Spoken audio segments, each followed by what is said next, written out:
Shawnee boy.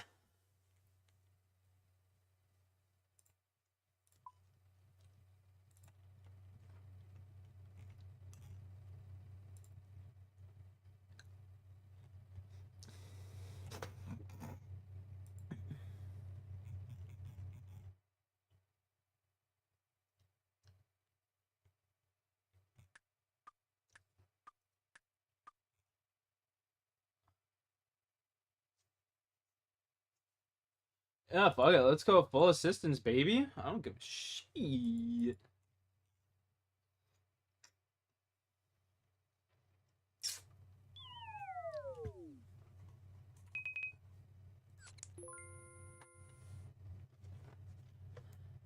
Chill and smoke. What are you saying, bro?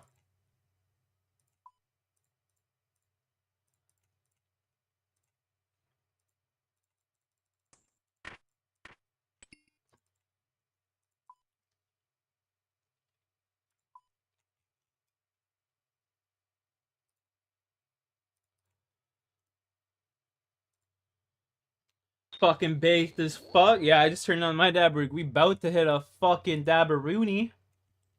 I already know.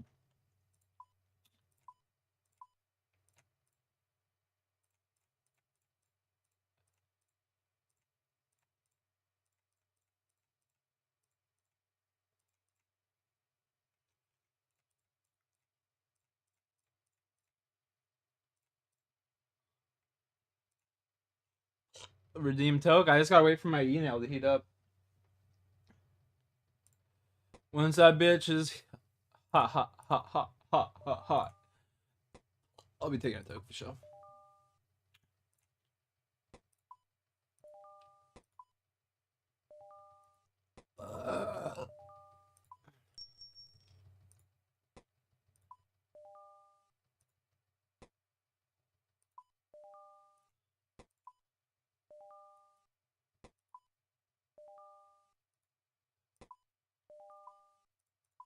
I'll actually keep those seeds because I can just plant them.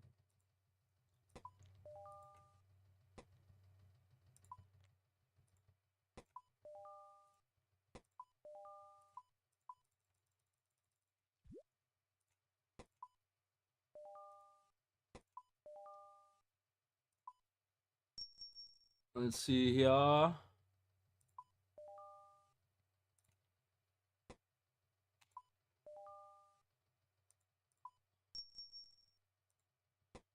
Let's see here.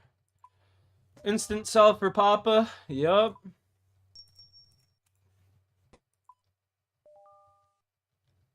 Another 1 milli. We'll take it, man.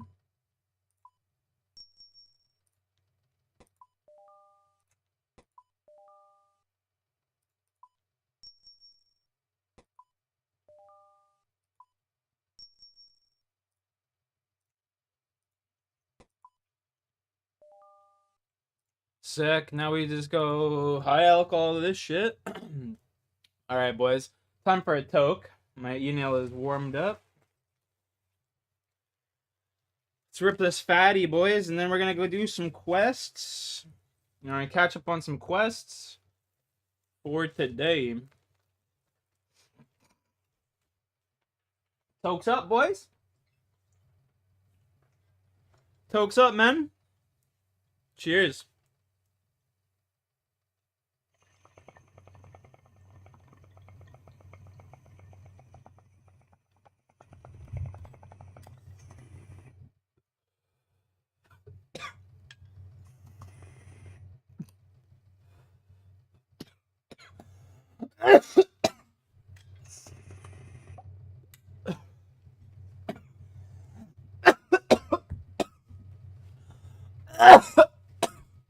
God damn. Woo! Sheesh.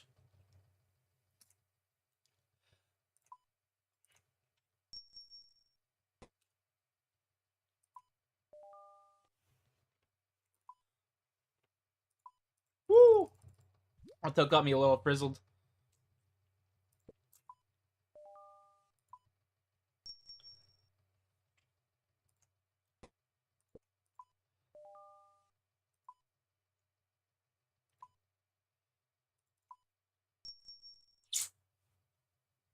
Oh my.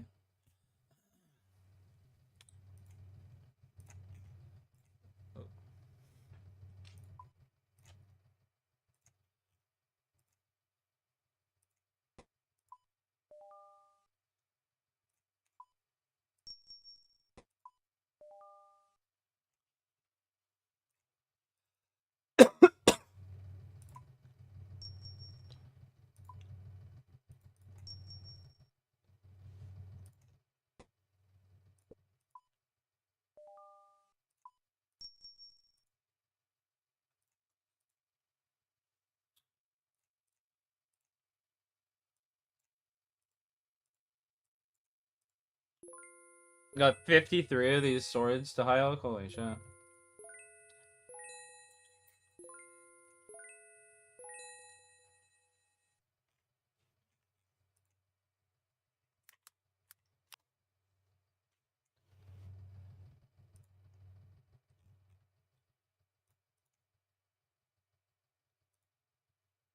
Eight.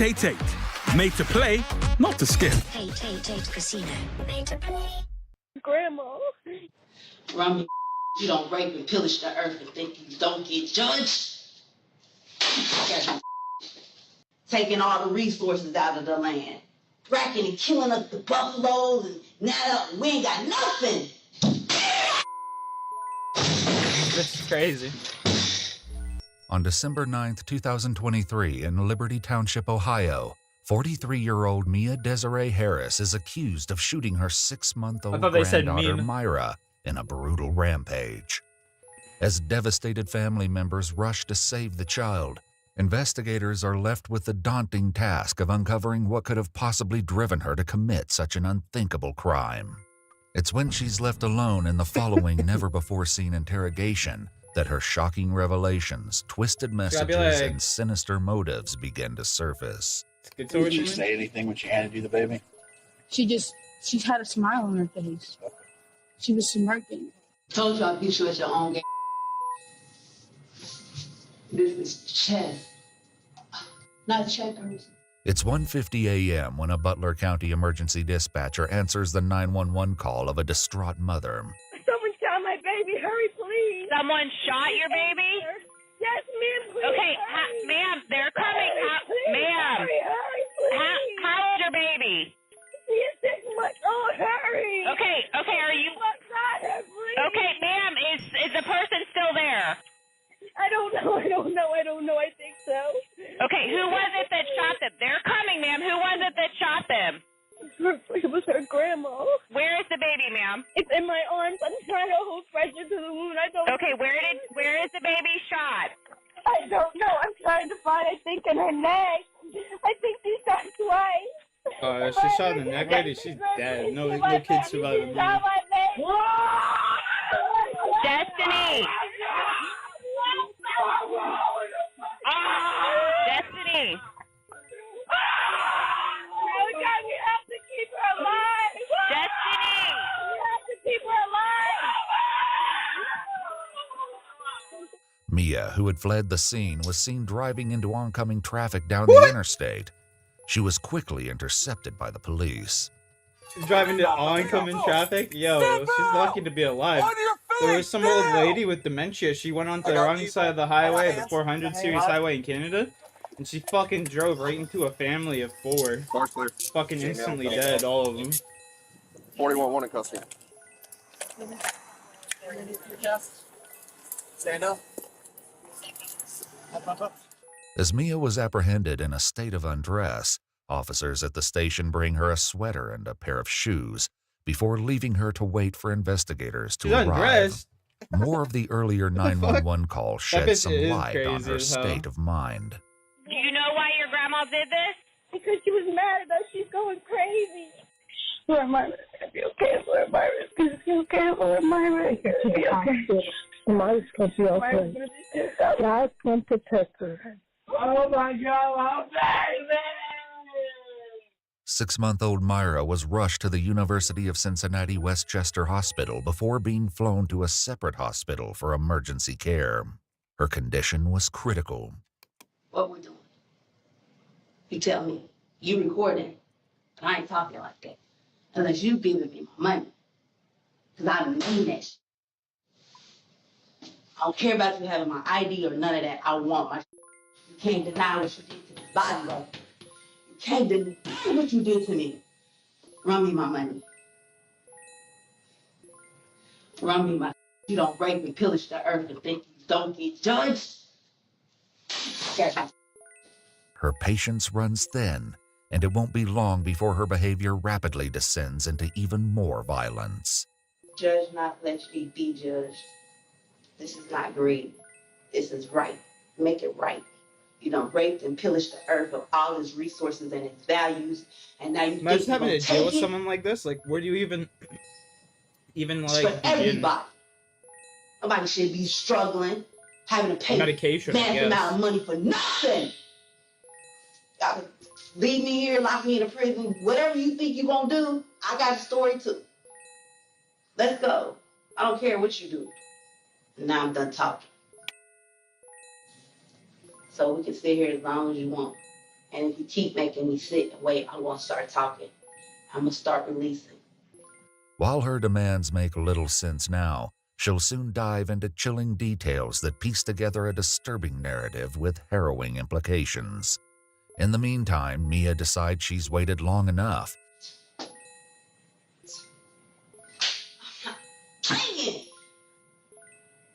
I'm Yeah, not. she stopped fucking hitting her Trying. hand super hard on the table so she didn't hurt herself. I ain't That got was no funny. authority. Matter of fact, let me go.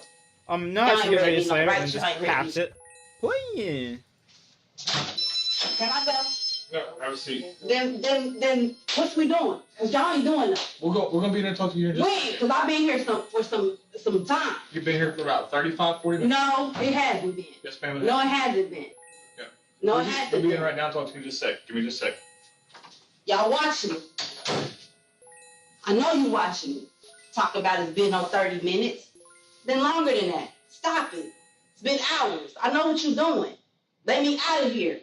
With her self-control hanging by a thread, Mia's behavior soon plunges into a dramatic downward spiral, setting the tone for the upcoming interview. You wanted to silence me. You should have accepted me, but you wanted to judge me. Okay. After pimping me, taking all the resources out of the land, racking and killing up the buffaloes, and now we ain't got nothing. Those Now poor all of a sudden you buffalo. gonna jump the ship and take my shit with the casinos?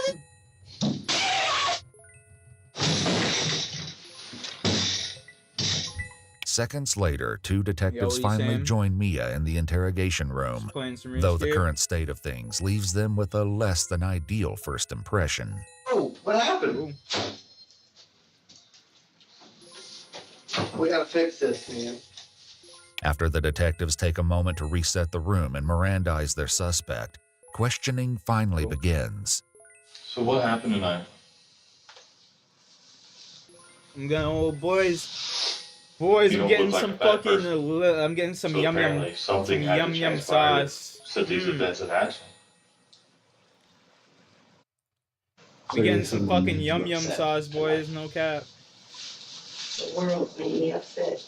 Back at the hospital, the baby's mother, Destiny, who is in a long-term relationship with Mia's son, begins to explain her version of events. As she retells what happened, it quickly becomes apparent that this heartbreaking incident is far more complex than anyone first realized. Can you tell me what? You said something happened. It's something's been going on recently. A couple days ago, my baby was crying while I was asleep, and she woke me up screaming at me and stuff, and then she kind of left me alone, and then later that day she was saying I tried her, and she was like trying to she was screaming at me, and I didn't know what I did to her, and she came and she apologized and said she was sorry, and then she's fighting demons and all this other crazy witchcraft stuff. Meanwhile, Mia continues to keep her version of events to herself. However, she won't stay silent for long, and her unrestrained rantings will soon erupt beyond anything they could have imagined. I'm not talking anymore. So there's nothing we can do to help you. That's what you're saying? Not a thing in the world. Other than letting me go and giving me my stuff, nope. Can I ask you what stuff that Do you think that we have of yours? You know that you got a man. We ain't doing that. We're not doing that. Don't act stupid. If you want to act stupid, then act stupid. But you're not stupid. The only reason we're in here is to get your side of the story. That is it. Because there's, as you know, two sides to every story. Mm-hmm. Right? Mm-hmm. Though Mia refuses to explain herself, Destiny shares the eerie details from that night. And then today, she was saying, she was screaming, get off me, like, get off me. And there's no one in my room, like, there was like demons or something. And she was saying, I know you're in my house, I know you can hear me. And then she woke me up and she threw me on the floor and she punched me in my mouth, and then she started punching me in my head. And then After the attack, Destiny explains that she ran with her baby to the bedroom belonging to Mia's mother and locked the door. So you're just going to let people think that you're an absolute monster. You're good with that. I'm not a monster. I know you're not a monster. We know you're not a monster. The monster. Agreed. And guess what story we have? We've got everybody's side of the story. And guess who the bad guy is in their eyes? Me. You. I am. And I'm the one that's crazy. I get all of that. And she started shooting at the door, and I heard the shots, and I didn't know it was a real gun.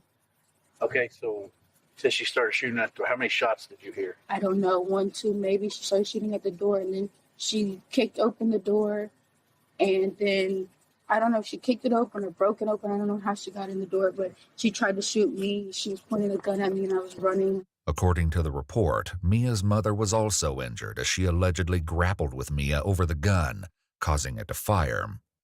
While the bullet missed her, the hot flash from the muzzle caused visible burns on her forehead. So where was the baby at this point? She was sleeping on the bed, but after she couldn't get to me, she shot the baby. You're the only one that can tell us otherwise.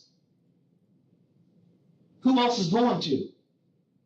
No one we've talked to is, I promise you, not lying to you. I won't lie to you one time while we're sitting in here. That's the first lie he told.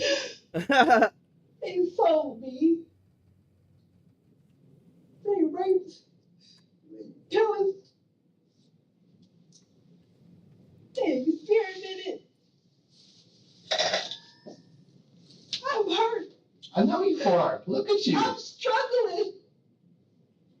I can barely live, but they have taken everything from me. I shouldn't have to live like that.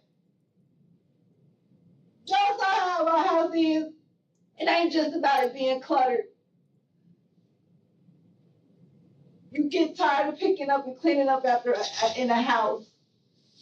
And then you turn around and you call and you ask for somebody to fix something and they don't come fix it. But they keep going up on my rent.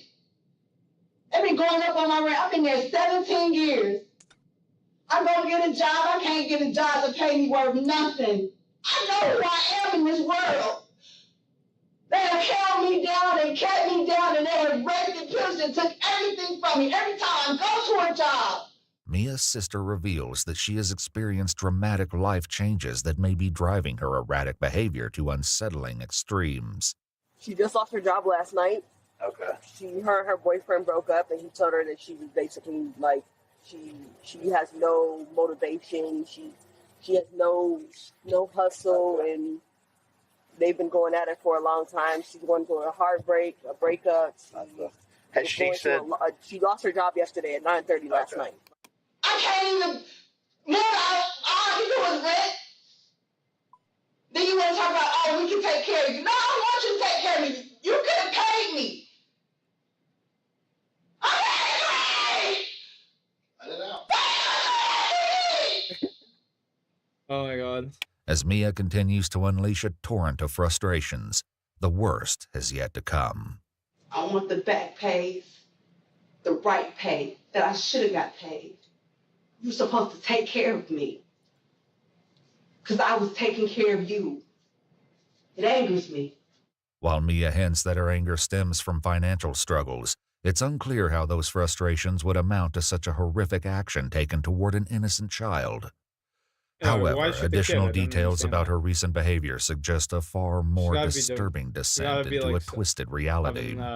Has she? You said she was talking about demons. Yeah, she's been like hallucinating for a couple weeks. She's been screaming and singing and all this other stuff, and we've never gotten into any type of argument or anything ever.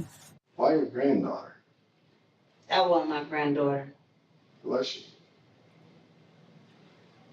I don't know, but that wasn't my granddaughter. How do you know? Because that demon was in my house. And that's why I could not sleep. And that's why I was fighting, and I've been fighting for my life. For the past few nights, I have not been able to sleep. But she's sleeping in my house like a log. Like she's a demon. Her baby in there crying. And she's in there like a log. So is the demon gone? No, I didn't get the demon. My mom protected the demon. She was saying, "Remember, Malachi, you can't have any babies. That's a demon. That's a white girl. That's a white girl." Has she said anything like that prior to recently? Never.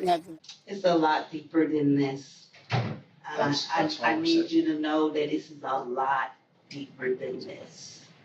We've got time. This goes into the government. This goes into wealthy families. How does that pertain to your family specifically? Because they made a deal with them for them to come over here. And we were going to teach them how to farm. And then that turned into them taking our land and us working for them. And then them building civilizations. I mean specifically the family that live with you right now, not your ancestors. The ones that are in the house with you. No, they just depend on me to do everything. Buying diapers, formula, buying all that. They do that for her. Then why judgment on the baby? It wasn't just going to be the baby. It was going to be the baby and the mom. Like I said, we've got, talk to everyone. I know that. Yeah. Why the baby and the mom? Because they don't And your mom, right? They don't belong in my family. They're what? They don't belong in my family. Okay. They're corrupting my family. How so? And like I said, this does go back further. I know you don't want to hear that, but it does. As her accusations and complaints over her son's girlfriend continue, it soon becomes clear that her resentments are not limited to her own family. She's not trying to go get a job. She's not trying to go get no education. Nah, you're not getting in this line. That, not this lineage. We don't do that. We earn, we work.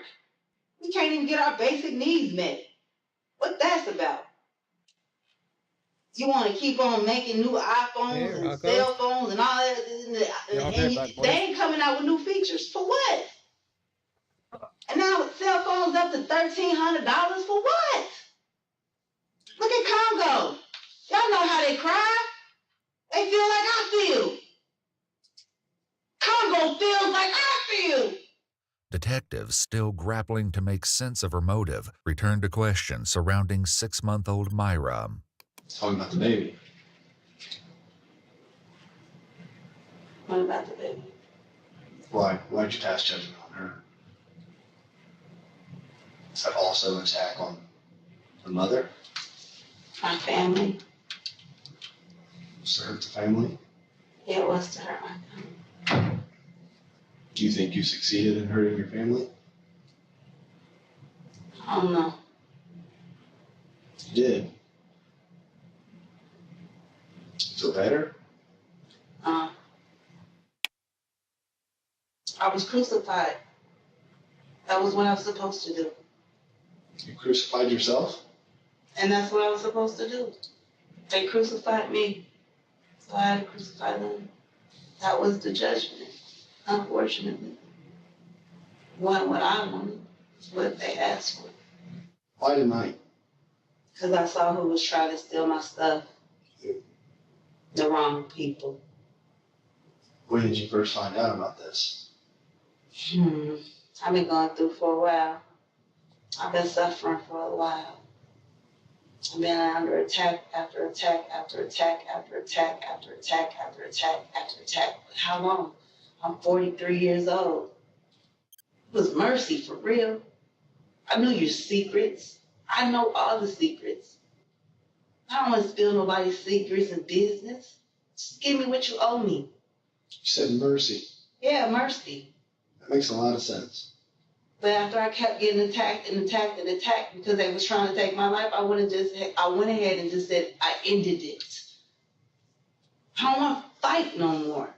I'm sick of this. This world is evil and wicked. I went to the church. They judged me. They did not want to cover.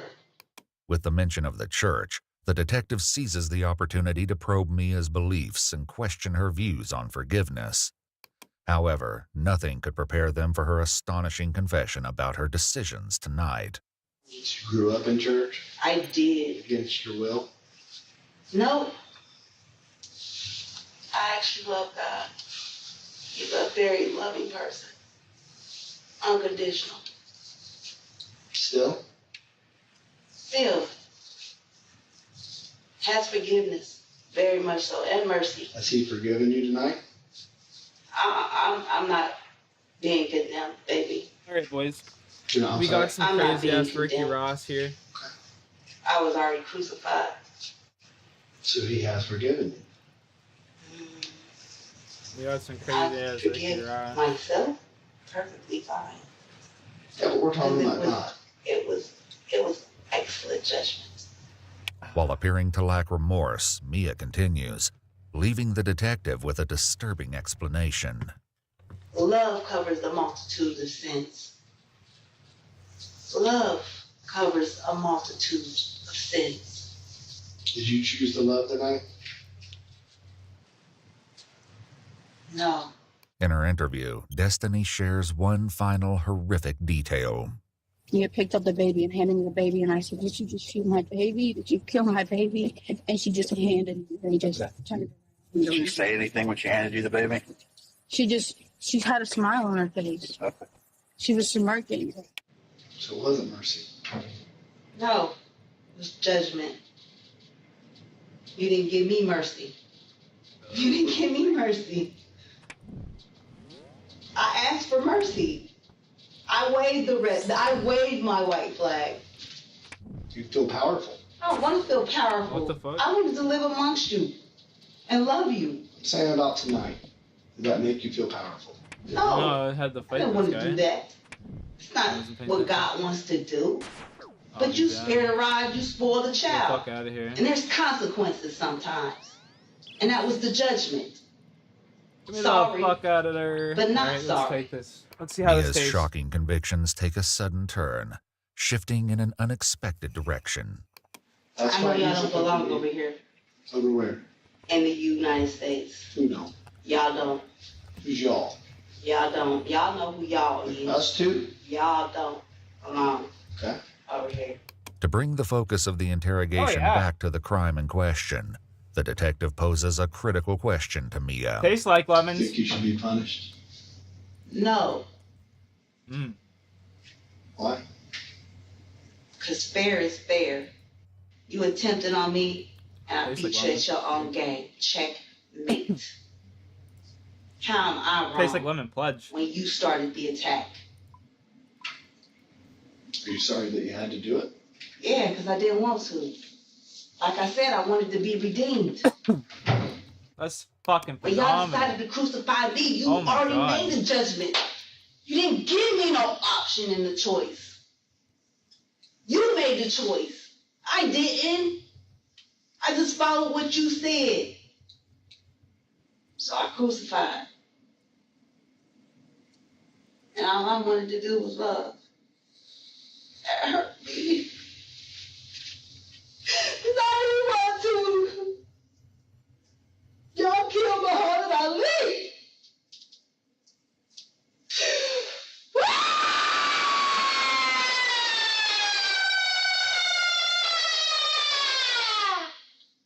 The investigators decide they've heard enough for now, and once again leave Mia on her own. That's hilarious. However, Mia is far from finished. Her relentless tirade persists as she unleashes a torrent of haunting messages and disturbing confessions. Told you I beat you at your own game. This is chess, not checkers. Yeah, you thought I left because I was running scared. No, I left because I was getting away from him, because that's an angel too. My son is an angel too. And I couldn't kill him. What doesn't kill you makes you You reap what you sow. You sowed it, so you reaped it. And that's the vicious cycle. That's why you say you have to operate in love. Son of a bitch. Love covers a multitude of sins. You gotta be the one that's willing to love first. Soon the intended target of her speech becomes utterly vague, making it impossible to discern whether she's addressing anyone in particular or simply anyone who might be listening. Judge now, lest you be judged. Let people be people. Let people be people. Judge not, lest you be judged. Whatever God got for you, He got for you. Period. Stop spoiling and poisoning the earth. She don't need to be poisoned. $3, that book changed your mind. Stop putting down roads, building bridges and stuff like that. Building up buildings and stuff. Go connect with nature. Learn to garden. Learn to forge. Learn what life is. Because it ain't in computers. It's not in social media. It's not working a job. Don't listen to her. That wasn't how you was created to live. That was not the life meant for you. Her relentless tirade then takes a new direction. Top consultancy services. Pay up. McDonald's. Pay up. Wendy's. Pay up. Popeyes. Pay up. Jet's Pizza. Pay up. Don't be talking shit about Jet's Pizza like that. Mr. Bill Gates. Pay up. All big pharma. Pay up. Banking systems that aren't black owned. That aren't black owned. That's racist. United States government. Pay up. Elon Musk, pay up. Tesla wasn't discovered by you. That was a black thing. That was black technology. Bring back my heirloom seeds. Bring back my heirloom seeds, because I know you got them in the vault. I want them. Bring back my heirloom seeds. I want them. Stop tearing up the earth. You need your greenery. You need your trees. So many things done went extinct because y'all done tore up the world. Y'all greedy. The heart of men is bad. It's not the heart of the woman that's bad. It's the heart of the men in this world. Crazy as fuck. Y'all wrong. I want to turn around and say narcissist. Covert narcissist. No, I'm not a covert. I'm love. And I understand where I was immature in some areas. But once I got here, nah. Once y'all made me go through my rebirth, nah. Maybe when I was Rihanna, yeah. They knew who I was. And anybody that was in the Rihanna camp, I love y'all. Y'all knew y'all queen. Y'all knew y'all real queen. It's not until Beyonce becomes Queen B that she becomes me. As her long-winded tirade comes to an end, Mia leaves these final bone-chilling thoughts. Rebuild and nourish Mother Earth back to health. Or is she like... That's what this is about. You have to nourish her back to health, or you are going to die. And that was the price to pay for mercy. Otherwise, y'all all gonna lose your soul. And who wants that? Because I know what that felt like. You saw how it ripped me. It hurt to do that. And it hurt to see that they was trying to bring him back like that. Not my lineage. I'm sorry, not my lineage. You have your lineage, you keep your lineage. You can't touch this one. Y'all made it clear that we wasn't a part of y'all from the very beginning. That we weren't a part of none of your constitution. We ain't mixing and mingling. Yeah, I'll be right back. Not after what happened and not the way they did people. Mia Desiree Harris is currently being held at the Butler County Jail on 4 counts of felonious assault and 1 count of improperly discharging a firearm. The judge set her bond at $1.5 million. I couldn't let y'all have my son. That's why the judgment came down. I seen what you did to my people. And I can't let you do that no more. That's why you couldn't be in my lineage. You're wicked. You're wicked. Mia Desiree Harris entered a plea deal of not guilty by reason of insanity in January 2024. However, prosecutor Michael Moser informed us in a conversation that authorities determined forensically that Mia Harris was not insane. On September 17, 2024, Mia entered a new plea deal and pleaded guilty to felonious assault. In exchange for her plea, 3 other counts of felonious assault and 1 count of firing a weapon into a habitation were dropped. However, authorities have reserved a plea to indict for murder in the event that the child should die as a consequence of the assault. According to Butler County Sheriff Richard Jones, the baby girl, Myra, was rushed to Cincinnati Children's Hospital in grave condition and underwent at least 2 surgeries. Reports state that the child was present at the trial with her mother, and prosecutor Michael Moser informed us that the child has been doing miraculously well. The sentencing date for the case is set for October 29, 2024. It was supposed to be a beautiful Easter morning in 2021. What happened next would never be forgotten for this family. We weren't getting a pulse on these people.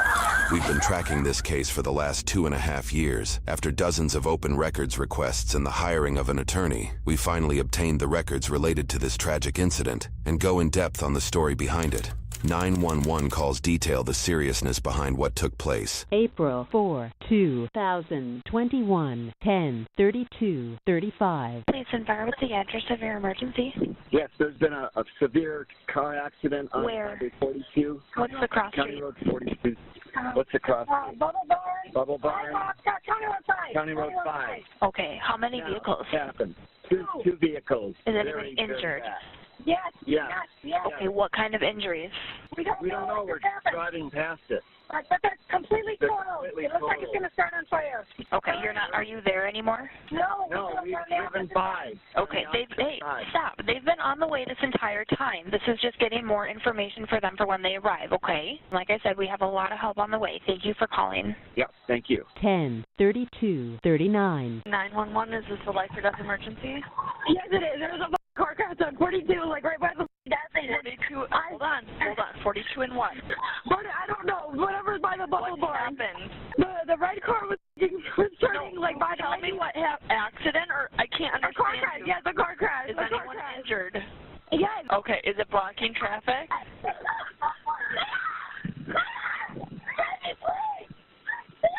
I need someone to talk to me. The car's on fire. There's one car on fire. A car's on fire from it? Which car's on fire?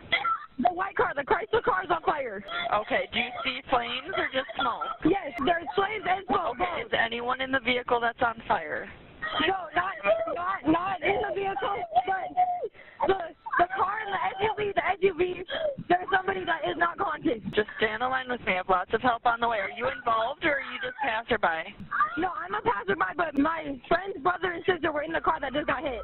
Court testimony held at a later date details the moments before officers arrived. After witnessing a horrific crash, witnesses say they approached the white vehicle and found one passenger to be severely injured, but alive. Bystanders pulled her out of the car while it was on fire, likely saving her life. She would not have been able to do this on her own due to her injuries, which included a broken ankle, broken backbones, and 2 broken ribs. She also suffered from a deep laceration caused by the seatbelt into her stomach, exposing her intestines underneath her shirt. The driver driver of that same vehicle was able to get out on his own and sustained minor injuries. As officers arrive, they witness the injured passenger on the ground and recognize that civilians have stepped up to help. Hello, thanks for attending to her. Their next priority is to check on the occupants of the red vehicle. The damage is plainly obvious, as the red vehicle was struck with such a force that it was ripped into 2 pieces.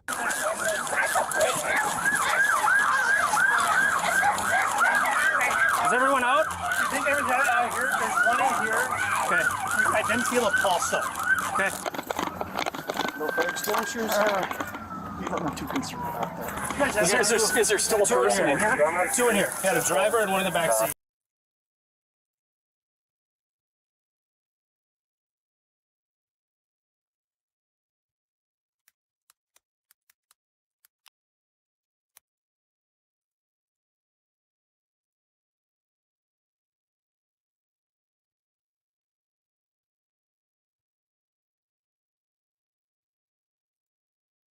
Hey, sir, how can I help you? My roommate was attacked. I know it. I heard it. She's screaming. She was thrown to the ground. Oh, I've seen this shit before.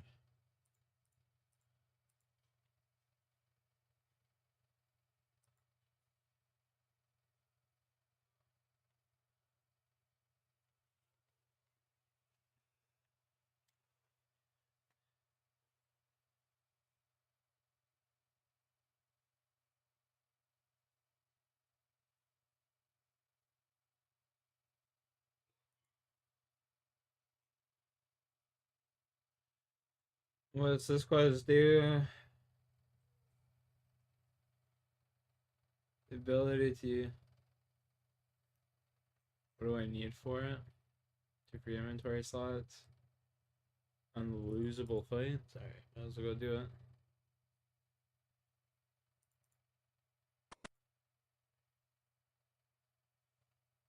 Well, it's my Steam account.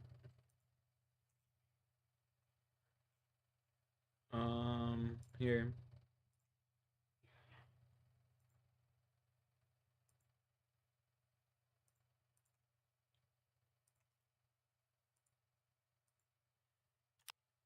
That's my Steam number.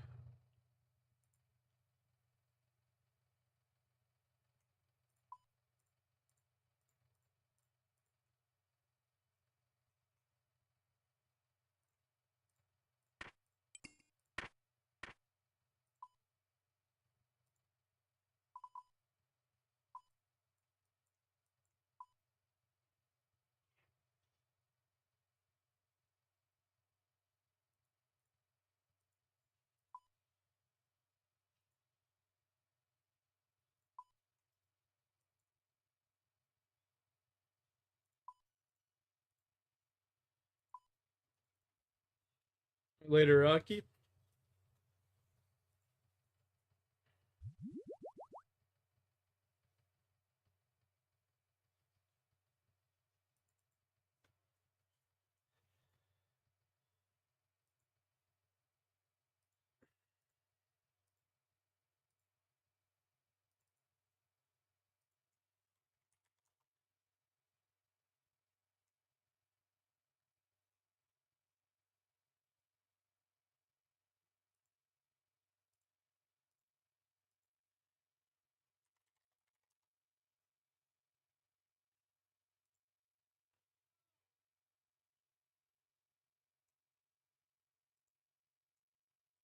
I just realized I could have used the fairy ring, but whatever.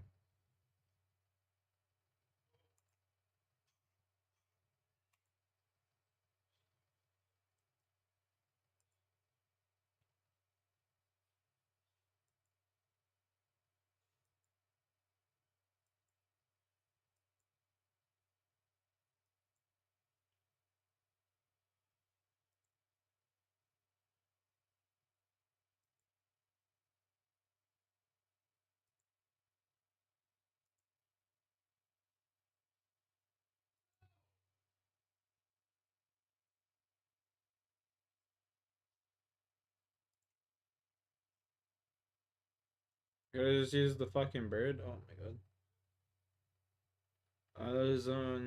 Did you just get... Did you just get Steam or something? Surprised we haven't had each other sooner. I'm surprised.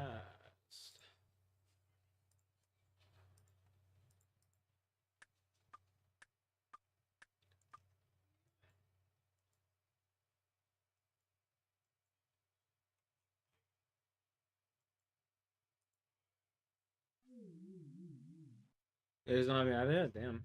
That's crazy. That's crazy work.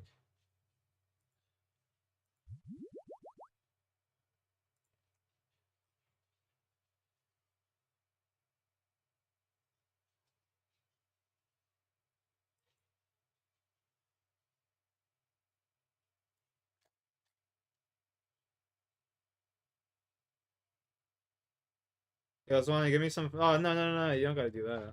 You don't gotta do that. I appreciate that. You ain't gotta do that. She.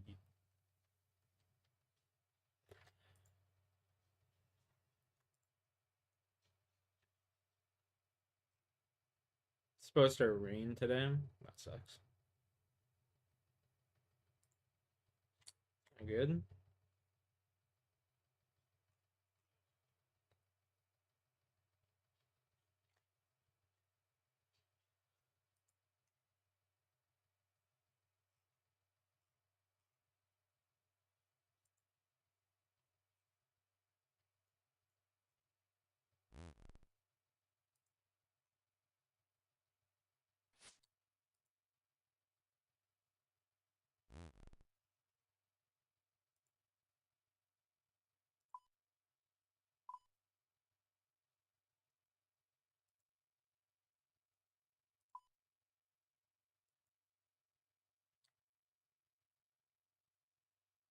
$2 sound card, bro. Save it, bro. It's on God. On God, save it, brother.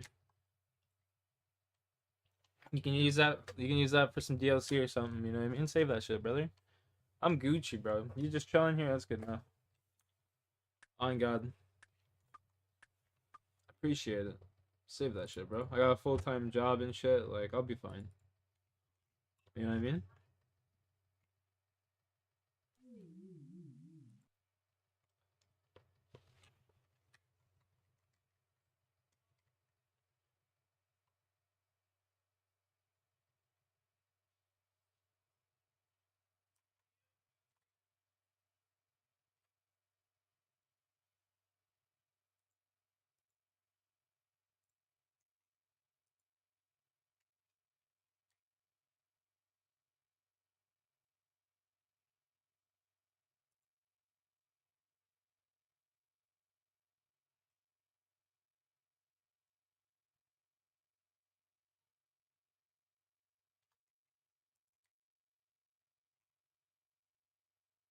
Where'd my gear go?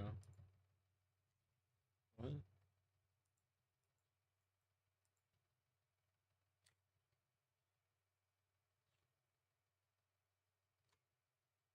It's not even it's $10. Well, shit, bro. If you do, I appreciate that, my man. God bless, dude. You're a legend.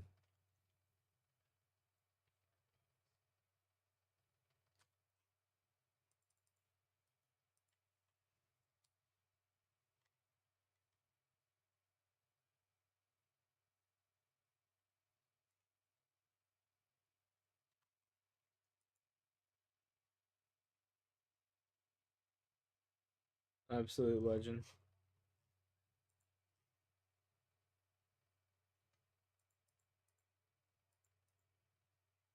Oh, wine sala.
Yo, what's up, Jay? Was that you that invited me to Deadlock? Supa?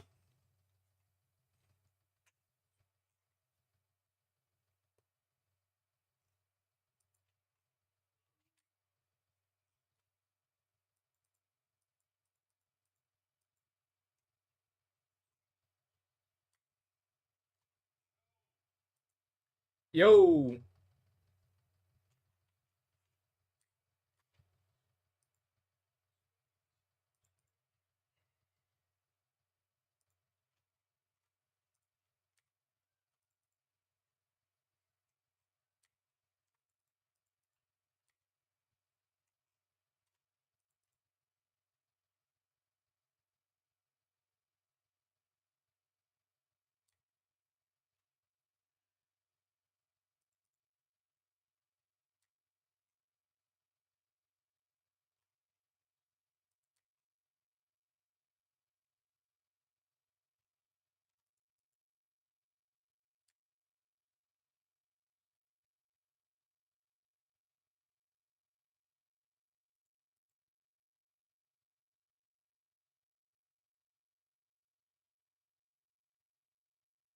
Seriously, eligible. Oh, that's alright. Someone just sent me a... Look at this dog. This thing reminds me of Rocky. To start going into the office, but her dog was so used to her being at home that it didn't really know how to adjust. Frankie, you can't come. I have to go to work. I'm really sorry. Please don't look at me like this. That's like my dog every time. I love you so much. I'll be back and we'll go on a long walk, okay? Please stop. It breaks Mommy's heart. Okay. So I'll be right down. I gotta go give my dad a dab. It's GTM. Someone invited me to play Deadlock. Is that you? Get TM. I don't know who this is. I think they're my friend though. I don't know. Someone invited me to play Deadlock. I'll play it though. I gotta go downstairs and give my dad his first ever dab. So this will be interesting, boys. I'll be back.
Not you? Okay.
Alright, we're back.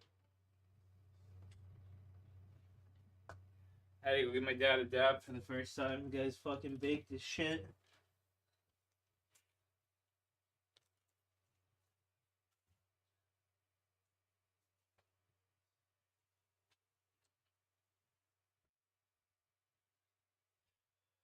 Got the old man baked as shit. Poor guy. I just gave him, I took a dab and I just let him clean up like the remnants of my dab. Excuse me.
Yippee-ki-yay, we're done this quest.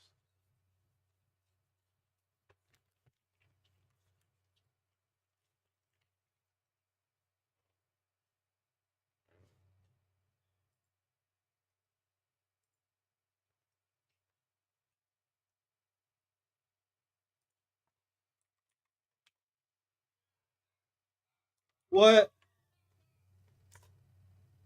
What?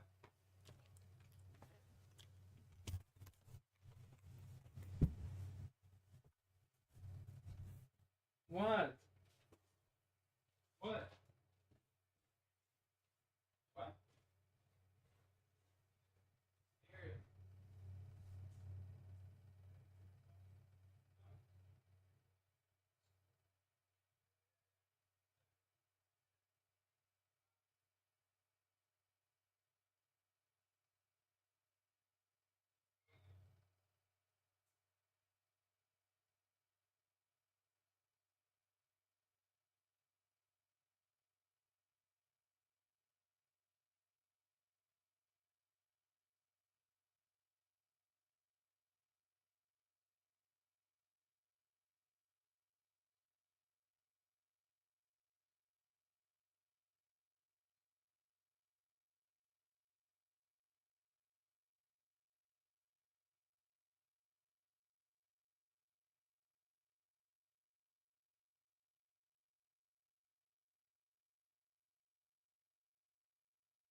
Yo, Jay, what's up?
Animation is that? It looks like she's jerking me off.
Going alright, bro. How about you, Paul? What you been up to?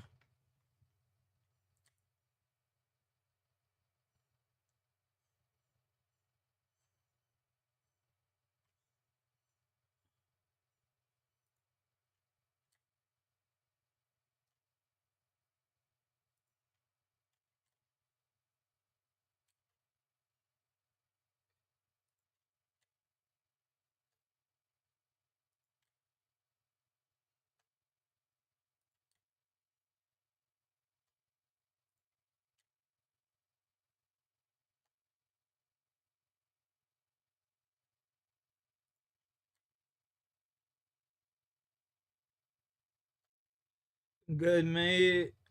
Just settled the kids. Now playing Cold War with the mate. Nice. Good luck with the games.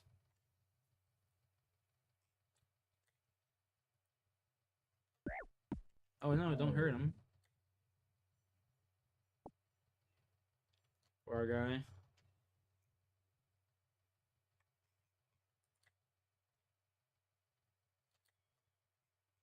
Watch cutscene.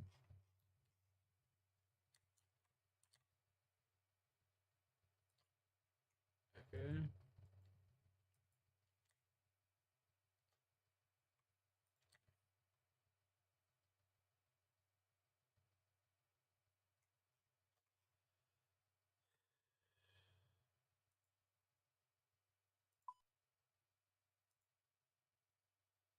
Center of the Grand Museum, so I guess we're going back. There's that. Go over here. Go up. And we go here.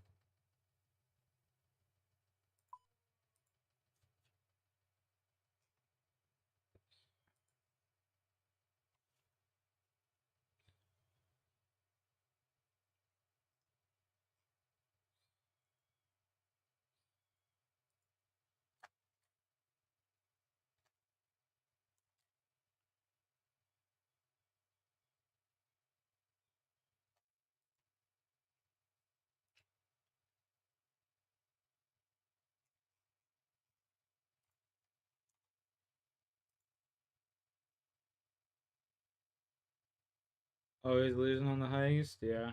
You and me both.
Runes or tablet for enchant emerald.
What you guys up to today?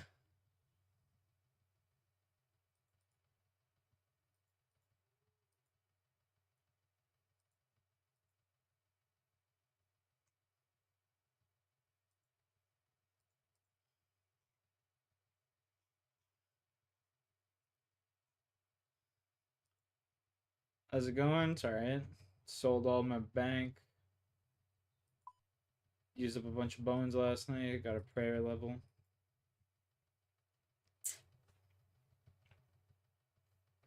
Chilling, bro. We chilling.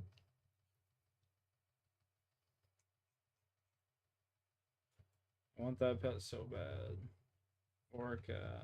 How many KC this guy got to do?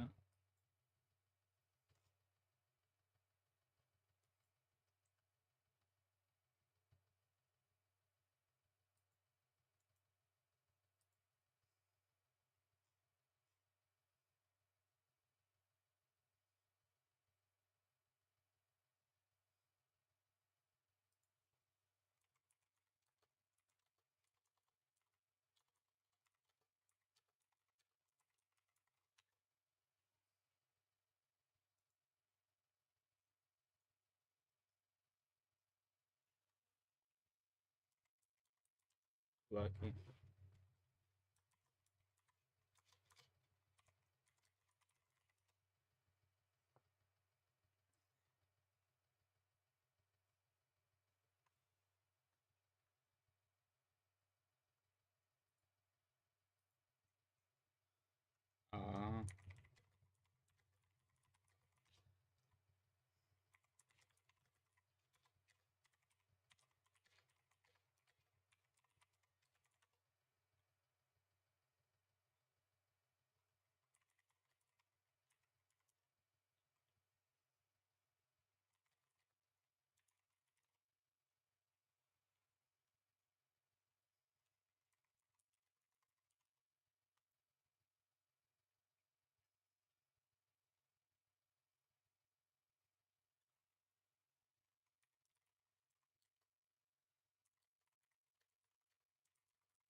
Yeah, it was pretty cool.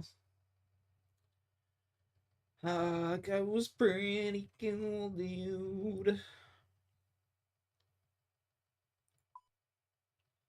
I wonder how much a bond is going for.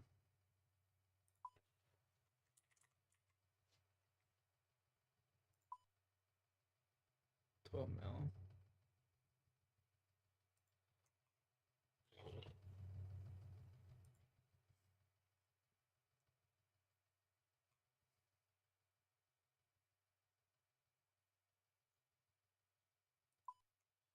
Low key. What do I do? Do I keep doing quests? Don't really feel like doing any more quests right now. Should I do Beneath Clear Sands?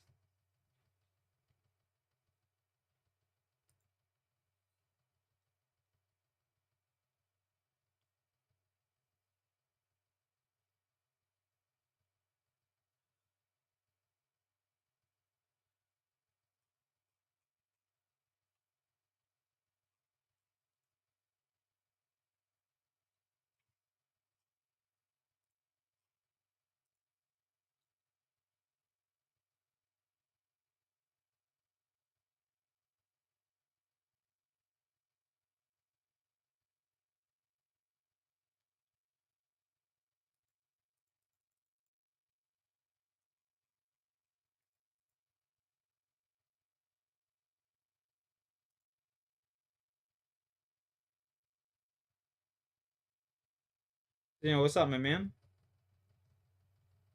How you doing?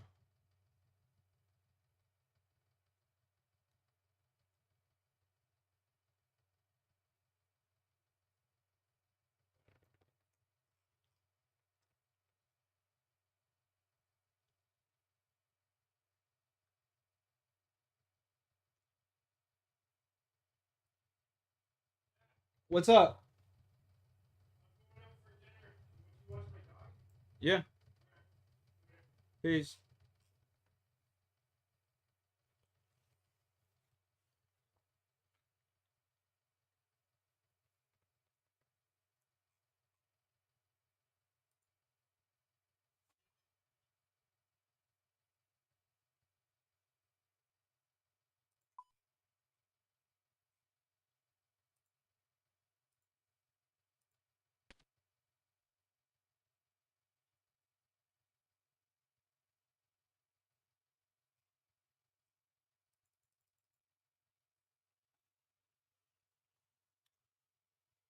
I'm chilling, man, at the moment. Feel dead tired. How's RuneScape? Bro, we've been making mad gains, honestly, dude.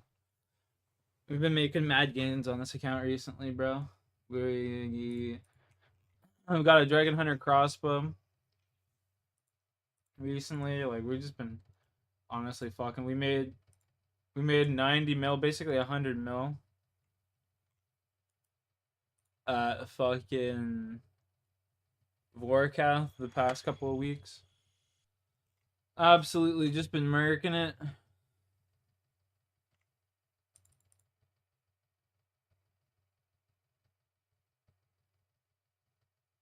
I'm stuck in the menu. Yeah, for real.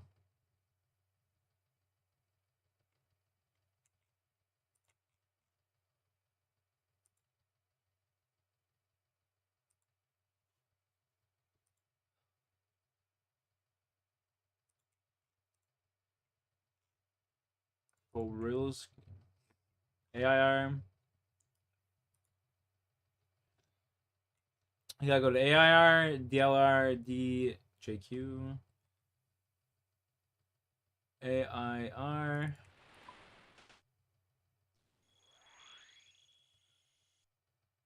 That was some bullshit.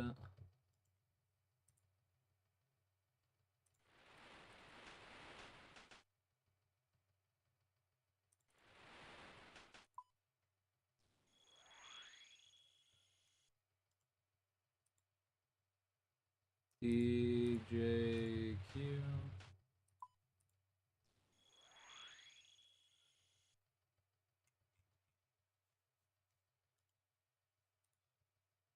AJS.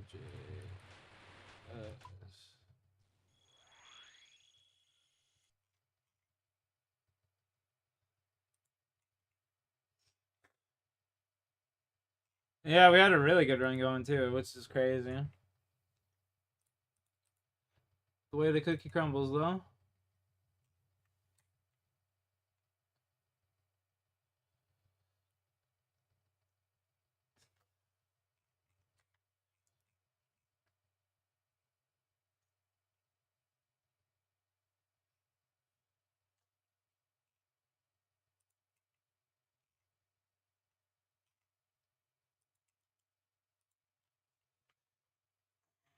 Over my dab rig here. We're gonna rip a nice toke, boys.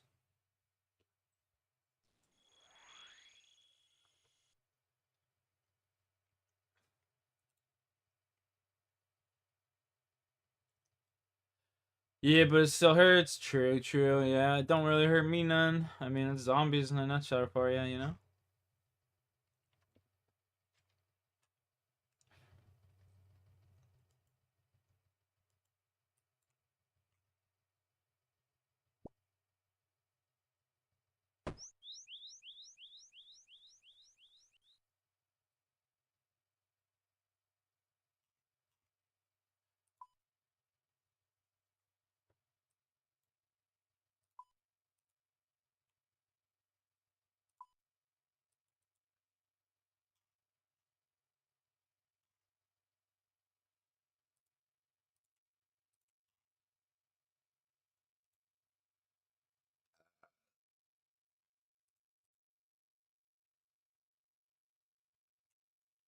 Come on, bro.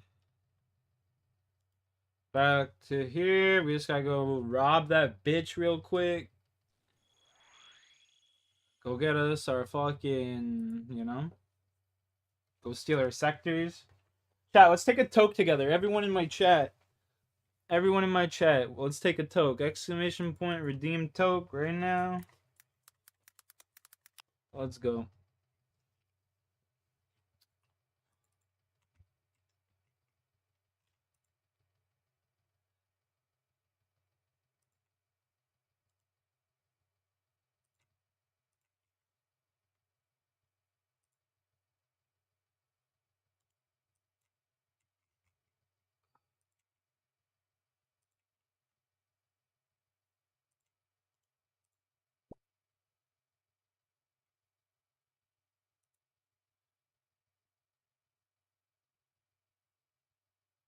Want to throw some Apex?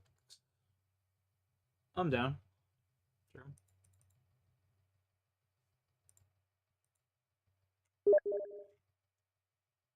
Wild Lobster. Hey.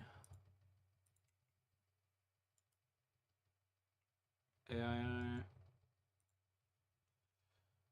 I'm gonna finish this quest first, though.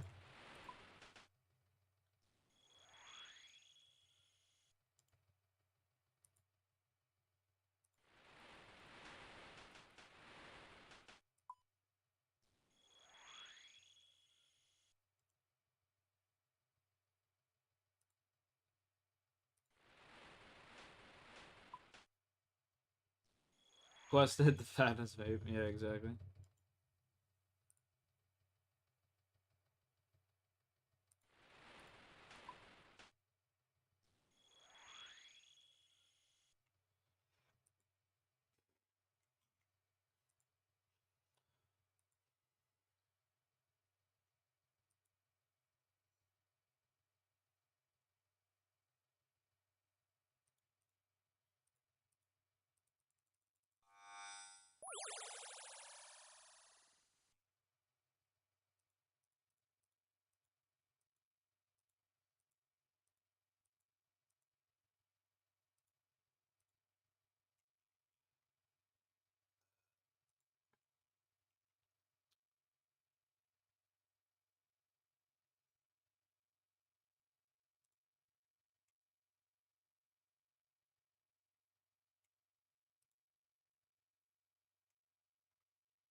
All right, let's take a toke. Chat. Oh, it never turned on. What's the fuck?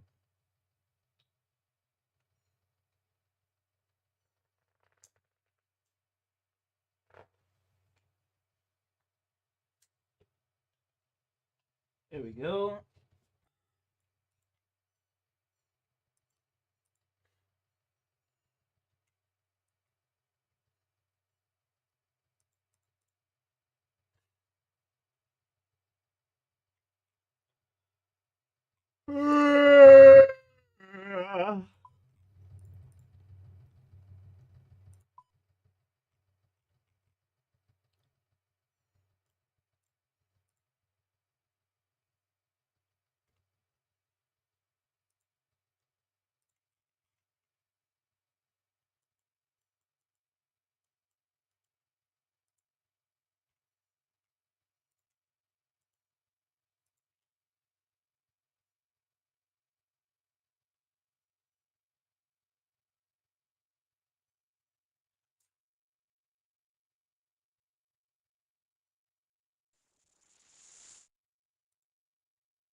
All right, looks like we're at temp.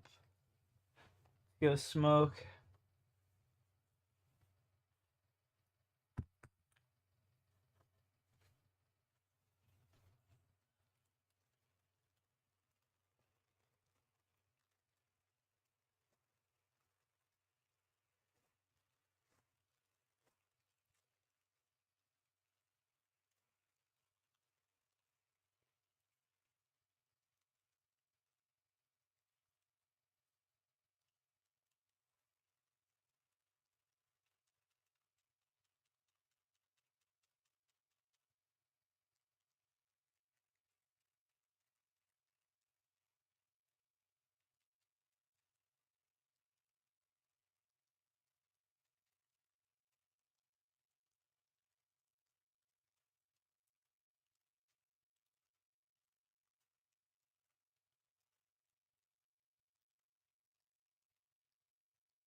Okay, Tokes ahoy, boys.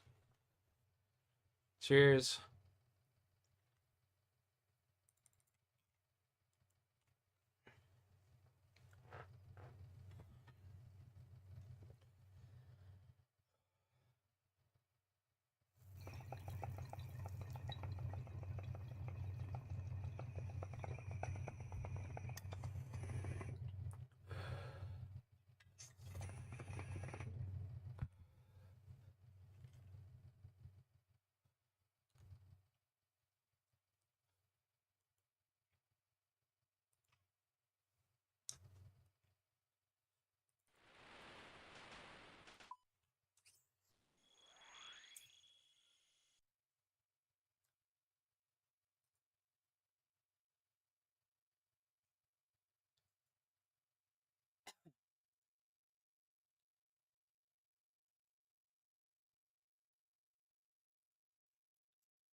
VIP.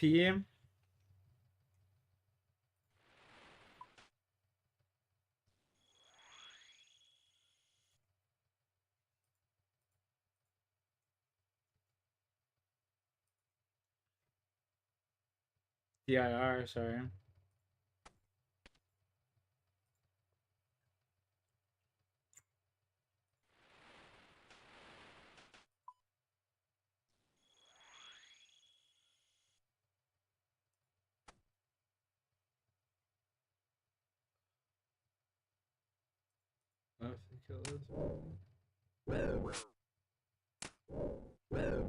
Holy. Oh no.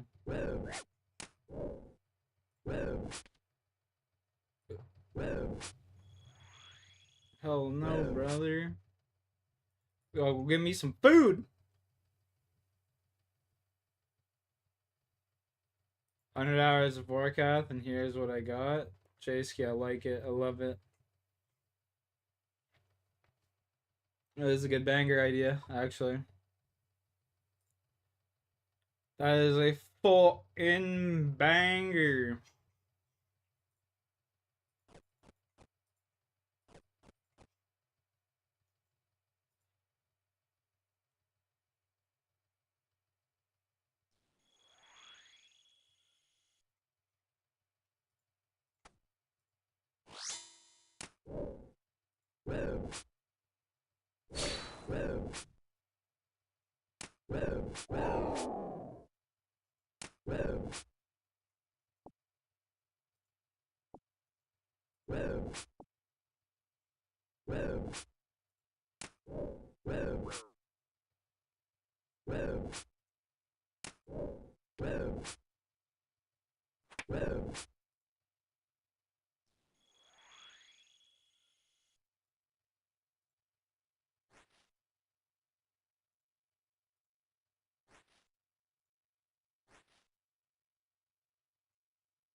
ARR, DLR, D.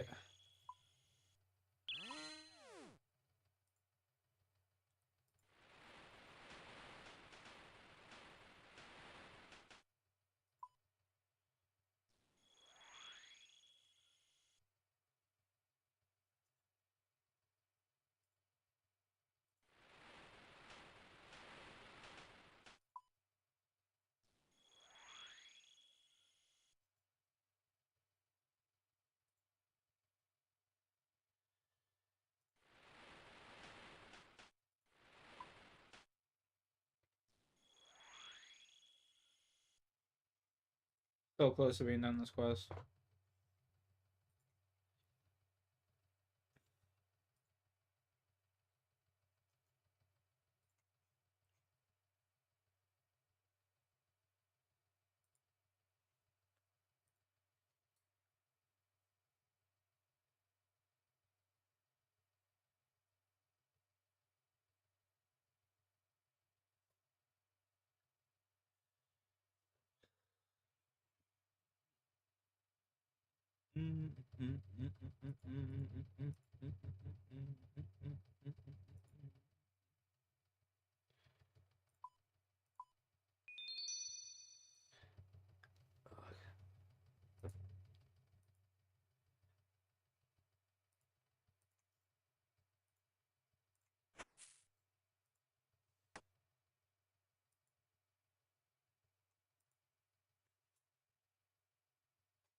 Alright, Jay.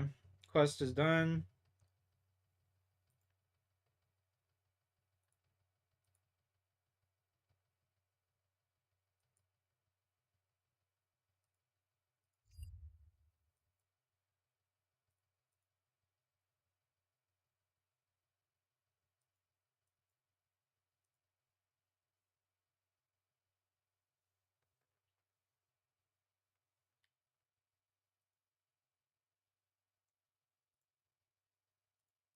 Boy.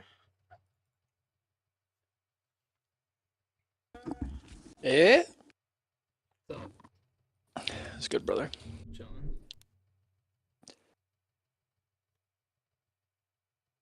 How's the grind? Grinding. Get anything cool today or not really? It's doing quests. Not really grinding any monsters or nothing. Just quests, you know. You don't get anything cool for those? Just like typical XP rewards and shit? Yeah, just honestly just doing quests so I can just further my account once so I can do some bigger quests later. You know?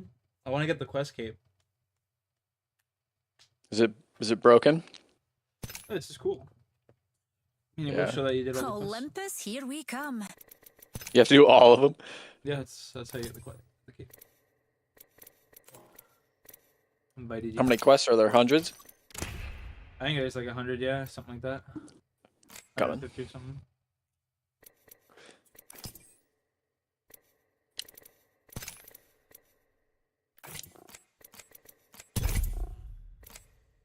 Thingy can, yeah.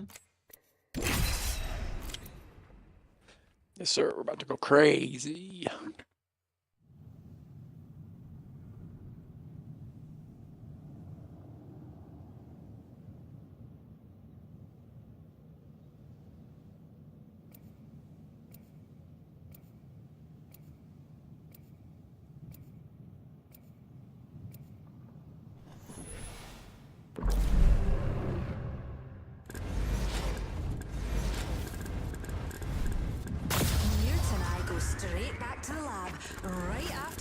you lot.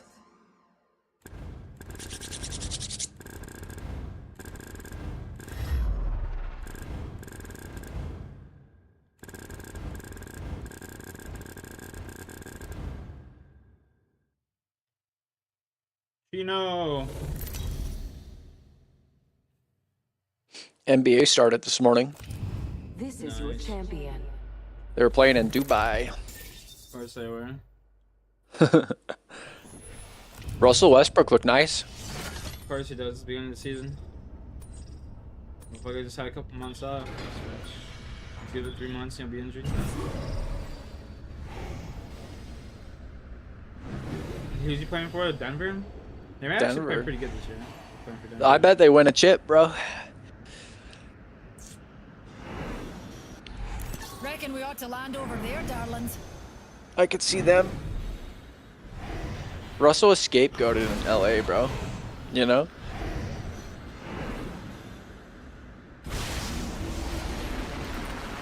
LeBron James. Hold your breath if you have to breathe. This kid's AFK as fuck. One team landed, I think, there. Enemy over there. Or they might be going map room. I'm a little late. You're good. I'm landing over here. Floating over there. They'll probably get an AFK thing. It's just it's testing our brain today, you know. Saying why you get up and Jack. To come play with your boy. The game's 1 testing. minute before the ring closes. We have time. Might have to try the uninstall button. Yeah, I've been thinking about it recently. I've honestly been thinking about selling my PC more and more every day. Nah. Attention. You gonna get a console? No, I already got a console. I just fucking not play games as much. Well, that's no fun. Blood already. That's what happens when you get too excited. And you're just gonna fill up that time with something else, though, like jacking off. That's a bad thing? Sometimes that thing might fall off, like LeBron's. You know? Yeah, that's LeBron at the Diddy party. Jump drive in position. Reckon we should regroup here. Thermite grenade out. Oh, now you're back, eh? The enemies are shooting at me. He's gonna start raging at us, watch. In progress. I have been downed. The fuck are you guys doing? Where's my team? Setting up shop.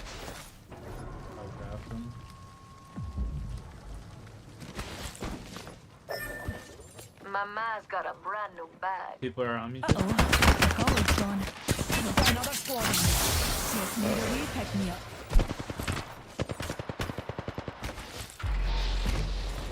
Landing on your roof. Yeah. Polo on you. There's 2 now. I'm flanking. A care package.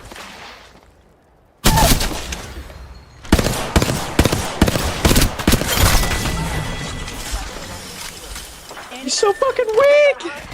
That's lame, bro.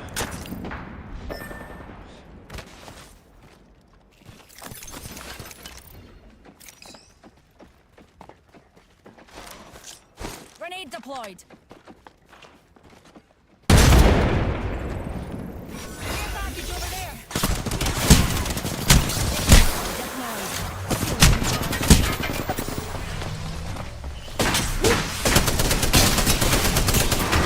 Even though.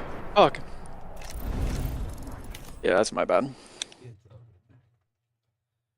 Really, you're bad. This fucking kid does not even play in the fucking game. Like, He's just having a Diddy party, bro. I mean, get it, brother. They're better than me. They must be cheating.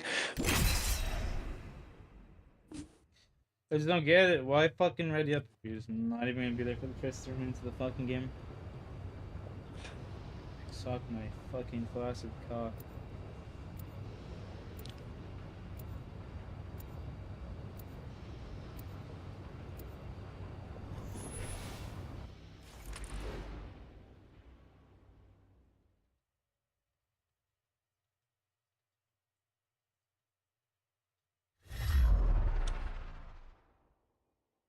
What's even worse is he's fucking jump master, you know? Yeah. It's fucking terrible. When you're a master of black holes, relativity becomes, well, relative. Introducing your champion. I see my reputation precedes me.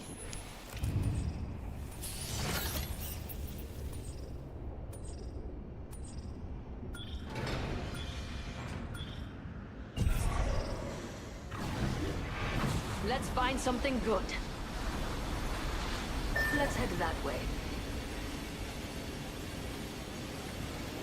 This is the secret landing spot. Sucks.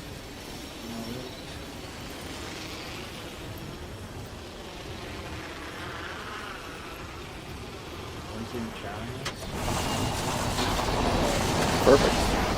A wee baddie landed nearby.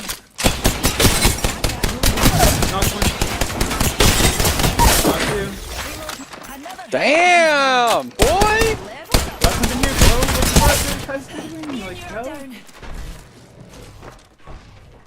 You'll be alright. I gotcha.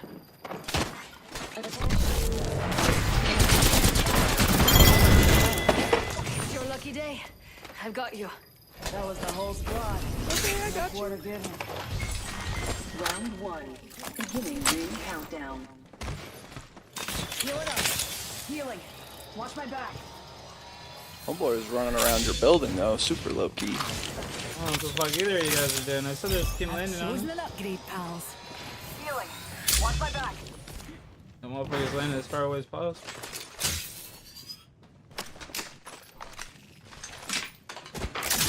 Gotta get loot too, brother. Yeah, but like, I mean, Evo harvesters are online. Need a wee bit of health, darlings. No, you're chilling. I just gotta. We all have thought processes there, you know? yeah. My thought process is, you know, take away the loot from them. Yeah, I didn't think they were gonna ape you. Right off fucking cusp. Maybe the strange. I've got just the things for you. Rejuvenating. Champion. Let's see what we have over here. Drop some. I don't know if you're full. I'm chilling. I got medkits. Mama's got a brand new bag. Remember who hooked you up? I've got your back. Where's the explosive hold? New kill leader appointed. Warning. New kill leader closing. Healing up. We're inside the ring. One less thing to worry about. Some goodies in there, bro. Back. I'm getting his hold open the old-fashioned way. Hop up here.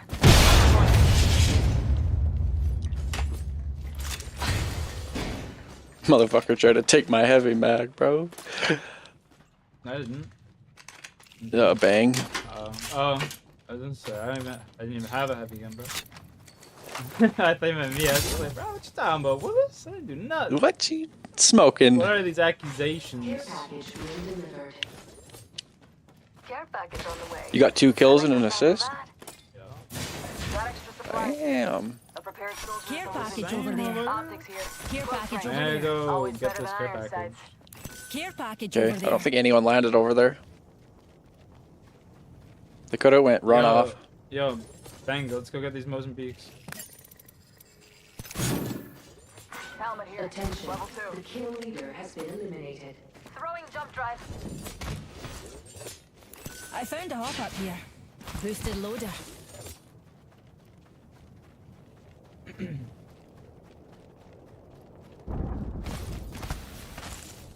I'd love me some beak action. Yo. What the fuck? My mic's not there. We go. Yo, let's go get these beaks.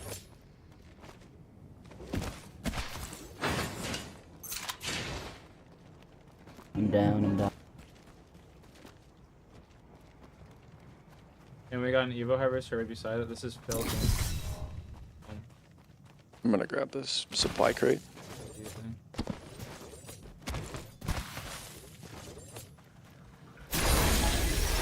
I found a little something extra.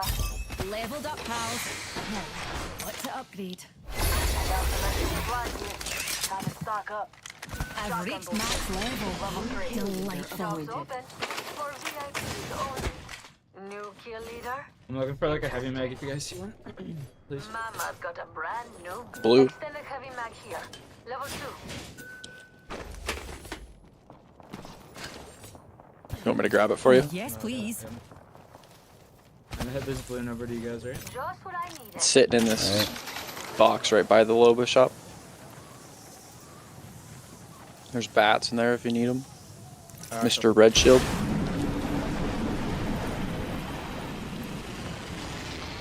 They're fighting over or where are we landing?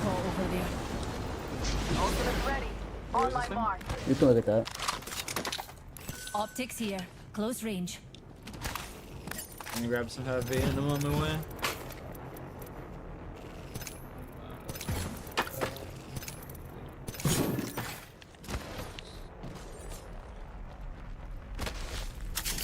Yep, deployed.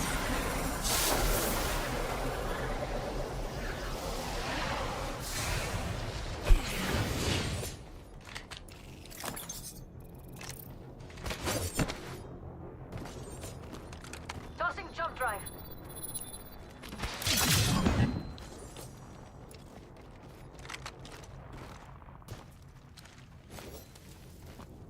King of Apex, using the cheapest fucking gun in the game. Vantage is sniper. What a bitch. Doing no king. I hate every Vantage now. I hate every fucking Vantage now after that douchebag we got last night, bro. It's no fucking kidding. Legitimately, you remember that fucking time you were like, I fucking hate all Pathfinders. Oh,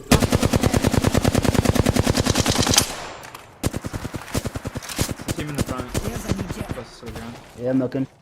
Half the squads are down. There's landed There's on a another 4 team. killed every minute. Laugh my ass off. You wanna look at that? The team over That's here. not my ult. Material. No. This could get interesting.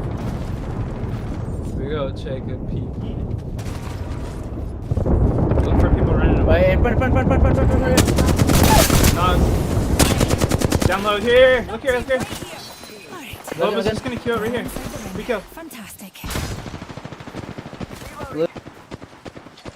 Heads up. All Dropping the plane.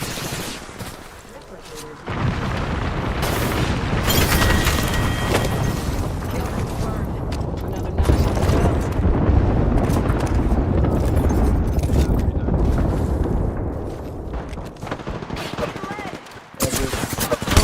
Hello, there's a people behind. Recharging.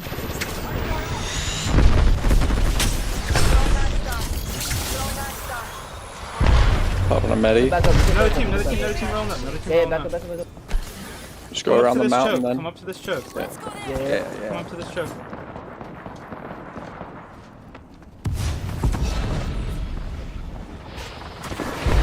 Come here. No! Trap! Which one is it? Got him. They just bang ulted us. Here, come here. Yeah. You can't go over. Do not go that way. They have a ghost. They have a ghost. Do not go that way. Yeah, what are you doing? I'm throwing arc stars. We're chilling here, boys. We got so much cover. We're in the best spot in the game. Genuinely.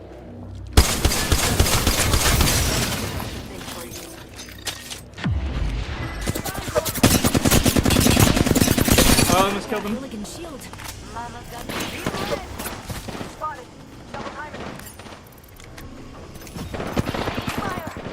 Conduit's close. 60 off it. Conduit's a bullet! Kill mine! Oh no, I'm dead. No, I forgot. Throw nades, spam nades.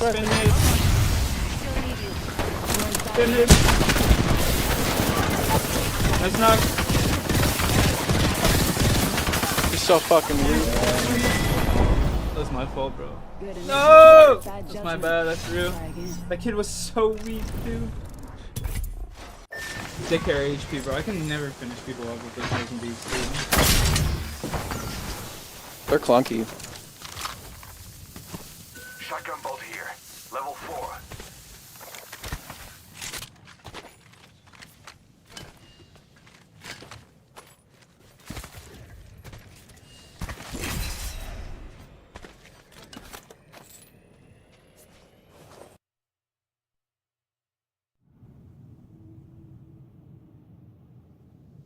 I'm locked in. Let's get it.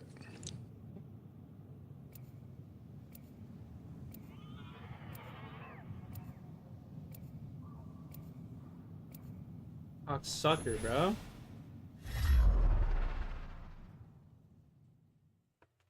The fitness gram passer test. The only gram I'm doing is never mind. You're funny. You like that, eh? I got the inside joke there. This is my favorite part. Homeboy's like, why you keep chewing gum?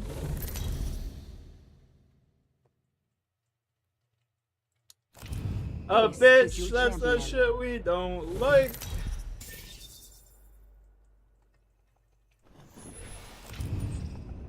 I'm the jump master. I won't let you down, except by falling. I think Watson would be better than Caustic on this map. Call me crazy. Hold your breath. If you have a respiratory system. Yeah, true. As were all the original characters, though. Duo or is that trio? I see them. I'm tripping. Watch where the solo lands. Watch where the solo lands. They're landing with each other.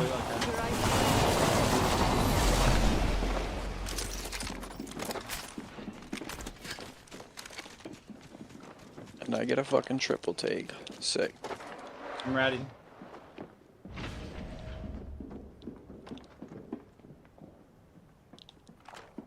I'm routing these kids. Alright, it's got scanned. Fuck! Download to your right. Yeah, no, I just got cracked. Peacekeeper here. How did that miss? 63 off. Bloodhound. Bloodhound's one. Here, can I have Right. There's one right there. No, I missed!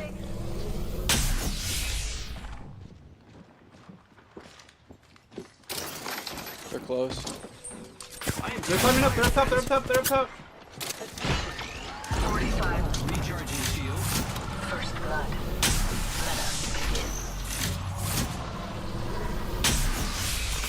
We gotta get together. They all pushed in. Bloodhound's a bullet, bro. Actual bullet. Crack two of them. Shield swap. Knocked one. Oh my god, they're fucking hurt. There's two right on me, be careful. The one's looting me, the other one's coming to you. I just don't understand. God, how much damage I gotta do, boys? No idea, there's two dudes on my road. Did like 200, bro. Can't. Look here, teammate let us down right there. He just didn't do nothing, man. Yeah, that motherfucker didn't do nothing. I had that Bloodhound won twice, bro. It sucks. That's so shitty. That's unfortunate. Didn't do a damn thing, dude.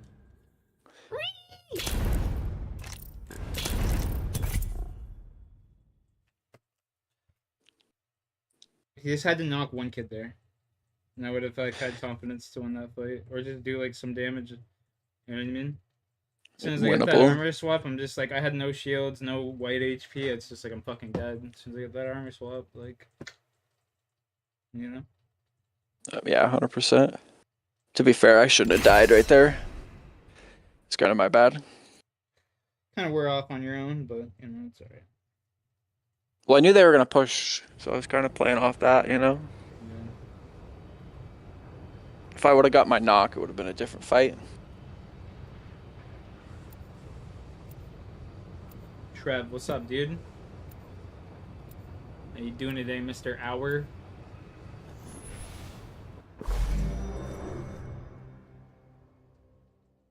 Damn, it looks like you're getting robbed, Jen.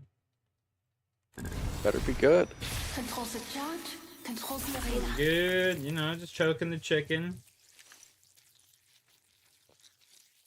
Beating that shmee. You know how it goes. It's alright, I'm a Valk main.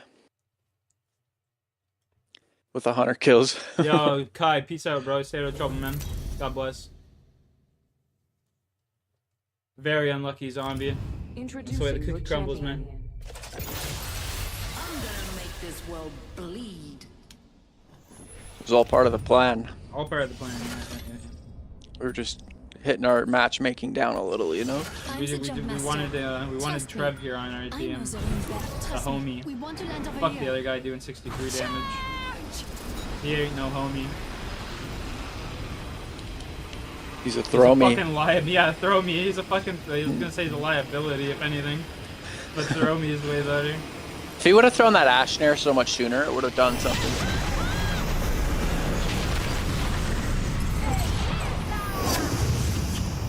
Yeah, baby, that's what I like to see. Flaunt it. Oh, shake that ass, girl. They're contesting? Yeah, they are, for sure. I'm going for inside, right here. Come on. Someone take that bin. I'm taking the bins. Why? Bruh. Extra treasures here. You're welcome. Putting down a fence. Anyone passes through here, we'll know. Flag attack. Good swing. I didn't mean to close the door. Fuck. No. Inside. Behind us. Almost cracked out. You got that, Trev? You got that, Trev? You win these, baby? That's what I'm talking about, Trev. Look at this kid. He's already doing better than Cracked him, cracked him. Okay. You're chilling.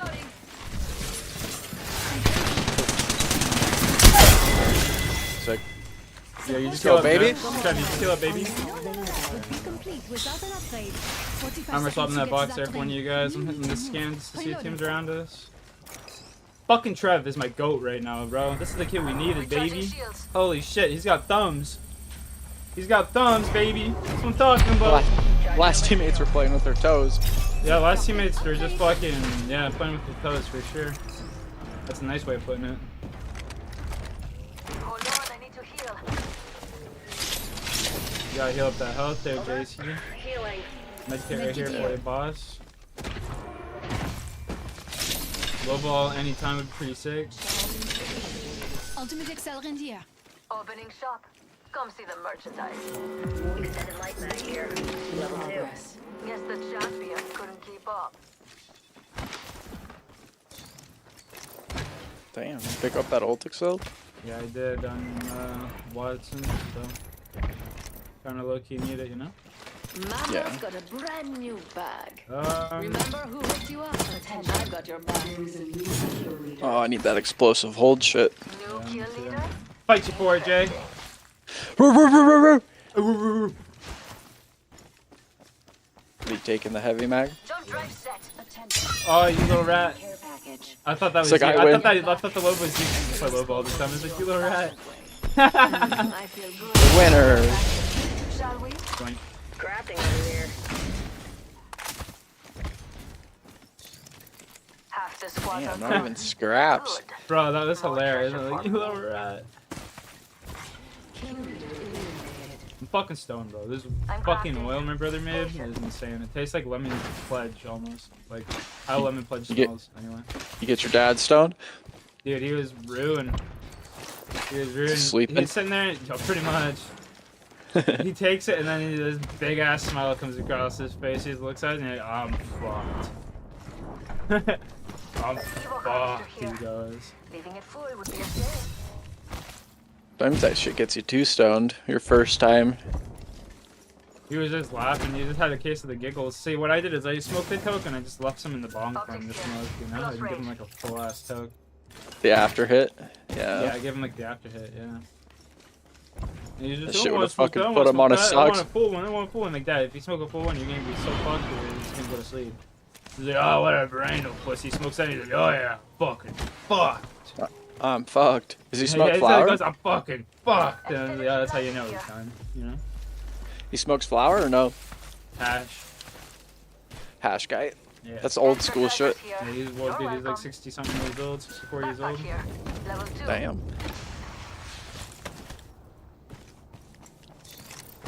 Mind if I do, bro? Thank you. If I'm ever that old, I'm gonna pretend to be old and just senile and shit, but I'm really not. I can like think perfectly fine and shit. Just fuck with everybody. Well, I just fucking, that's it.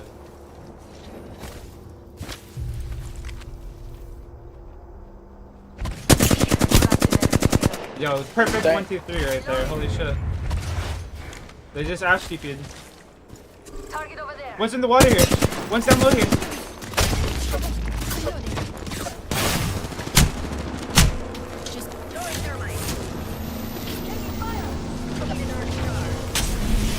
Over here, on the bridge, Burning the shit out of him. One shot. Shoot him. Octane. Brian. He's almost cracked. Charging on my shield. Nading the shit out of that. Throwing a grenade. Recharging my shield. Just topping up the shield. 30 on one. Almost killed. Full rushy Chucky is almost dead, boys. Reloading. You're gonna have to pop a medi and a bat, so you're gonna have to pop a medi. Reloading. Medi. Mayday, I got stairs. You're gonna have to kill him. Reloading. Double swung kid's not holding my over, bro. Well, he's fucking cracked too, that's why I said you gotta heal. Hair crushes tortoise every time. Listen.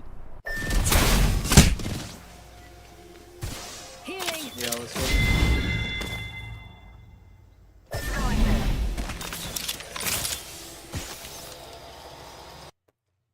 Alright, I go downstairs. We're back.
I'm back.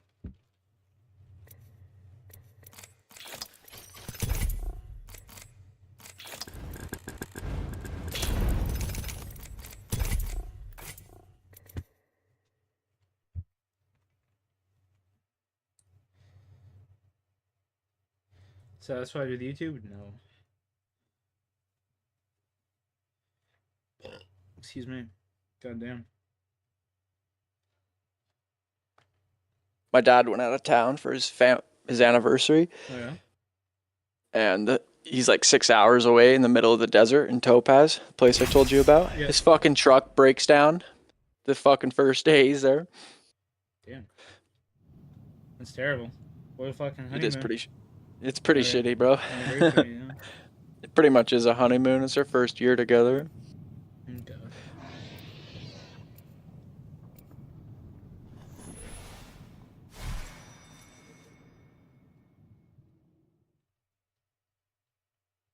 I was gonna have to drive down there, but I think he's got it figured out.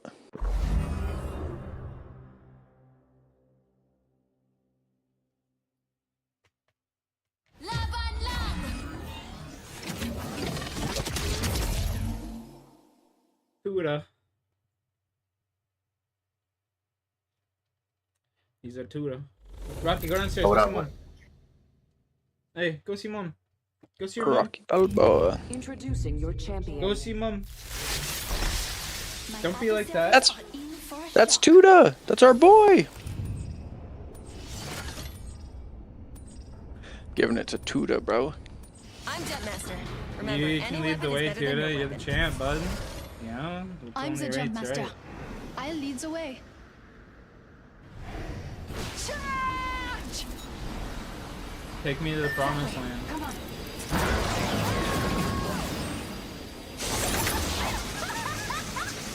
Damn, I've never even seen that emote.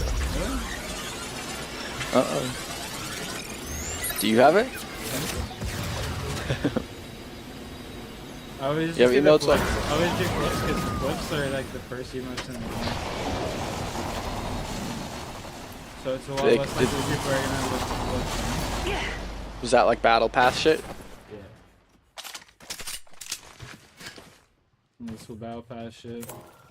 Backpack here. Level 2. You're only as good Does as your gear. Does it make you harder to hit too? Yeah. All that shit does. Yeah.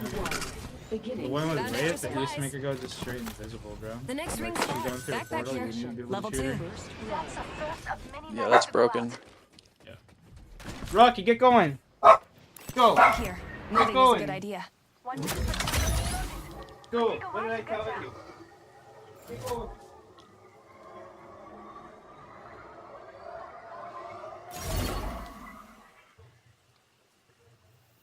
Seconds to get to that ring. We need to move. Attention, Evo harvesters are online.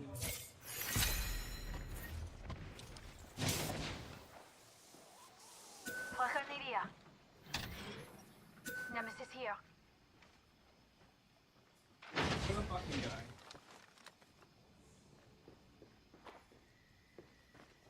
What a guy. Who the fuck's honking out front? A ring console here. Oh, my bad. This is based on packet tech. No, you're chilling. What a fucking guy, dude. He's just sitting there, like, standing at the top of this stairs back there. There's an Evo harvester here. At you? Ring's next location is Is he barking at you? No, he was barking at my mom.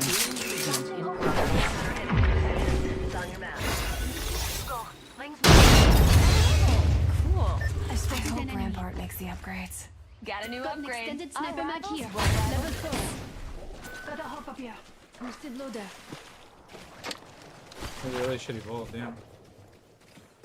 Backpack here. Level 2. Evac tower here. Tactical balloon. I got heaters. We can cruise over here. Standard stock here. Level 2. I'm gonna go get this Evo for the boys.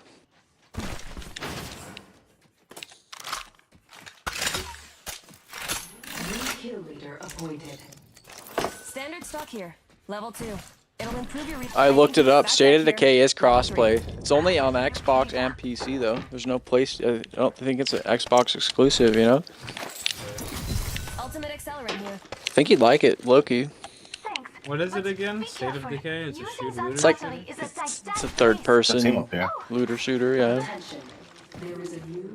You have like outposts you can go and you can conquer any building. You can make any building like your outpost. Above us. Watch out. In the right over.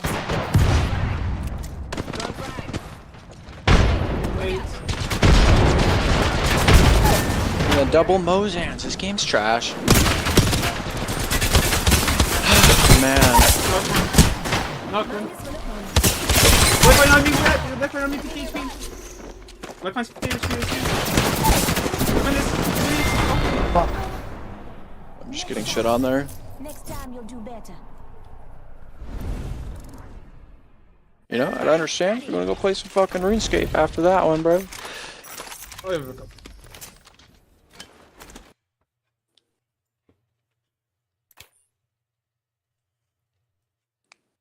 I just sold everything in my bank. Went and bought a fucking weapon today on RuneScape so I can start doing melee again. Now I gotta just save up some. You got the highest DPS? No, not the highest. That shit's like 400 now. Damn. Yeah. 400? Yeah, bro. There's some items in the game. Like if I'm trying to get into the raids that drop like 1 bill items and shit. You know what I mean? You know what I mean? Are they like online raids with others? Yeah, like that's what fucking me and Squirmy do on that game. We go into the online raids. Squirmer. That's what we were doing, like that. I don't know if you were there the one day. Actually, we were doing Bandos the one time, and it's like we dropped some of the best melee armor in the game. We were trying to get that. It's like 40 mil for a piece, or 30 mil for a piece. And then we just divided by 3, you know, 30 mil, 10 mil each. How many pieces of armor are there? Like chest plate, legs, helmet. There's boots, there's boots, tassets, which are like leg pieces, and chest plate. And then you got like the sword pieces as well. You can collect up the sword pieces and build the Bandos God Sword, and it does like a crazy like it lowers the enemy's defense by 50%. Is there gear that's just made for PvPing too? Oh yeah. Well, not necessarily PvPing, but like it's the best PvPing. Yeah. Man, have you ever watched people cunning wife for a happy life? Have you ever seen motherfuckers play PvP in that game? This is crazy. Not really. Is it hard? Is there a bunch of like cheese ball shit that's broken? And neither do we, right, Newt? All about tech management and shit. There's some real nerds with that shit, bro. This motherfucker didn't even play Valkyrie. I switched for him. When you see me, you'll know it's the end. Or a new beginning. That's a sick Loba skin. Reckon we crash land this puppy there. Forget that, eh? What are we talking about? Yo, my bad. I didn't realize my mic was on me. Oh no! You didn't confuse Reckon we me crash for land this Mellow puppy Maggie, there. did you? Bombs away! Holy fuck. But I was talking about.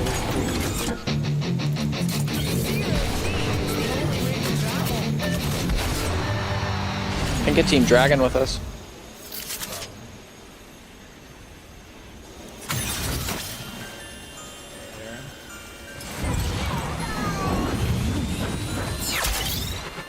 See, I'm cool too. I got an emote.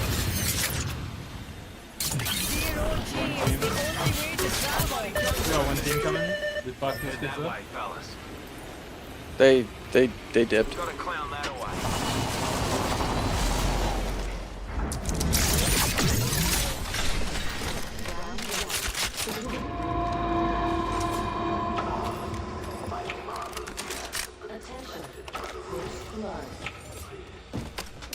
First blood. Pick me up, pals. I've got a minute until the ring closes. If you want it, bag it.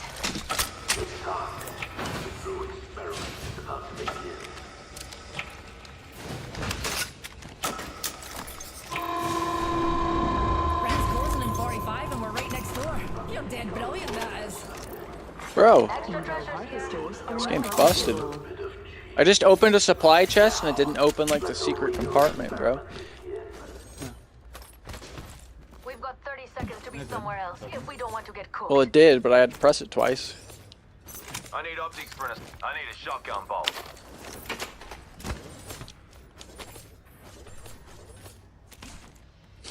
Is that Rocky? Did you hear him? Yeah, that's funny as fuck. He's mad at you, bro. Optics here. Mid-range. Open up shop and shut him down. My dog Nice choice. You've got good taste. That's my dog. Update for you. We ain't in it. Just playing with my brother's dog.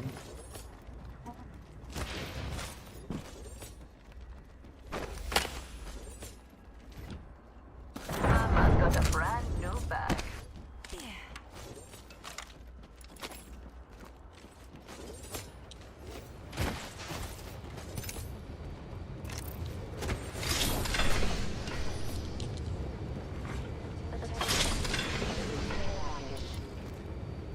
Dears, eyes to the skies. Boy, A care explosive package. hole here. I'm crafting patience. Got me ultimate, mate.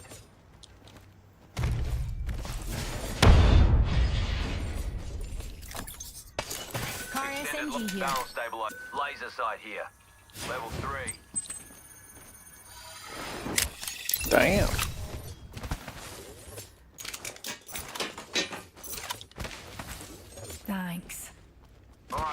have a cry over it.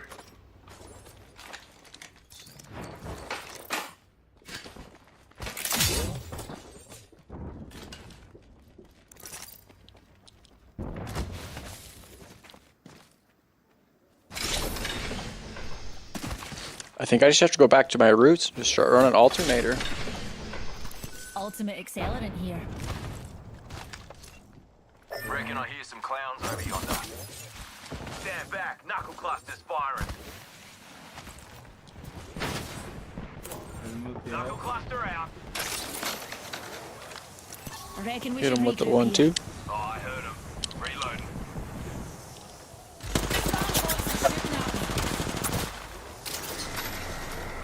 Turn it around.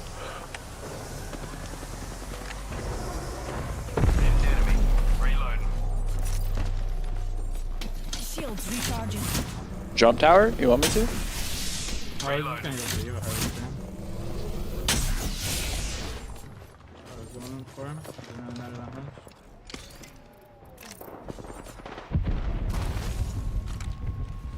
They're on the Eva harvester right now. Alright, evac.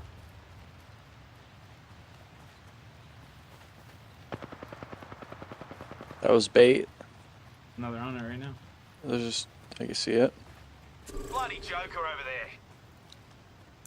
Let's regroup here. UT agrees. I only saw one go. Here comes the old knuckle cluster.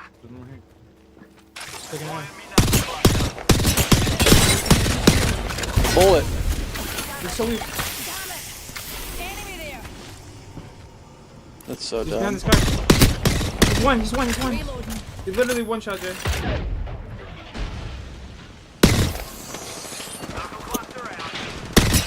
Okay, buddy. Recharging my shields.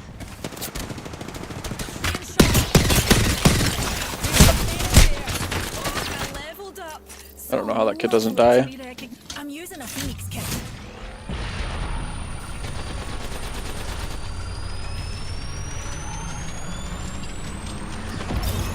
Recharging my shields. Hold on, I need to heal. Think I hear a drongo that way. Being shot at. Being shot at. Another soft landing. Throwing jump drive. Recharging my shields. Juicing me shield. Healing.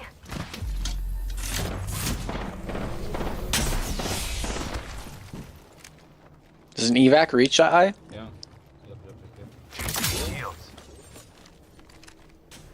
Can you freeze off the top of them? You were right.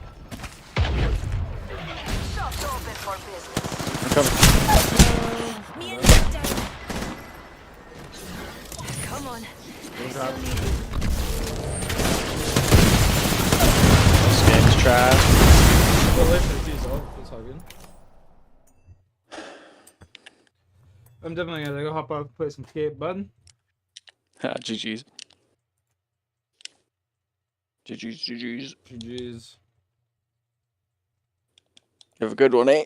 Yeah, you too. Excuse me.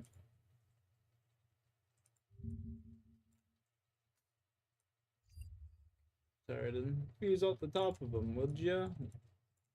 Homeboy just nowhere to be found.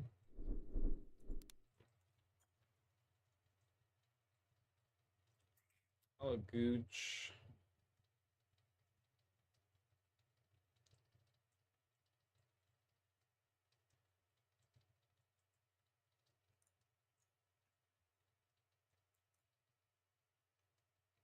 Yesterday, our community suffered a tremendous loss at the hands of a heinous criminal. Can you put the gun down? No, I cannot. Should have gone in. This is our scene. Someone's already been shot. This is. What do these voices tell you?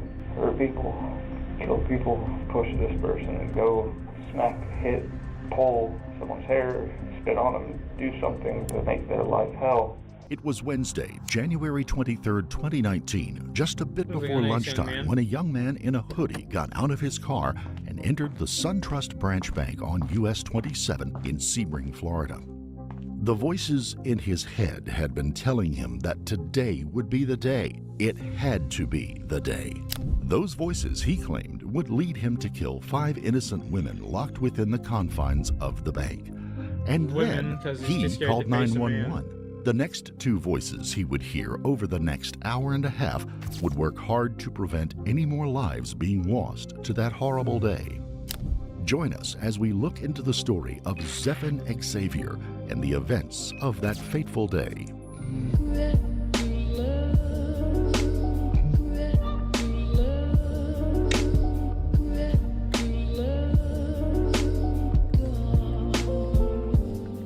Before we begin, we would like to extend our deepest sympathies to the victims of this horrible event and the families they left behind.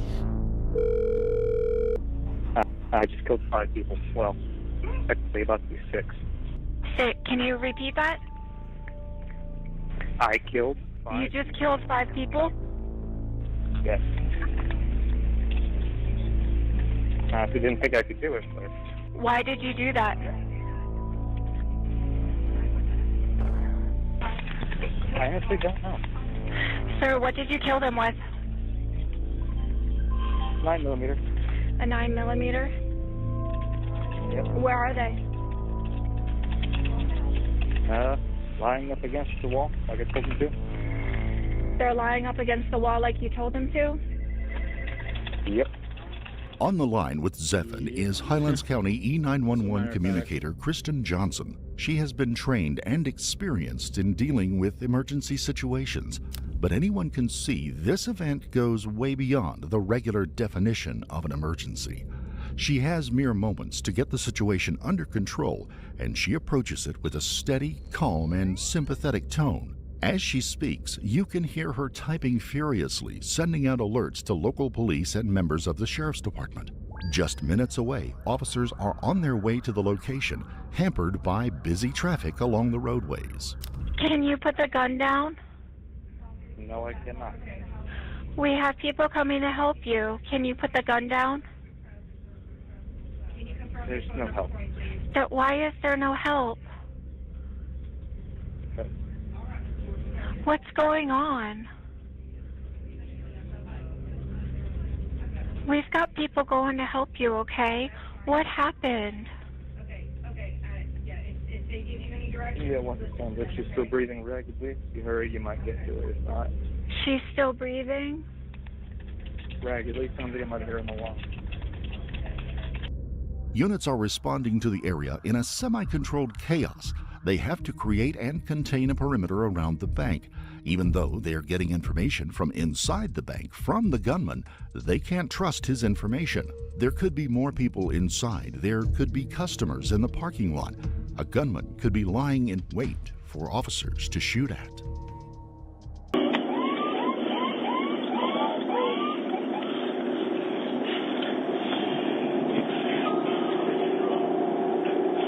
Only in America do they not pull over for fucking cops. Put one in the chamber. I got it, don't worry about it. I got it. I'm the one that's patrol rifle, yeah.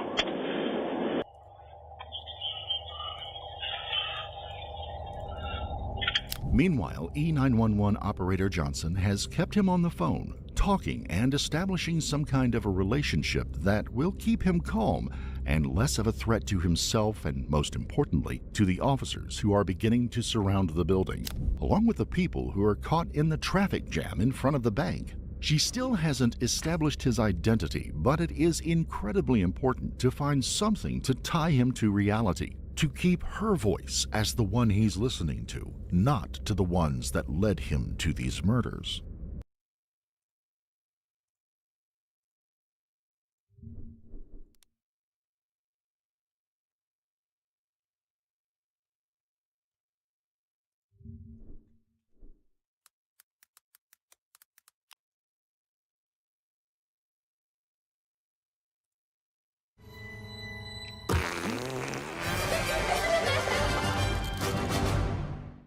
Hello everyone, how you guys doing? Hopefully you guys are having a wonderful day. Today we are here with a Drake Slayer guide for old school RuneScape in my endless adventure to make as many Slayer guides or just guides as possible. So hopefully you enjoy. If you do, make sure to leave a like. On top of that, I got plenty of links that you can check out. Should you kill Drakes? My answer is certainly not. So you can end the video there, skip the task, move on, if you please. If for some reason you do want to continue... No? Alright, well. Skipping task.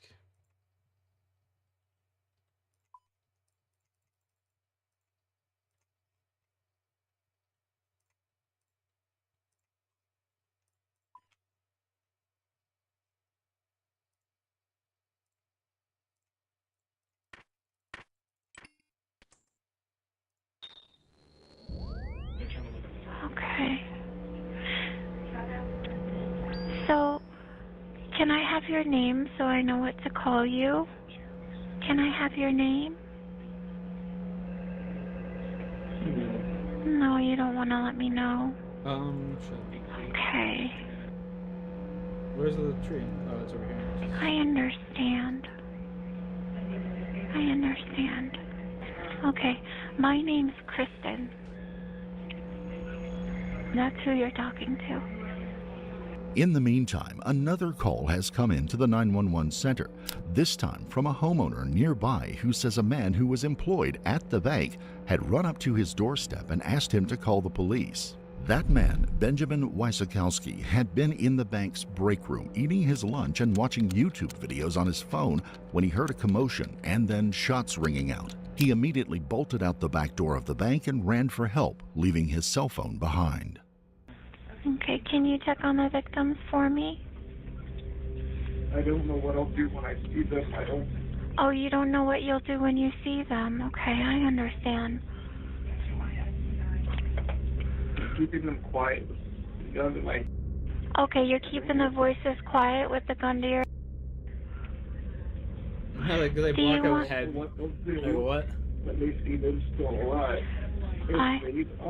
I understand.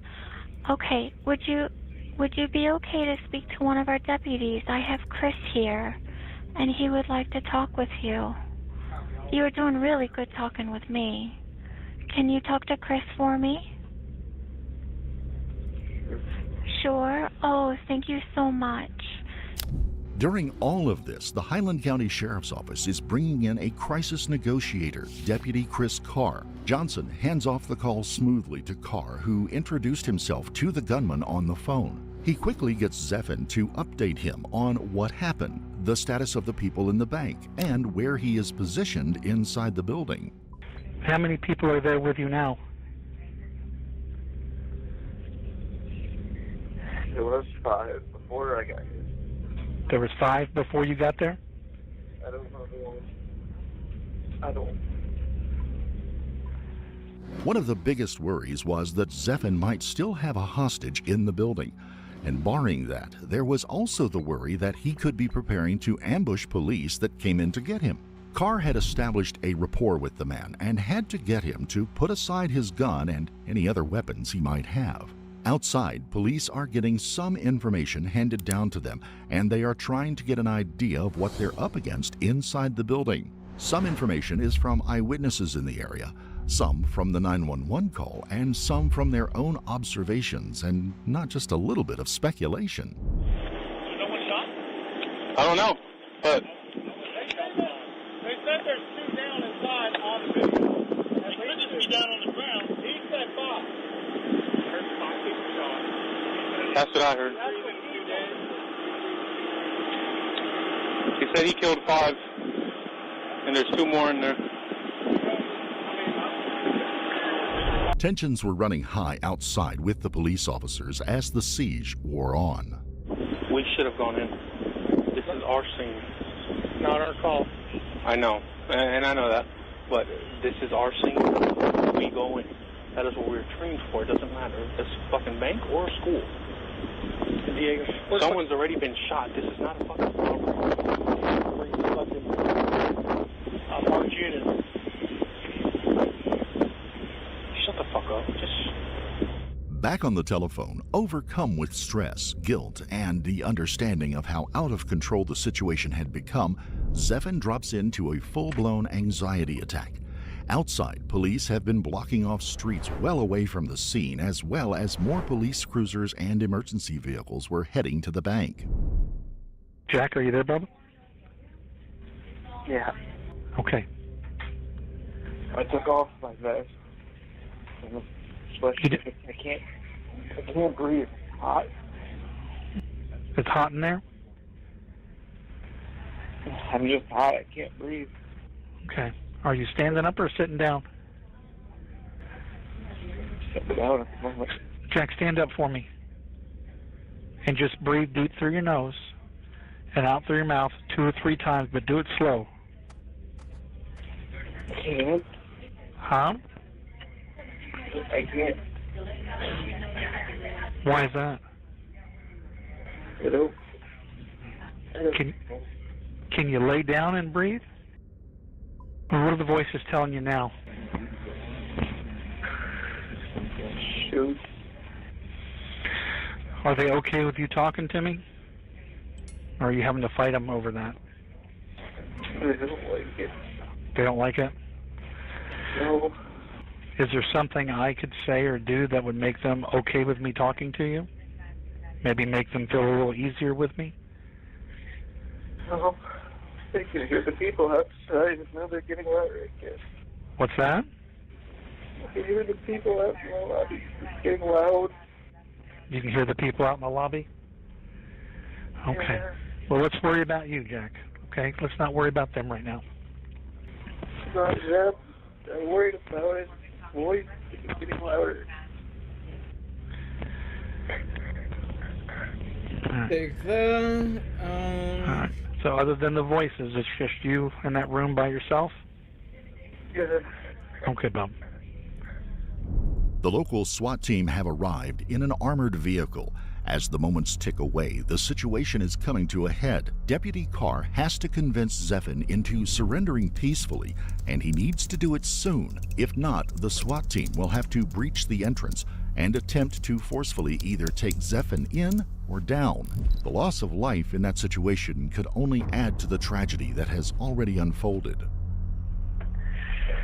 Do you think you're ready to talk to somebody? Or you can talk to me in person if you like. I'll come over there. It'll take me 5 minutes to drive there.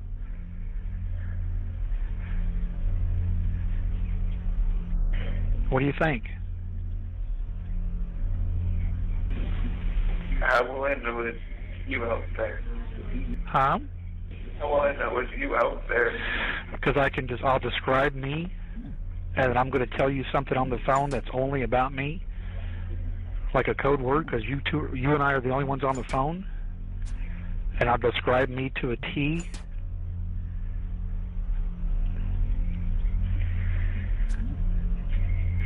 Okay. Okay? But in order for you to do that, I'm going to have to tell you certain things that you need to do before you come out and talk to me, but I'll talk to you in person, face to face. And we can talk as long as you need to talk.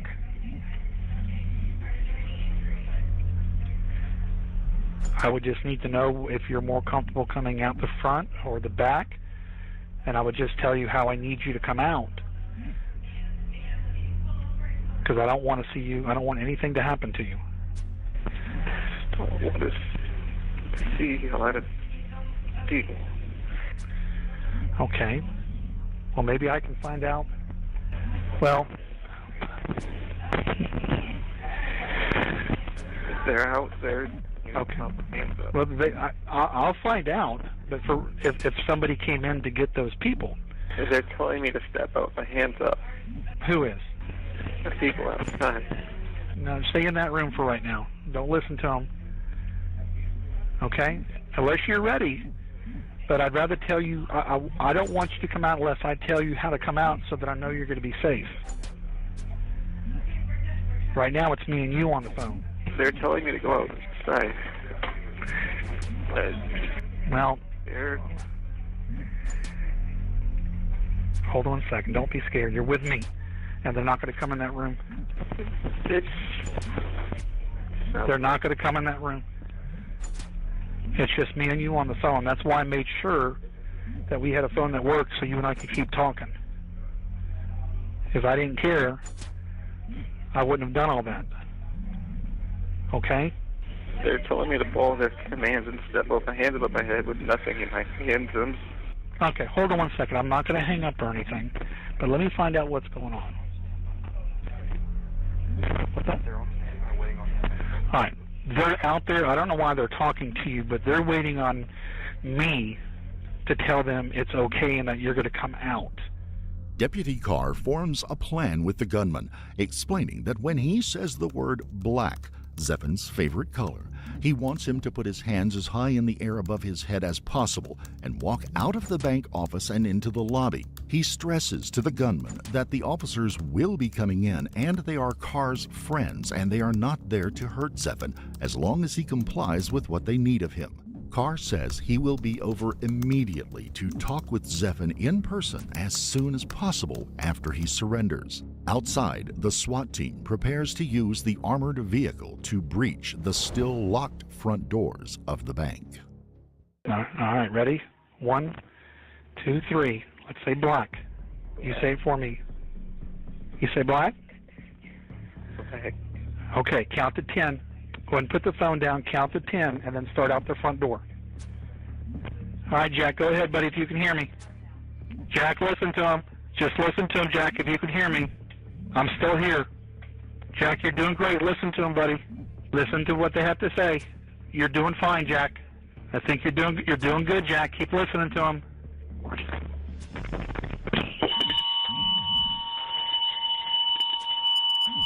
Officers on the scene take Zeffin into custody without having to fire a shot. Inside the bank, 5 slain women lay on the floor, their heads to the wall. 4 were employees of the bank. 1 was a customer who had just come in to make a deposit. 65-year-old Cynthia Watson was a local jewelry maker and had raised animals on her small farm. She had just recently married a month before the incident. Deborah Cook was a 54-year-old grandmother of 2 who worked as a teller at the bank. She had 2 sons and had been married to her husband since 1984. Metasol Lopez was a 55-year-old woman who was a Sunday school teacher and a member of her church's choir.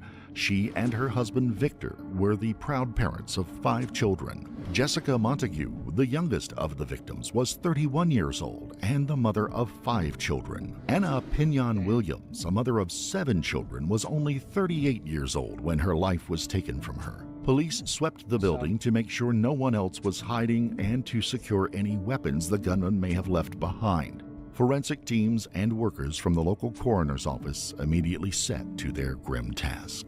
Most of the victims had been killed with single gunshot wounds to the back of the head, while 2 had multiple injuries. Shell casings littered the floor around their bodies. In the back office, on a chair, Zeffin had piled up his bulletproof vest, his Springfield Armory XDM 9mm pistol, with 2 additional 13-shot magazines, a knife, his cell phone, and his wallet. Zeffin would be arrested, taken in, and processed. He would be interviewed the next day in an attempt to figure out why this had happened. Detective Sergeant Jeff Reinhardt leads the interrogation alongside Detective Roger St. Laurent. Anything else excite you? I try to keep myself as little excitement as I can. So you're trying, and you've told me that a couple times now, and why is that? Why do you keep yourself calm, or why do you keep yourself from being excited? Because as soon as I get excited or happy or something happens, voices in my head start telling me to do bad things again. Okay. So when you get excited or you get happy, you say you hear some voices in your head? All right. Anytime something positive happens or seems like everything's going okay.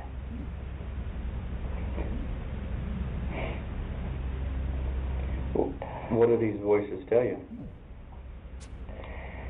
Hurt people, kill people, kill. Is it always the same voice? There's at least 5. 5 different voices you hear? That I can differentiate from my own. Sorry, I'm asked. You know, I asked JC at all. How long have you been hearing these voices for? Since I was 11. Honestly, we're just having teammates that weren't really good to me. I don't want to resort to that as like an excuse, but like, there's a couple times and like you and I are both doing like 300, 400 damage, and these motherfuckers when they speak to you, do they normally say the same things? Like, no, sometimes it's as simple as aggravating. Just go push this person and go smack. Or like they're just not watching the proper angles, and it's just hair, like, spit on them, do something to I'm make not their here life playing hell. Looting Simulator, you know? Other times it's as bad as today. Okay.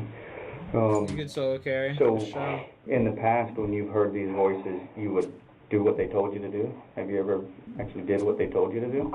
Only once.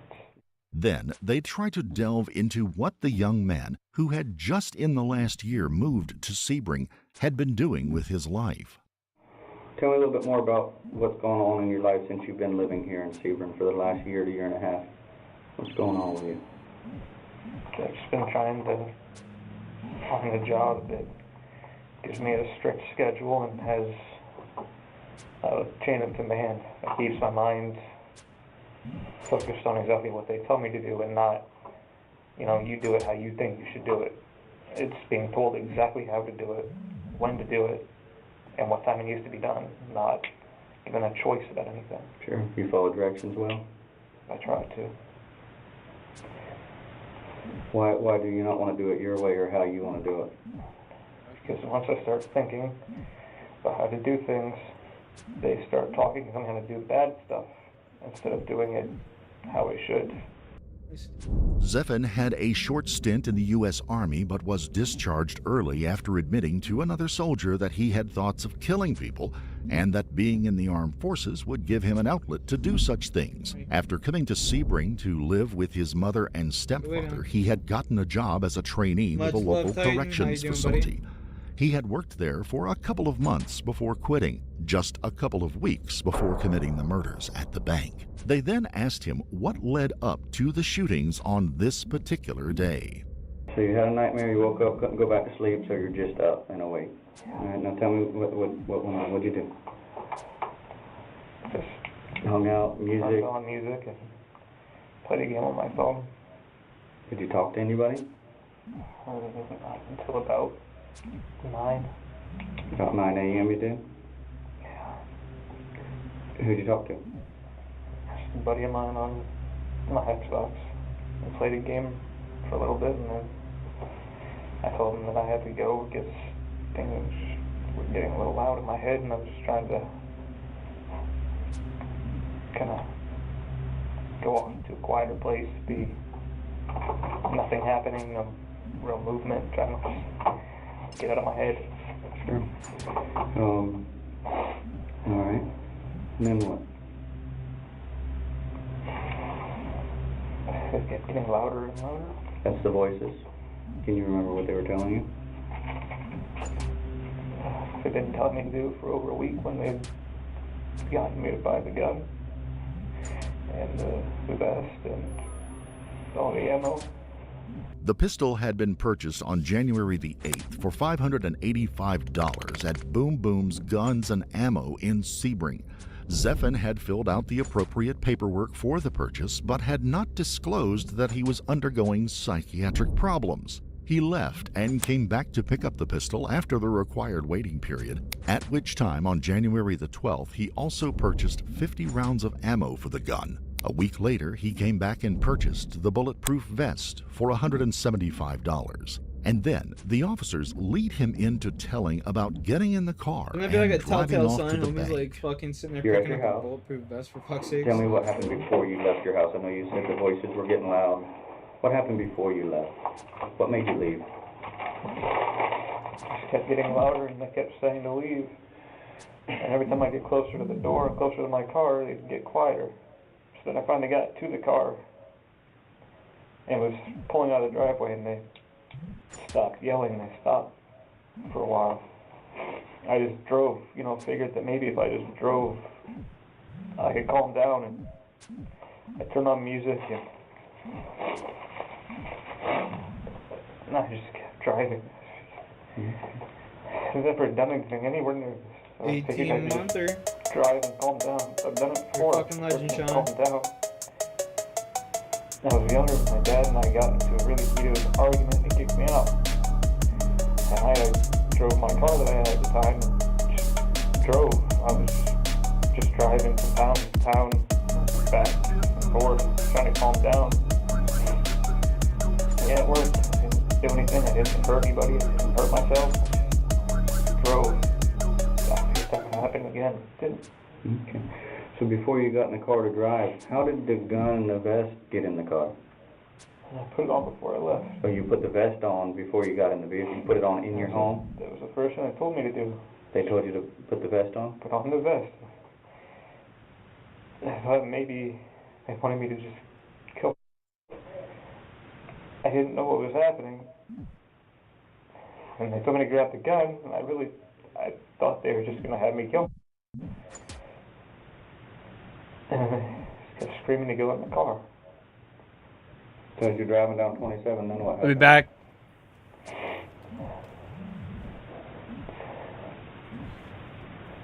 As we're getting closer to the bank, the voices started to pick back up and start yelling again. Telling me to pull over, to stop. And everywhere I could stop.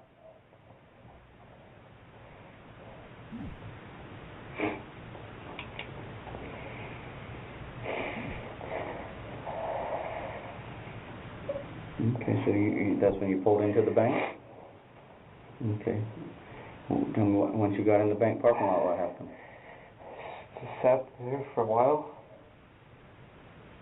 Felt like forever. Just trying to stop myself. Okay.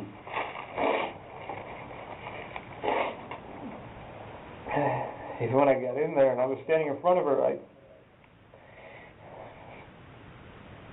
staring off into space, trying to not think, so I could just walk back out. But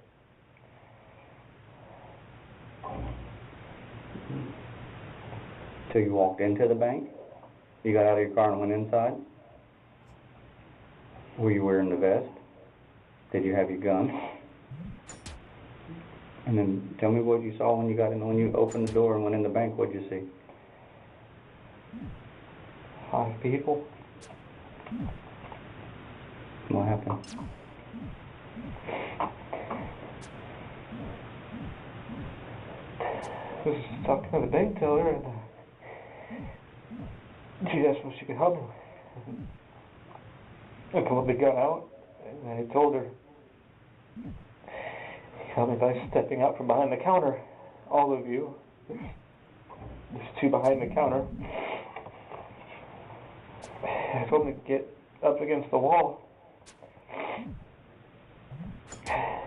They both walked out. They didn't argue. They didn't just listen and walked. She told the lady I told to get up behind the counter and get against the wall. I turned around and said that I need all of you guys to get against the wall. And one of the ladies came back with a sarcastic okay, and the lady behind the counter just said, get against the wall, just listen to him. And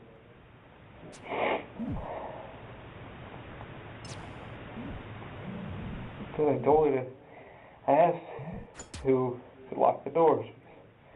That's what they told me to do, is to lock the doors so no one can get in. I locked the doors, told them to lay on the ground. Told me to tell them to lay on the ground. I told them to lay on the ground and screaming to shoot. I just stood there for a sec. I didn't want to hurt anybody. I don't like hurting people. Yes, sir. They told me to shoot. Got to the point where I was aiming at them. I had my finger off the trigger. I didn't want to shoot. They just kept tormenting me and screaming. What were the ladies doing? Asking me why.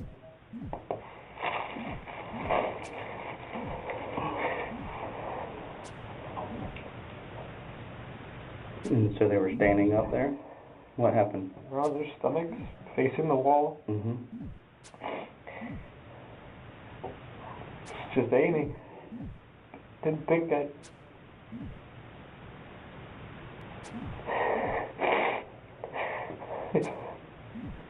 When they told me to shoot them, and I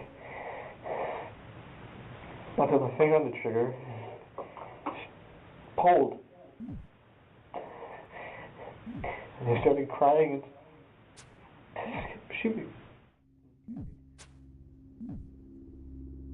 Zephan Xavier would plead guilty to shooting and killing 5 women.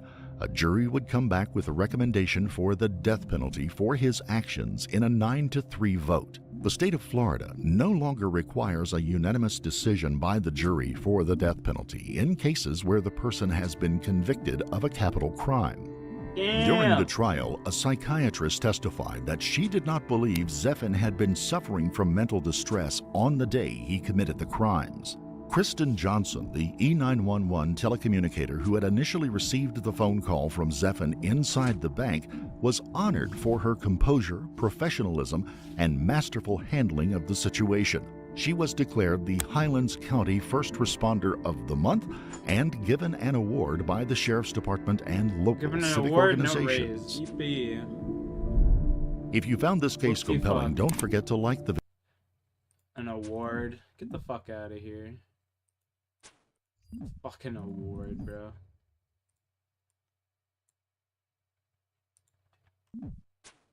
Give me that raise, bitch. Don't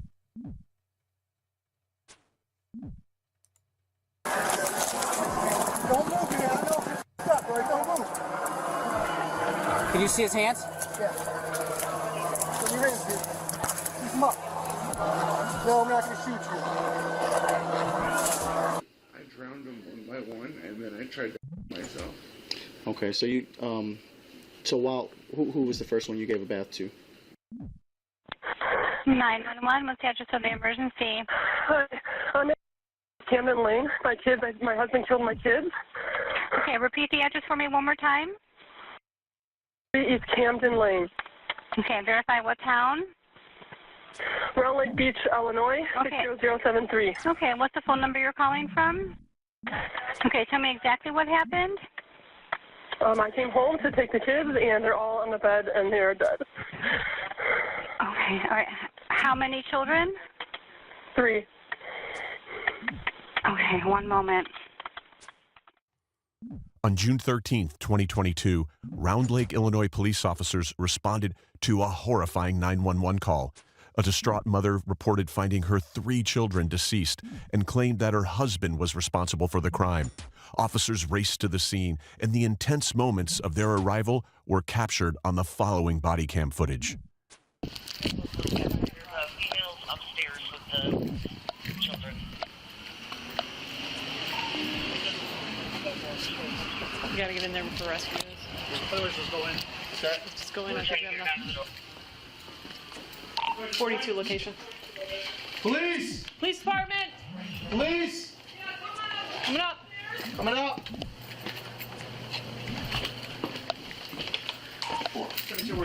I got blood here. There's blood all over. I can see here. Is there anybody else in the house, ma'am? Is there anybody else in the house? I don't know. What is going on? Okay. Okay, ma'am, do you have any weapons? No, I don't have any weapons. I'm gonna have you step out here with me, okay? Come out here. Step out of the room. Okay, come out here. Okay, ma'am. We got one coming down. Okay, all right. Is fire? Yes, they're okay to come in. Yeah, come on in. Okay, there's no way for us to avoid this, Bobby. Okay. You got your body cam on? Yeah, I got my body cam. I don't want to touch any of them, but they're not breathing. Crawford, you want them upstairs? Someone threw up. Do you hear that? Someone in the I'd like at background least just one to fucking come threw up. Okay, Just one, just to verify. any of my guys that come in, please put them in front of you. I need my guys in here. It's gonna be 2. Okay. Okay. At least, yeah, we just at least need It's gotta be 2 2. of us. That's fine. Somebody have a flashlight? I mean, it's pretty obvious. Okay. So just be prepared. It's a mess. After securing the scene and the arrival of EMS, That cop is it was tragically genuinely too nice confirmed for the job. that all 3 children had passed away. Bryant Anthony Carrolls, 5, Cassidy What a Rose piece of Carrolls, 3, and Gideon Locke Carrolls, 2, had been found by their mother, Debbie Carrolls, drowned in their bathtub. She had come to pick them up from their father's visitation. What she discovered instead was a nightmare beyond comprehension. As police searched the home, they found a large amount of blood, believed to have come from Jason Carrolls, the children's father. A chilling note left behind read, "If I can't have them, neither can you." A manhunt was immediately launched, and police soon located Jason Carrolls on a nearby highway. This initiated a high-speed chase as officers pursued him.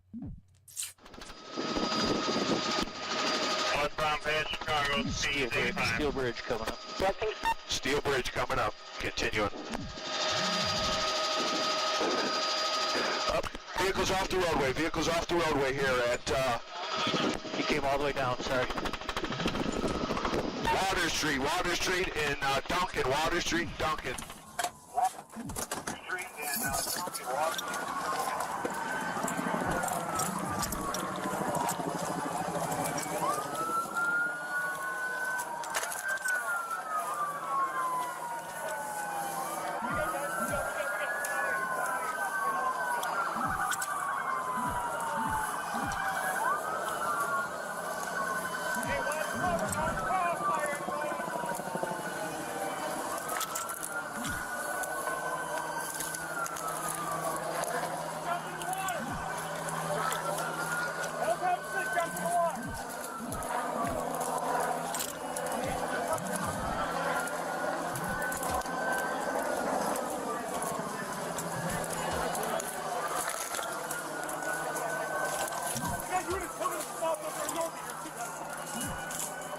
Where's he at? Way down there. Way the fuck down there. Stay the fuck down there.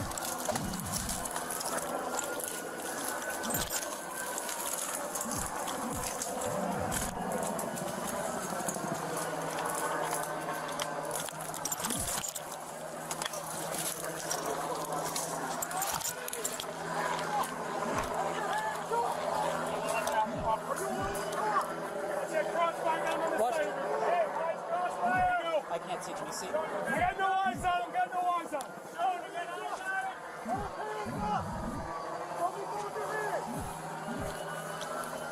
Keep him there. All right, man. Keep him there.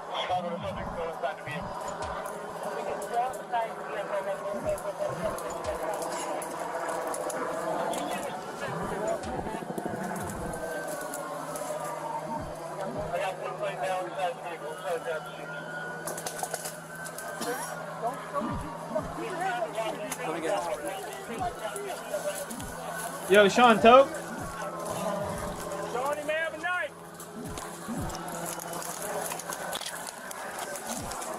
Don't move, man. I know if you're fucked up, right? Don't move. Can you see his hands? Yeah. Show your hands, dude. Keep him up. No, I'm not gonna shoot you. Let me get covered. You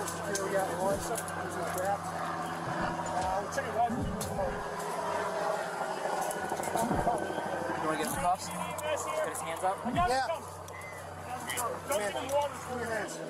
Put your hands out the car. Put your other hand out the car.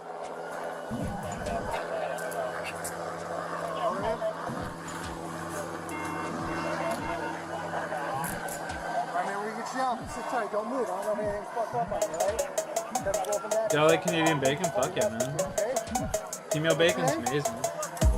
Jason?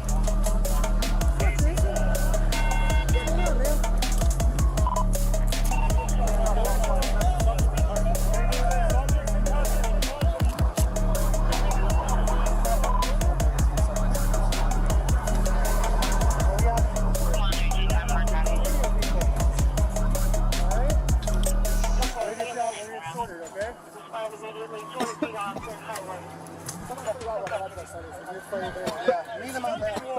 Dunk the water. Dunk the water.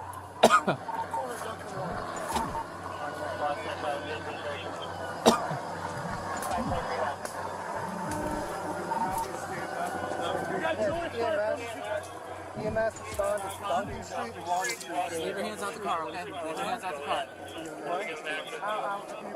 Yep, just leave your hands out the car, okay? No, I moved them out farther. Okay, good. We appreciate it, man. We can't move you right now just because we don't know the extent of your injuries, okay? We don't want to hurt you more than you already are.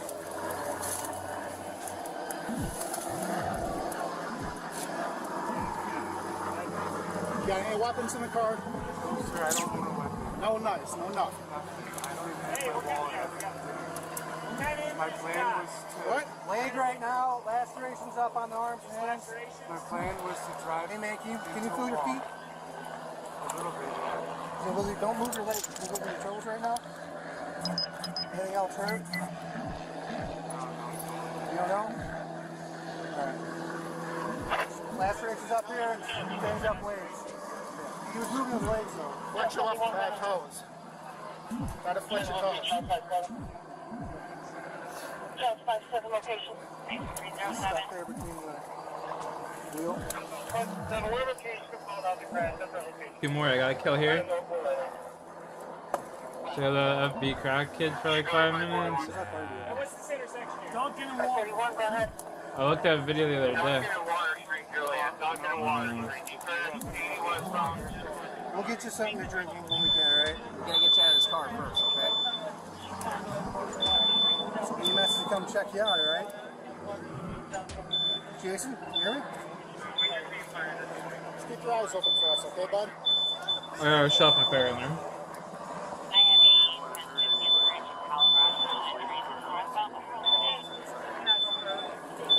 What's that?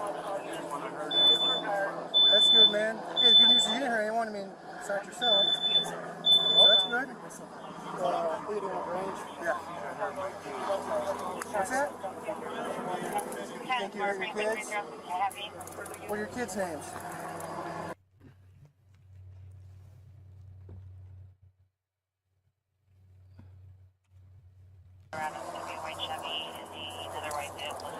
Where they at? They at home? There's only one in the car, right? What's that? Sorry?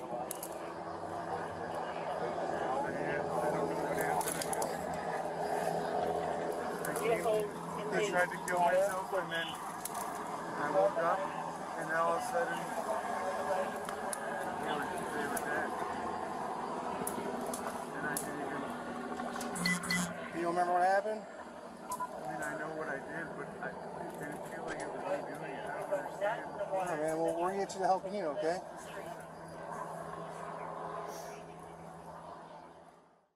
After a 17-minute police chase, Jason Carrolls lost control of his vehicle and crashed into a wooded area. Emergency responders quickly extracted him from the wreck, and he was taken into custody. Officers followed the ambulance to the hospital, where they were able to question Jason about the horrific events that had unfolded earlier that day.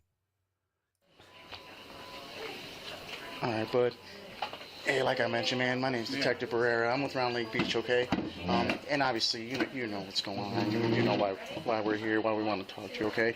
And like I said, I appreciate you being super cooperative. Again, sorry about whatever is going on. Okay, so I just gotta get through this. So I'm just gonna read you your rights, okay? Just because I do want to speak to you, and I just gotta advise you of your rights. Okay,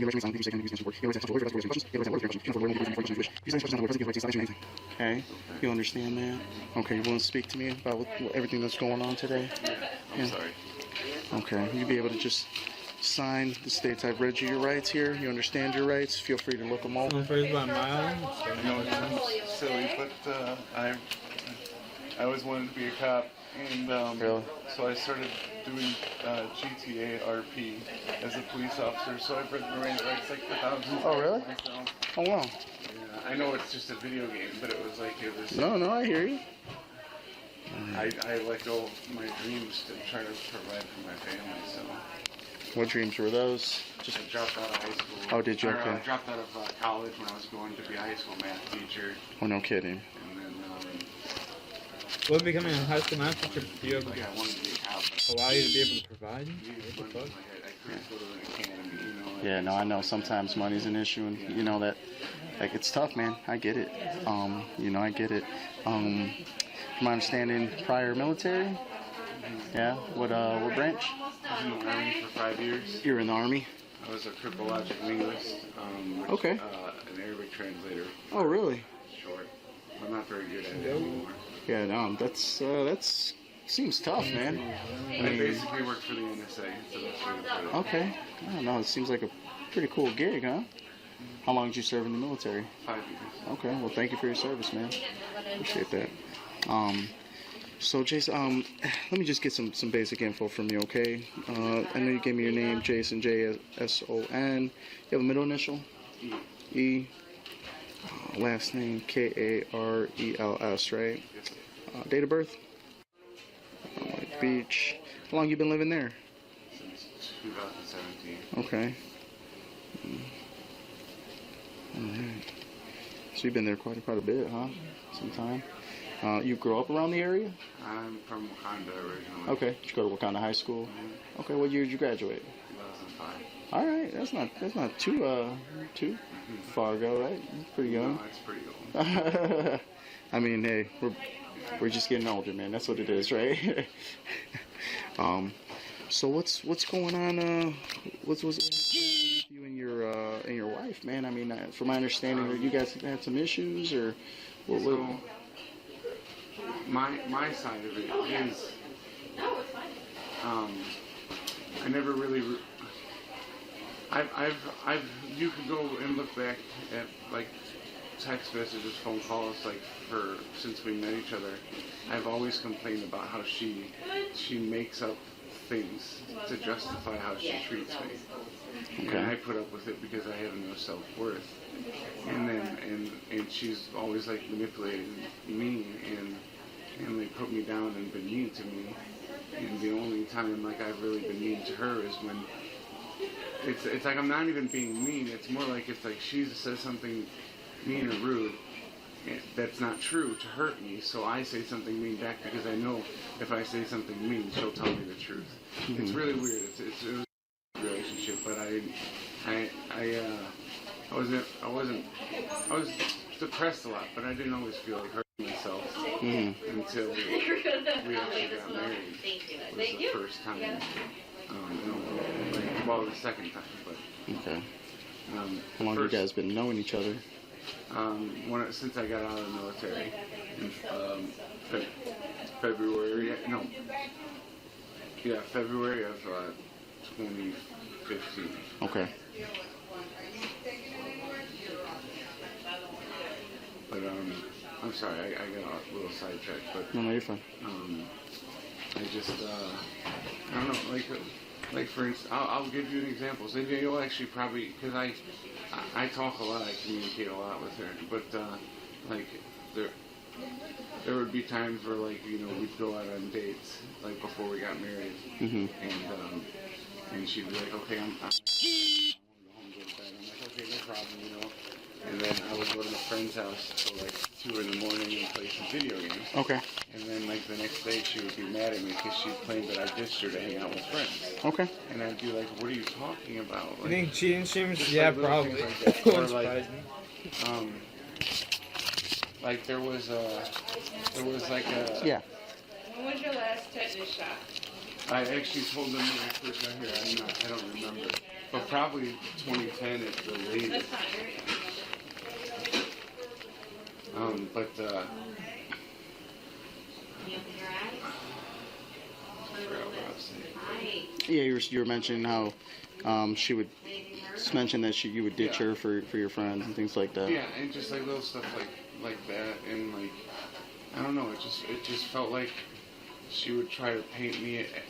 She would paint me as this bad, terrible person to make herself feel better for how she felt about herself. Okay. I also wanted to be a psychologist. That was my third dream. No fucking way. So I like analyze things and overanalyze. Basically, just gonna gamble all and lose them.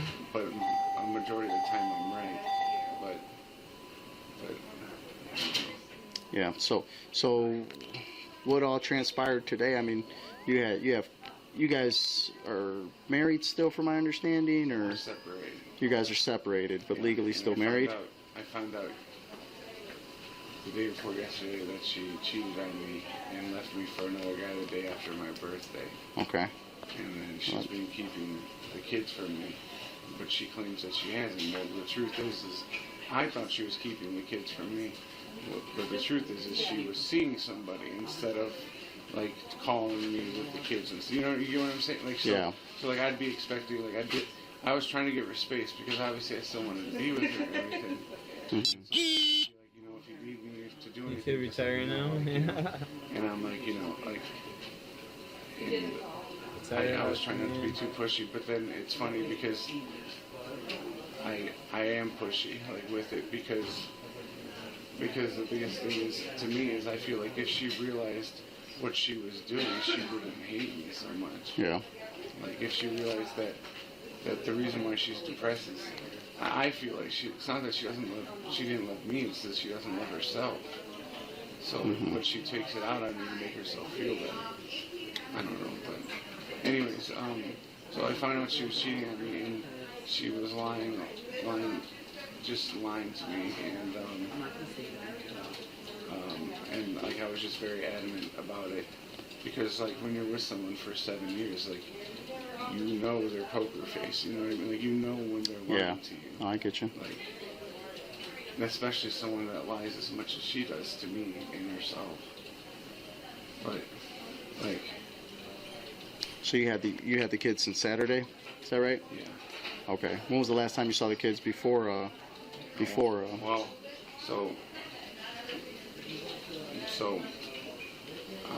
she had finally, after about a month and a half, she started calling me just to say goodnight to them. Like it was like 1-minute phone calls and stuff. Because I was like, that's what I asked for. I was like, just let me talk to my kids just for a minute. Say goodnight. I love you. So it had been about a month and a half since. Well, no. Like that was the first. Like I asked her to start doing it. Before then, I had seen them. I want to say about 2 weeks ago. So 2 weeks ago. Was it kind of like you guys were in agreement?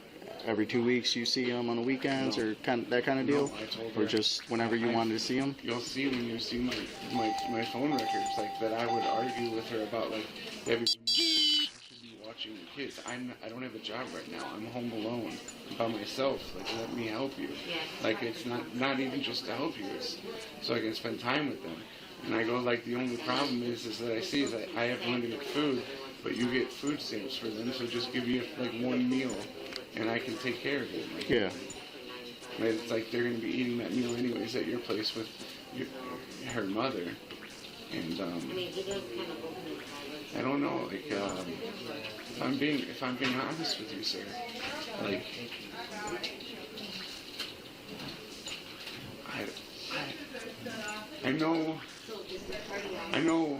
I don't know why I did what I did, but like I know what I told myself when I did it. You know what I mean? Okay. Like, what was that? And it was like that they deserved to be with me, and that I felt like she was neglecting them, and I wanted to hurt myself, and for some reason I thought it was okay to hurt them too. I don't know why I did that. Like I thought we would be together, like you know, in whatever's after this life. Redeems like, down. And like the whole time I was trying to get myself at home. I turned all that shit I off. kept telling myself they're waiting for you. You have to be with them. I don't know why. Like as soon as I got here, and the cop asked, or not here, but as soon as I like rolled my car and everything, and he asked me, do you know why? Like do you know what happened? It was like the first time I like actually started crying because it finally dawned on me. Yeah. Like I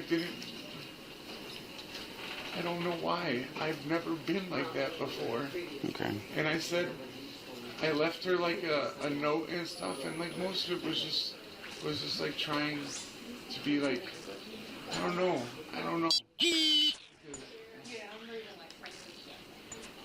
Was this something that you wanted for her to feel your pain in that sense, or you know? I can't say yes or no to that, honestly. I don't think so. Okay. What exactly? Honestly, I just didn't want to be in pain, and I think I told myself that, and you'll actually hear it in the last time we talked. I told her, it's like, if I'm not around, you're just going to start taking it out on them, and they don't deserve that. And I think I felt it should be using the fucking DHCP on I don't know why. Saving them in what sense? From going through the pain that I did.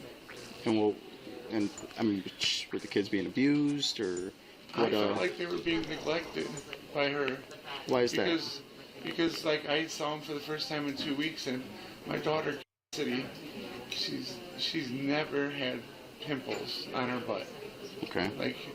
And I confronted my wife about it. I was like, and I may have I can't remember, but I think I was a little mean about it. But it was because it was like, she's telling me that I'm a terrible father and that I don't pay attention and stuff, but it's like, and how do I notice that my daughter never has pimples on her butt and now she's got like 20?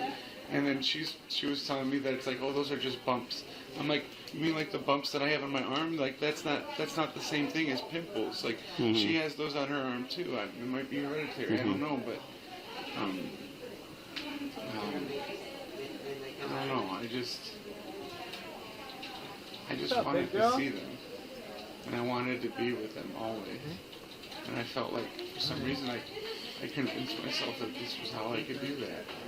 I don't know why. Yeah. I've never been a violent person.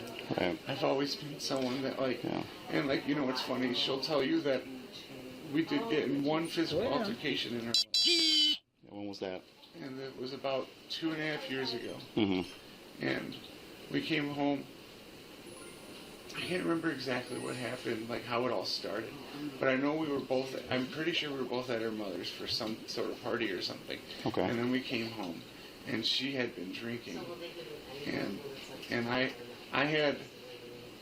don't drink, but I quit drinking after the military. Yeah. But that night I did actually have, I don't know what it was, but I think it was Sprite and UV blue. Okay. I think I had 1 cup of Sprite and UV blue because I knew, because I don't need to drink, but I also knew I wasn't the one driving the kids. I didn't realize that she had been drinking like as much as she was, and then she came home and she started like just being mean to me, and I didn't understand why, and like saying stuff like that I was a terrible father and a terrible husband and stuff, and I think it's because I left early, because I wasn't feeling, because I have gluten allergy. Okay. And when I eat gluten, like within 30 minutes, I'm literally in the bathroom for 30 minutes to an hour. Yeah. And it's like, I wanted to go home and deal with it there because I'm self-conscious. And, and I'm actually a very courteous person. I didn't want to blow up their bathroom. I understand. You know, and like she was for an hour and a half, I wish I would have recorded it. But for an hour and a half, she was just verbally abusing me. And then finally, this is at the party or at home? No, this was at home. At home? Okay. And then, so, like, I was going to leave and go to my mom's. And, like, I had grabbed some clothes. And then I thought to myself, I'm like, wait, do I really want to leave her with my children when she's acting like this? How do I know it's just me? It's going to end when I leave. Like, what if she takes her anger out on them? So I was like, you know what? No, you need to go back to your mother's and stay the night. And she wouldn't go. So I put my arm around her waist and I'm like, come on, I'll take you to your car.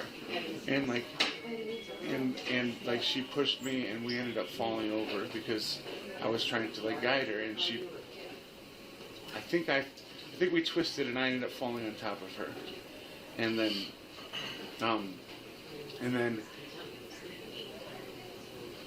then like I got up and I like made sure she was okay and stuff, and I tried to just ignore it because I felt bad, because like I knew that like even though I only put my arm around her waist, I knew that like it wouldn't have we wouldn't have fallen if I didn't. Right on. Even though she did push me. Yeah. Like she pushed me because she didn't want to leave.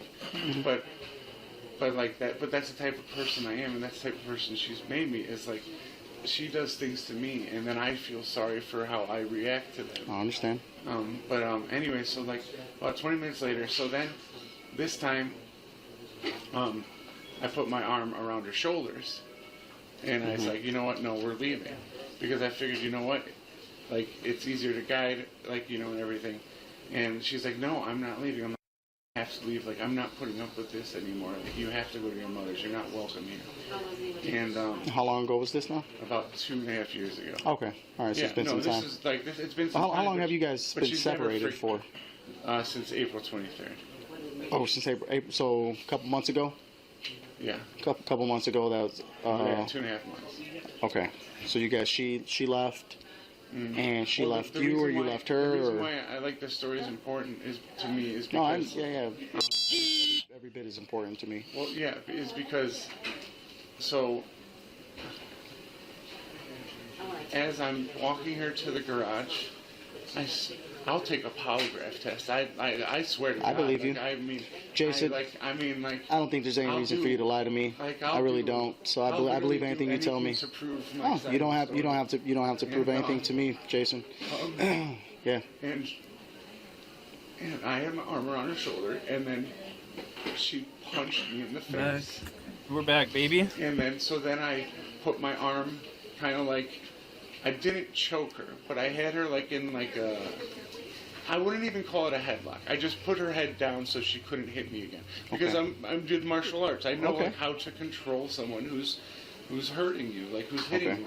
You know, like pressure points and things like that. I didn't do nothing. I just put her head down. Yeah. And then she got another really good swing and hit me in the neck. And I've always been the type of, I've never been an aggressor type of person. I've always been a self-defense type person. And I snapped and I punched her back. Okay.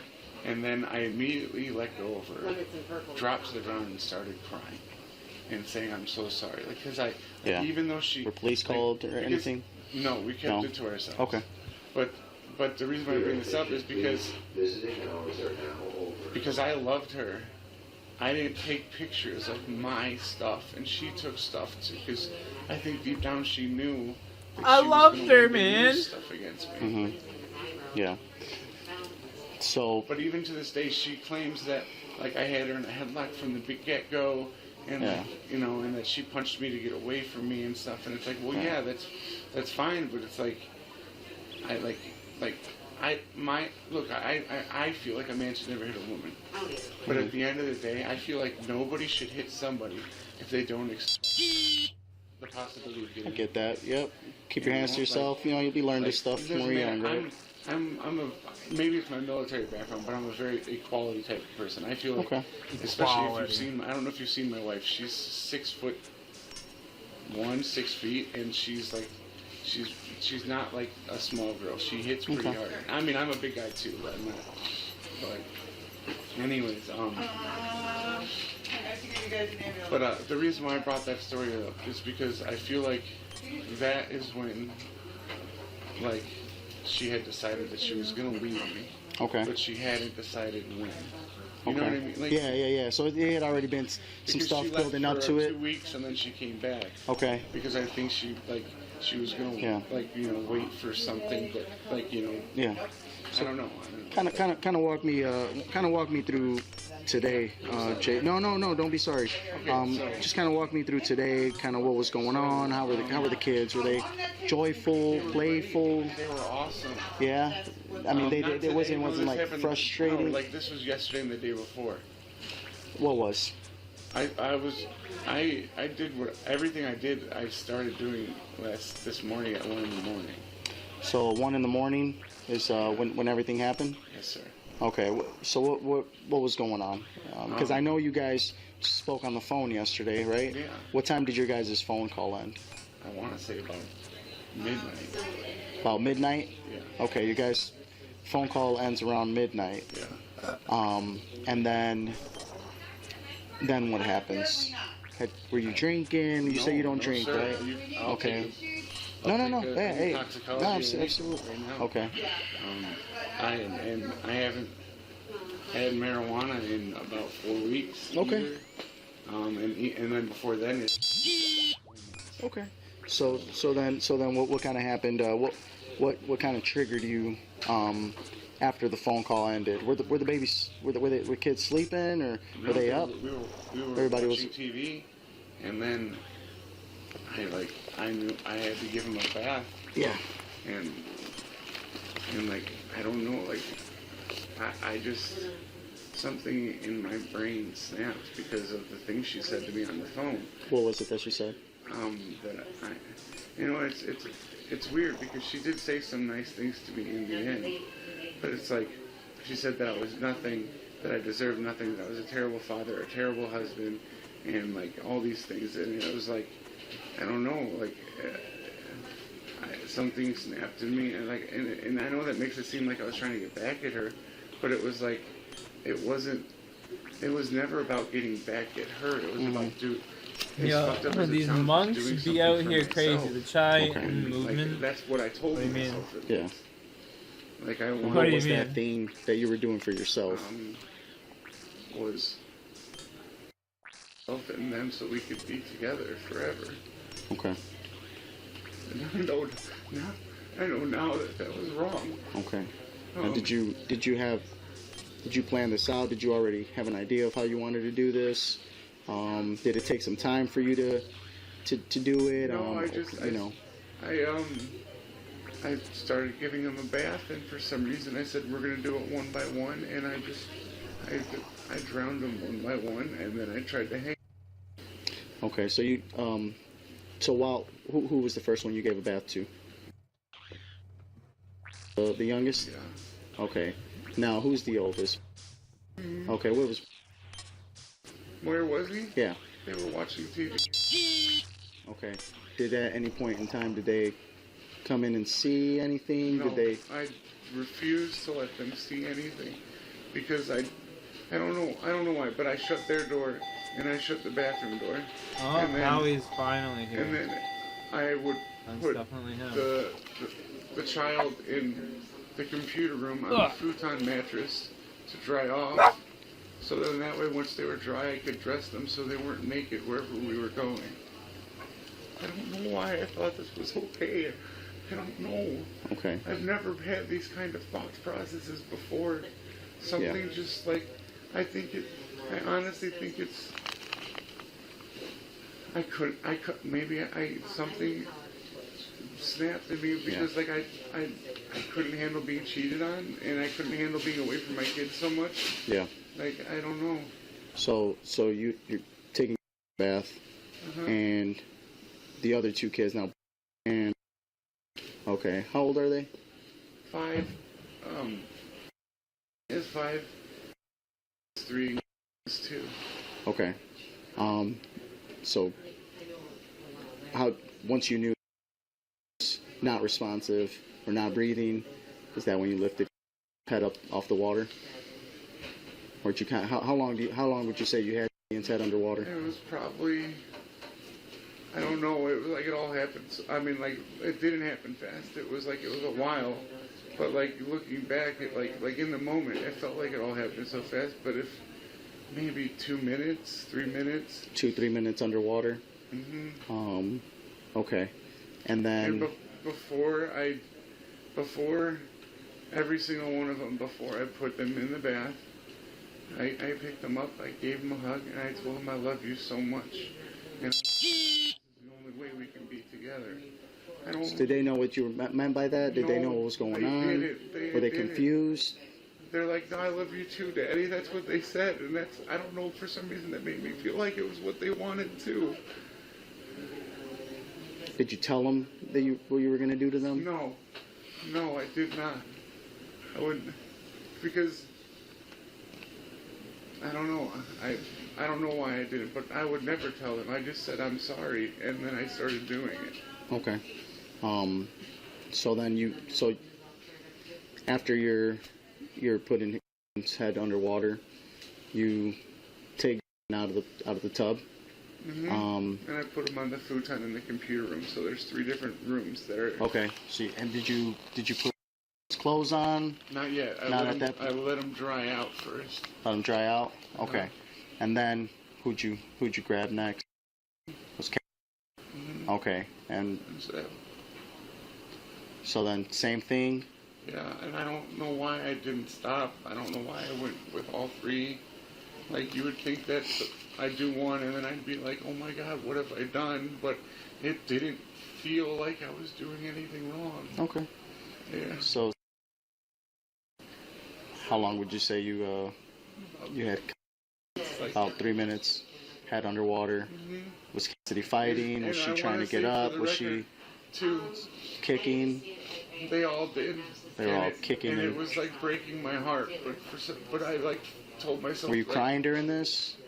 For some reason, I didn't cry once until it didn't really dawn on me what I had done until I flipped my car and the cops asked me if I knew what I had done. Mm-hmm. And then I just started crying. and because it was, I don't know, maybe, I don't know, I can't say for certain that I realized that what I had done at that moment, it's possible that I was crying because I couldn't be with them. I don't know. Yeah. But like it didn't really dawn on me until like at some point after that. Okay. At some point after I'd gotten into the accident. Yeah. Okay, so you take her out of the bathtub. Where do you lay? Oh, I want to say for the record, I don't know why I did this, but the whole time I was I was holding him down with one hand and then rubbing their head with the other. Okay. Like comforting them and like saying it's okay. Yeah, was it your right hand that you were holding them down? Mm-hmm, not that Okay. right hand down there. Okay, so right hand and left hand just kind of calming them. Okay. So then where do you put? In the bed next. Okay. In different in the room? Computer room. In the Because computer they room? were both gone. You know? Okay. Now where's the computer room? So in regards you to your walk up the bathroom. stairs Yeah. to the second level. Yeah. You take if you look directly left, that's the kids' room. Okay. And then if you like kitty corner, is I think the term is. Yeah. Is the computer room. Okay. Where's the bathroom? The bathroom is kitty corner so the bathroom is on the opposite hall as the computer room, closer to the bed to the master bedroom. Yeah. And then the kids' room and the master bedroom face each other on the end caps of the hallway. Okay. Okay. So you place in a different room, computer room, right? The same room as. Oh, same room. Computer room. Yes. So there's a futon in there you mentioned? Yes, sir. There's a futon there, and They said I have some infections. yeah. Be careful. So where's Aunt during all this? He's just Watching TV downstairs, have no idea what's going on. No, in the master bedroom. I had. Oh, everybody. They were in the master bedroom. Not once did they know what was going on. Nobody. I mean, they didn't. They weren't alerted. I mean, from the drowning noises. I mean, was she making noises, like gargling noises, splashing and stuff? Okay, so they didn't think anything of it at the time. And Okay. I mean, I probably. I mean, screaming, yelling underwater. That's the thing is they never made a noise. They just struggled. They kicked their legs. Okay. Once they stopped kicking, you knew it was time to let them that they were dead. Was that your indication I at wouldn't least? say that I. See, but I don't want to say yes to that because factually that is truth. Like yes, they were dead, but that's not how I saw it in the moment. Okay, in the moment, that's in the moment you thought it was what was best. Well, no, like that's when I knew they were waiting for me. Is what I had told myself. Okay. So then, who's 5 years old, right? Yeah. Okay. That was the hardest one. Yeah. I mean, what was that like? You just come on, buddy. I'm gonna take you a bath. That type of deal. They're just like the rest of them. I'm gonna give you a bath. Give you a bath, and then He was the only one that struggled, like more than kicking, like twisting and turning and. Yeah. Did you have to use a little bit more force with him? 2 hands, maybe, or still 1 hand? 2 hands. One on his waist and one on his shoulders. 1 on waist, 1 on shoulders. Okay. And then you placed them all on the futon in the computer room. You let them dry out. And You let said. them dry off. Mm-hmm. And then I went.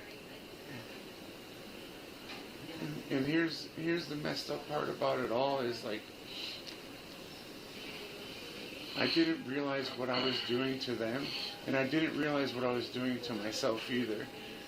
But I think subconsciously I did, like to myself, because then after that was done, I got so nervous, like because I knew I was next. You know what I mean? Like, yeah. And then I went into the garage and I smoked like 10 cigarettes. Okay. And it wasn't, and I know it's up, but it wasn't because of what I had done. It was because I knew I was preparing myself, calming myself down, so that I could, because I don't know if, like, you don't, like,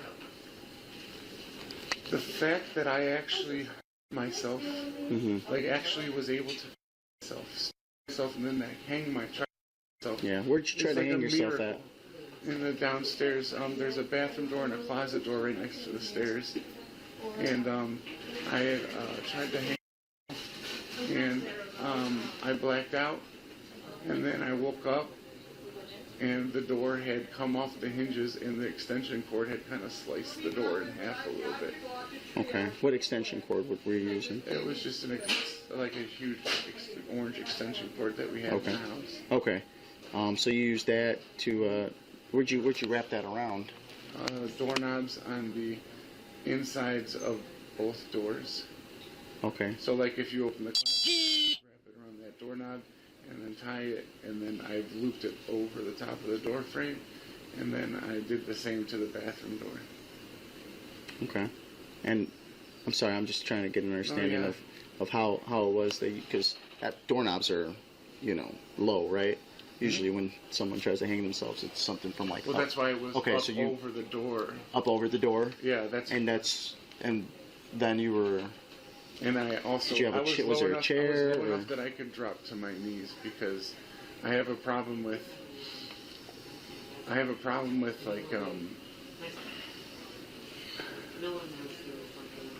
like I almost drowned when I was a kid, so like I can't stand feeling like I can't breathe, so I have to be able to, I was hoping I would black out before I couldn't breathe, if that makes sense. Okay.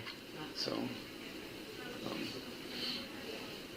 okay, so then you wake up. But there was before you tried hanging yourself. Now, where'd all blood come from? Did you try stabbing yourself? That's later. Okay, that's all right. It's all my blood, and it's all these cuts on my wrists. Okay, okay. Both hands. Yes, sir. Anything up to the legs, to the stomach? I couldn't bring myself to do it to anything but my wrists. Okay. I tried psyching myself out. I tried to psych myself in the neck, but I couldn't do it. So are those marks all from the extension cord? The extension cord, and then there's like a little you can kind of see right here like a little line. Yeah. Like that's from me trying to the kitchen knife. Okay. Like a chef's knife. Yeah. And where was that knife at? It was downstairs in the knife holder. Okay. And well, let me. I'll go through the whole. Yeah. Why don't you do that? Yeah. Yep. So I did what I did with them, and then I smoked the cigarettes, and I played a game of Hearthstone on my phone while I was smoking. Because again, like it wasn't like I had. To me, I didn't do anything wrong. You know what I mean? It was just a normal, like, I don't know. Not that it was anything far from normal, but I think you get what I mean.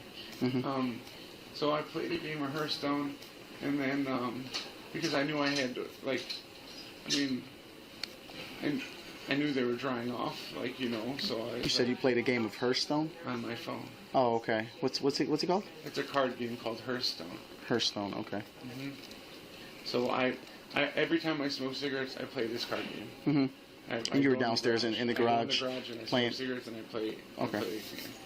And then so I played. That's when I went and we explained how that happened. Yeah. After the cigarettes, so I come to, and I think I was on the ground for maybe like 2 minutes, like that I lost track of time, if that makes sense. Yeah. And then I come to, and like I see that it's broke and everything, and like I remember like waking up, like struggling to come back, like thinking, I don't know, like I just remember like fighting to come back, and then I don't know, it was weird. It was like I was fighting myself too, like telling myself, no, just go. Like, your kids are waiting for you. Just go. Stop fighting. Like, I don't know. And then, so that fails. And then I go and I smoke another couple of cigarettes in the garage. And then I go upstairs and I close all 3 of them and put them in the bed. And then I put the blankets on them and everything, and I kissed them all. And I said, Daddy will be with you soon, don't worry. And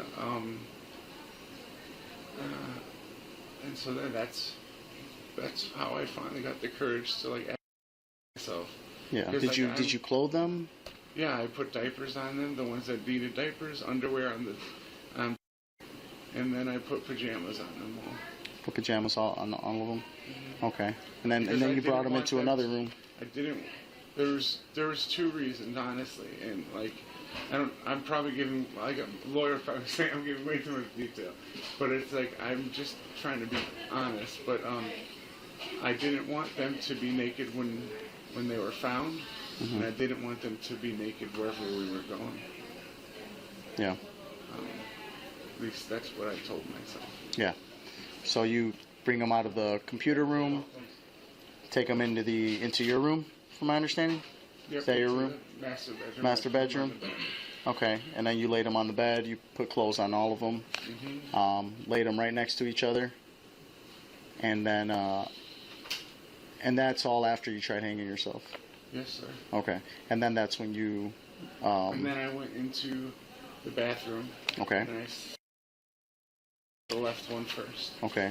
And I was standing, I had it in the tub water, and I was like leaning over the tub. And then I was like, about 20 minutes had gone by, and I'm like, this is taking forever, there's no way, like, so then I did the other wrist, because I wanted to be with my children, and it was taking too long. And what ended up happening was, like, they kept, like stopping, like, you know what I mean? Like, they kept, like the bleeding would stop because, like, the platelets and whatever, it would, like, not scab up, but, you know, it would close off.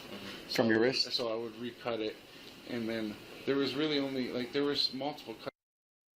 What it was is, I was, like one would stop, so I would do the next one, and then, but it wouldn't really come out, so I realized what I started doing was, I would run the razor blade through it again real quick, and then I would bang my wrists together to break up whatever was there and put them back in the water.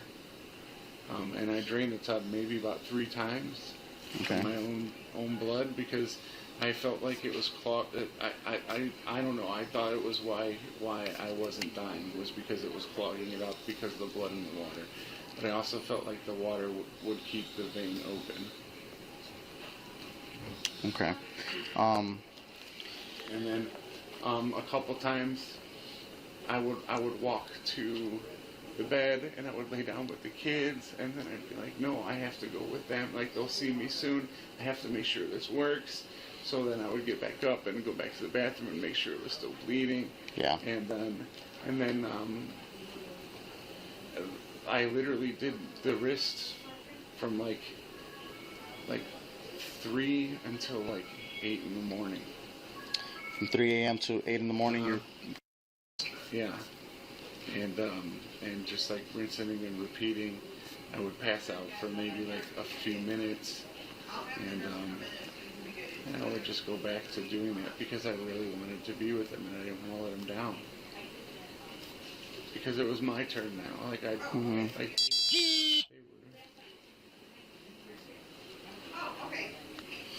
I want you to know I know what I did, but I'm talking. I understand. To you Oh man. off Yeah. Of the mindset, because, but it also makes it easier to talk about, to try to get back into that mindset, because when I admit to myself what happened is when I start to cry.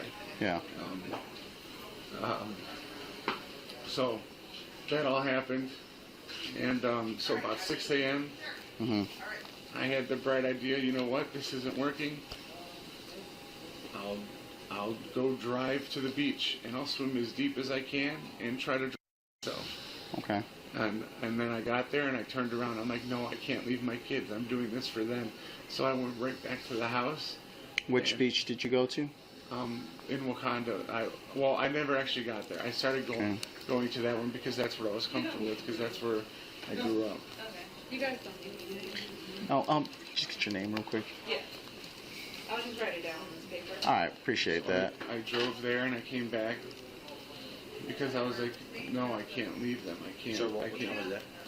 About 6 a.m. And so then I came back and I tried some more to like reopen the wounds. And then I had this bright idea that, you know what, if I can't bleed out, I'll just put a bunch of jewel bags inside some garbage bags and put it over my head. And then maybe when I pass out, I'll just suffocate instead. So I started jogging in place while my wrists were bleeding, like in front of the bed, in front of the toilet, like or the bathtub, and like just because I figured like if I'm gonna pass out, I wanted to pass out with my kids. So that's like I started in front of the bathtub, but I was like, you know what? I'm gonna jog in place in front of the bed. So if I fall forward, pass out, I'll suffocate. You had bags over your head during this. Jogging, yes. Okay. Every single time, I would get to this point where I was like so close to like being gone, and then my eyes would just open up and I would rip the bags off my head because I can't not breathe. Like I have that, I don't know, just because I think I was 6 years old when I almost drowned. And also my dad's brother drowned when he was 14. So it kind of like, I don't know. Anyway, so I keep cutting up, and like, you know, it's about 8:30, 9 o'clock now. And then I lay down. I laid down in bed because I was exhausted. I was so close, but like I couldn't keep doing it anymore. Like I was just tired, and I think I passed out for about half hour, maybe an hour. And then I woke back up, and that's when I grabbed the kitchen knife from downstairs because I thought to myself, if this is going to keep healing, I'll get my carotid artery instead. Okay. And I couldn't do it for some reason. I don't know. Maybe it's easier to your wrist than it is to try to. Like it's different because you have to do it with all your might. So what knife were you using when you were done? A razor blade. It was a razor blade, and that razor blade was where? My wife kept them in the kitchen downstairs in one of the drawers. Okay. Next to the fridge. Because you mentioned you grabbed a knife from the bathroom. In the bathroom. No, I only ever with the razor blades. Okay, it was just the razor blades. Didn't grab. Okay. Because the knife. But you were in the bathroom. Is that what you were saying? Okay. You know what? Actually, I will rephrase that actually because now that I think about it, I never actually. I did try with the kitchen knife and I put it back because I couldn't break the skin. Oh, okay. Yeah. That was initially.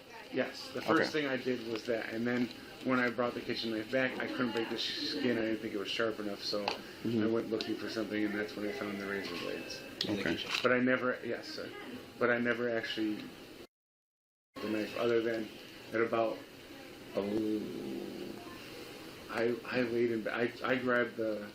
Okay, so I passed out. I think it was longer than a half hour. I think it was more like an hour and a half, because at about noon-ish. I kind of came to, and I grabbed, like, my first instinct, I grabbed the kitchen mirror or the bathroom mirror off the wall, so I could see myself like where I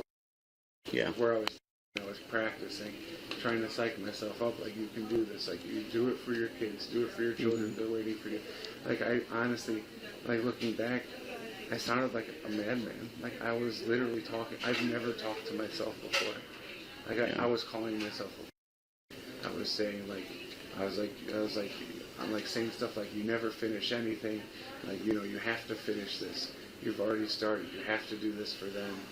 And, like, you know, they're waiting for you. You can't let them down. And, like, honestly, I talked to myself for like an hour and a half. Yeah. And then I finally tried, and that's when I did this. Okay.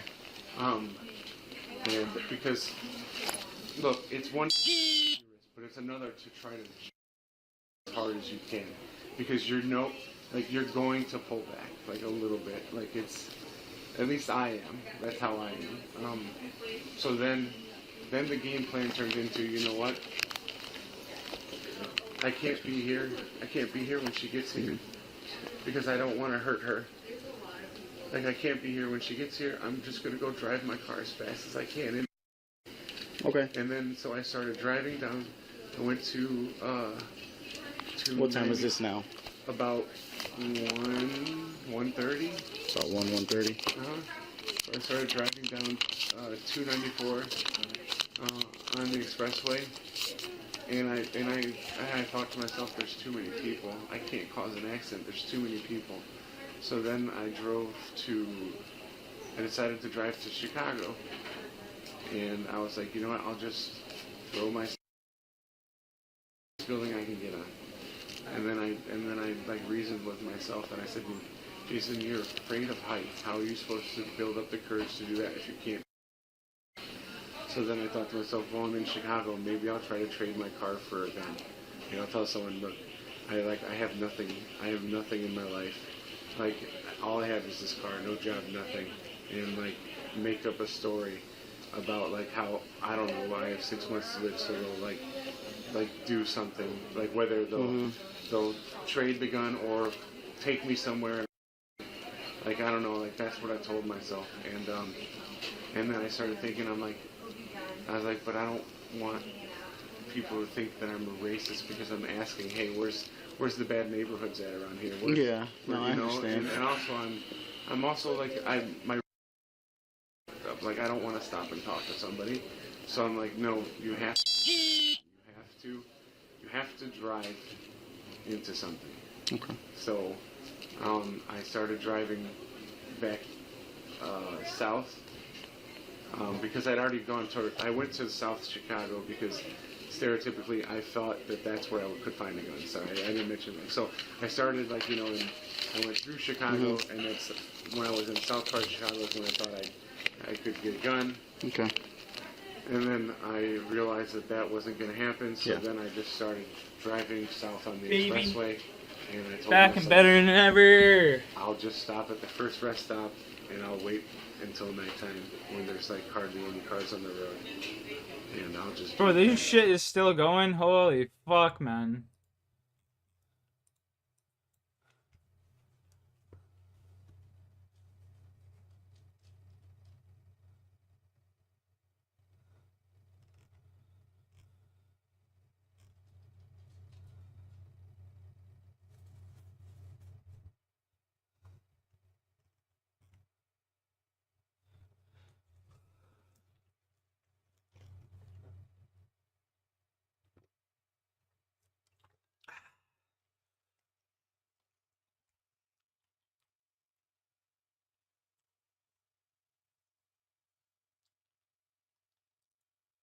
We just came home. She's on the kitchen floor. I took her son and my daughter outside. Her husband is inside with her now. So the husband attacked her? No. We just came home. You came home and found her injured on the floor? We found her in the kitchen. She's not moving. I took the kids and I walked outside. I didn't know. So does she look like she was beaten or what? She has blood all around her. I didn't look. I grabbed the child and left. In a quiet suburb of Cleveland, Ohio, the brutal murder of beloved teacher Melinda Pleskovich shocked the neighborhood to its core. So what happened that day that would lead you to do this? Because you don't seem like the type to do it. I didn't do anything. I didn't do anything. Jeffrey Skolin, who was engaged to Melinda's daughter, was swiftly arrested and condemned in the court of public opinion. Every headline, every broadcast painted him as the cold-blooded killer. But what if we told you there's more to this story than meets the eye? Has he ever, you and him, issues ever? We don't fight, but we don't, nothing physical. Nothing ever physical? No, never. Right, I would have probably. We're good, we always make up, we're good, we've been great forever. Gotcha. Is Jeff the type of person that would be upset or be physical or violent in any way? Have you ever seen him? I've never seen him get like that. Has Jeff How's ever everyone gotten doing? physical with Fantastic, him? you know? No, I wouldn't even think that a little bit. I'm When just his loved marking ones some Slayer vehemently tasks, vouched trying to for get my his Slayer innocence, level what up. led investigators to declare him guilty? Dive into this crime. I want to get my Slayer up to be able to kill a Araxite, the new boss. Where there were more facts waiting to be uncovered, and another possible culprit. Piece by piece, wanna get we the will peel upgrade back the for layers my of this torture. disturbing case, leaving you with unsettling questions, and a suspect who fits the profile of a killer all too well.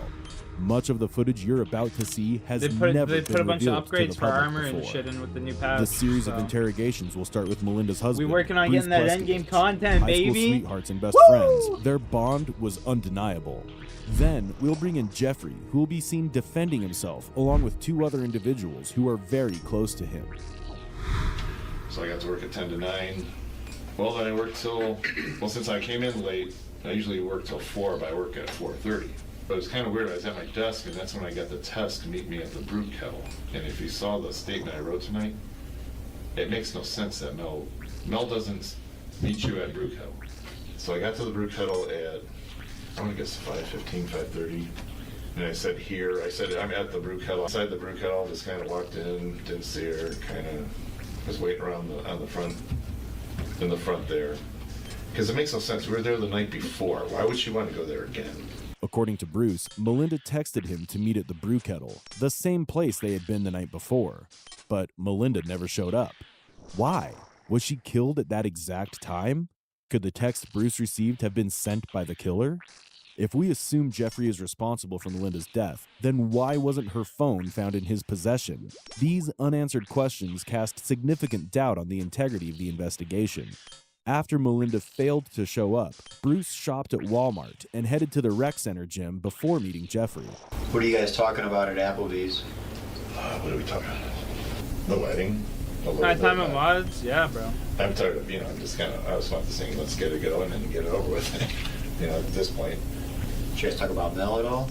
Yeah, we were concerned about we talked a lot about why isn't she answering the phone, like I said before, and why she isn't getting back to texts. When the detective questions Bruce, he suddenly mentions being concerned and worried. Now, let's hear about how he discovered Melinda's body. So you essentially arrived together, then did you walk into the home together? Yeah, we were at the door trying to open the door and unlock it with the keys that Anna gave Jeff. And so Jeff's knocking, and he rang the doorbell like 5 or 6 times. Why is he knocking on the door if he has the key from Anna? Because I have a feeling the key, that's a good question. When Anna gave him the keys, was there 1 or 2? I couldn't tell what was in his hand. You're in Quest? Did you see him physically put a key into the door? I'm training a stat called Slayer so I can start killing bosses that will give me endgame content. I want to get an upgrade from my amulet of torture and shit. I'm trying to get my Slayer level up to 92 at least.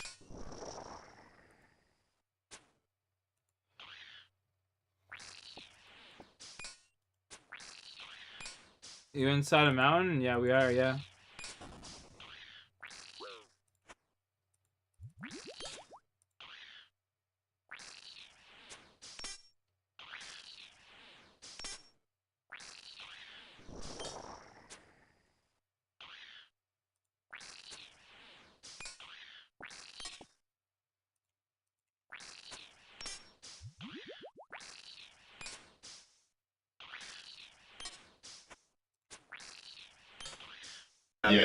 Yeah, and it wasn't, somehow it wasn't working, so that's why you banged on it. But Kyle was able to unbolt it, and he's the one who let us in the house.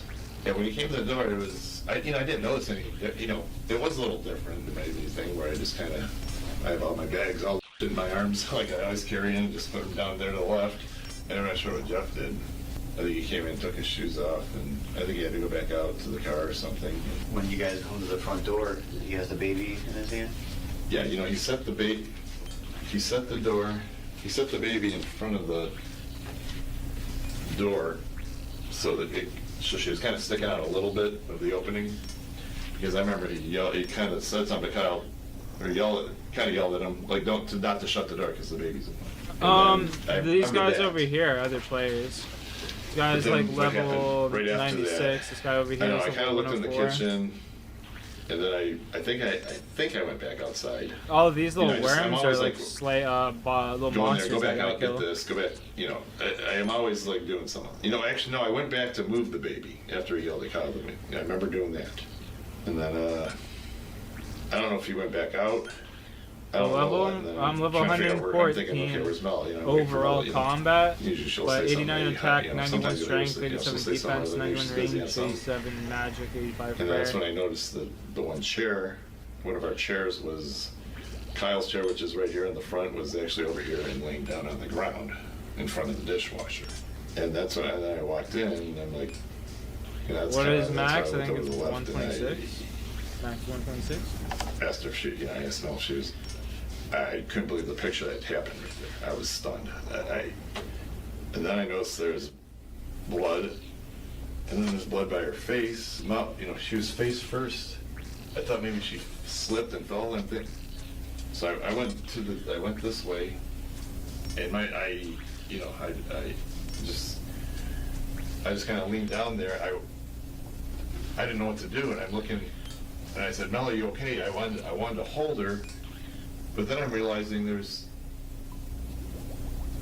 chunk. Bruce found Melinda's body on the kitchen floor and was seemingly in shock at the sight. After leaving Applebee's, both Bruce and Jeffrey went straight home. Jeffrey didn't have a key as he had given it to his fiancée, Anna, earlier. So Kyle, Anna's brother, who was home, let them in. That's when they made the horrific discovery. The 911 call was made shortly after that by none other than Jeffrey, who informed the police about this discovery. In the next clip, we reveal the suspected murderer, the person all of Melinda's family pointed to. Pay close attention, as this shadowy figure was never questioned by detectives. Who do you think would have done something like this to Mel? Well, I put this guy, Mark Cerner, on this list. Mark Cerner? Mark Cerner. His nickname's Spaz.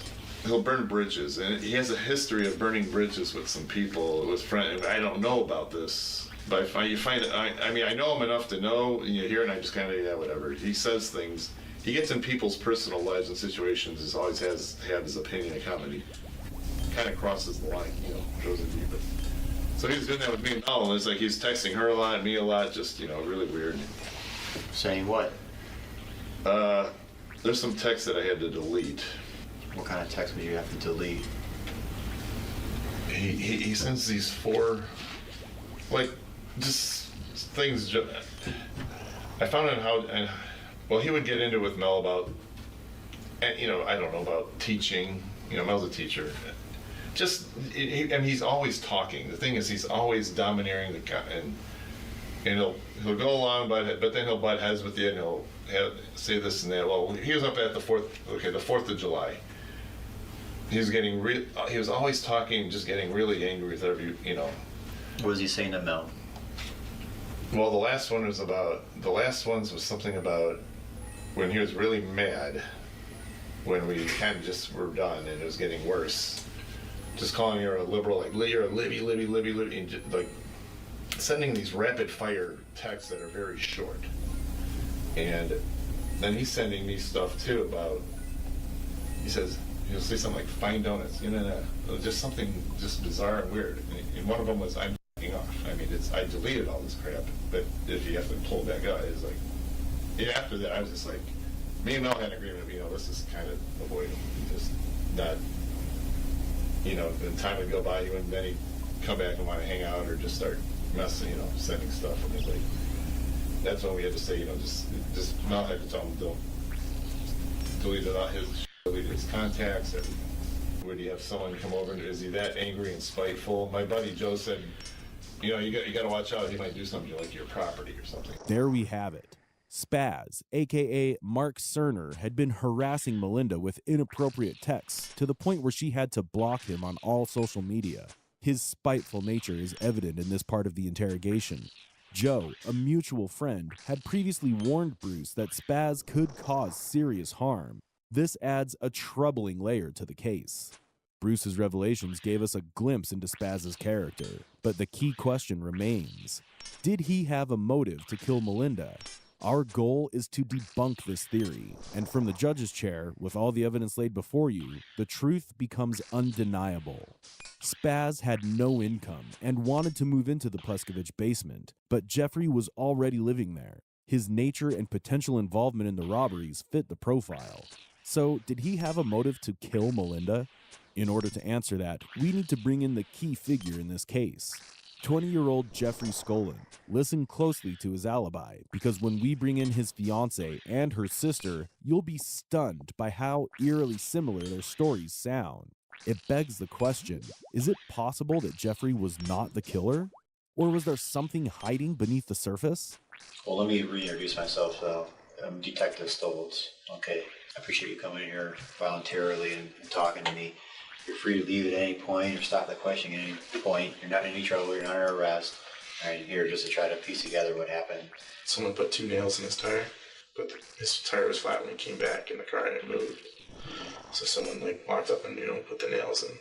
And then we were talking about the break-in and the attempted break-in thing and all that stuff.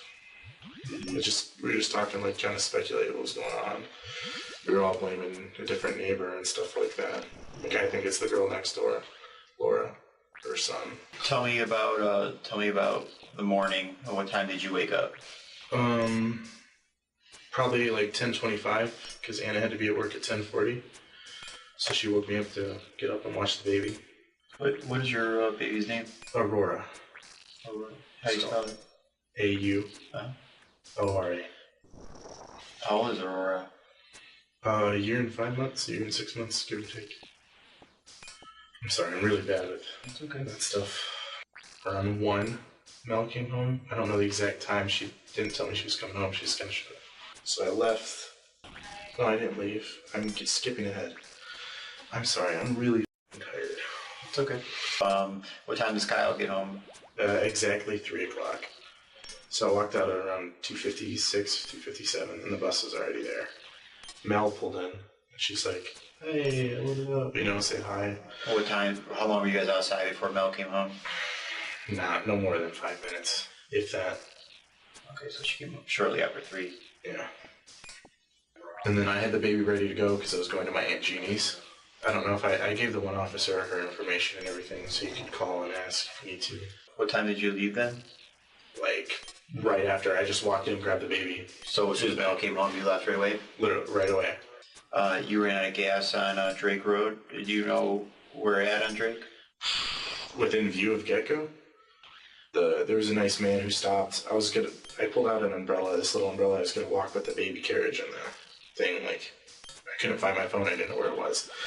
But I was going to walk, the plan was, but someone stopped and asked if I needed help. And I gave him $10, and he went and filled the gas can up and brought it back. He was very nice. So he fills them up? I figure worst case is he steals my gas tank and $10. Okay. Best case is he came back, and he seemed like a really nice old guy. He had red Lincoln, and he pulls up and asked if I was okay. And then you go to your aunt's? Yes. On Abigail? On Abigail Lane. Is anybody home? Yeah, Jeannie was there. Okay. Do you know what time you get there now? How long does all this take? You left shortly after 3. What time do you think you got to her house? Probably 4:30. That's a long time. I was stuck there for whatever. I didn't know what to do. I couldn't find my phone. I thought something was wrong. I turned around and Mel was laying down. So you went in, you went to the right for the baby? You didn't look? Well, is that what you said? I looked, but I didn't see. I just looked for the little carrier because I was afraid something was wrong with her. Jeffrey left the house after conversing with Melinda, who informed him that she wouldn't be able to meet his mom because of her doctor's appointment. He later narrates the incident of how his car broke down and he had to ask an old man for help. It's also important to note that Jeffrey encouraged the investigators to cross-check every detail he offered, an unusual move for someone actually guilty, as perpetrators typically don't show so much confidence. Did you call 911? I think he called as well, but I'm not sure. Were you outside when you called 911? Yes, I ran straight out to the truck. It was rain when I was making my way to the truck. We talked a little bit at the house. There's weapons in the home. Yes. Those are your father's? Yes. And when did you bring those into the home? The other day. Yesterday. And why did you bring those in? Because I didn't want to drive around with them in case I got pulled over. That's the only time they were in the house. Why did he ask you to take them? He didn't ask me to take them. We were going to the gun show in that car. And why wouldn't you just put them back in his house? I never got a chance to stop back over there. You could check them all. None of them have been fired or anything. And there's a hunting knife in there as well. You could test all of them. Go ahead. And when's the last time you fired a gun? I fired a gun? Not in a few weeks. Probably a month or two. 2-3 months? Yeah. I have handled weapons that he has shot, though. I'm saying there might be stuff on my hands from that. I don't know how long it stays on or anything like that. Jeff, but you said you're afraid to drive around with those guns. The other ones you took inside, and then why would you not take this one inside? I did not intentionally take those guns, basically. That's what I'm trying to say. I'm sorry if I'm not explaining things well. I'm very tired. Jeff, let's go back to when your car breaks down. It's just an awfully long time to be on Drake Road for an hour and a half. No. And so when you say was I there for an hour? I wasn't there for an hour and a half. I was there less than that. But you're there for an hour. You said you were there for an hour and a half. That's bad, I guess. So really long time, and then you tell me you can't find your phone.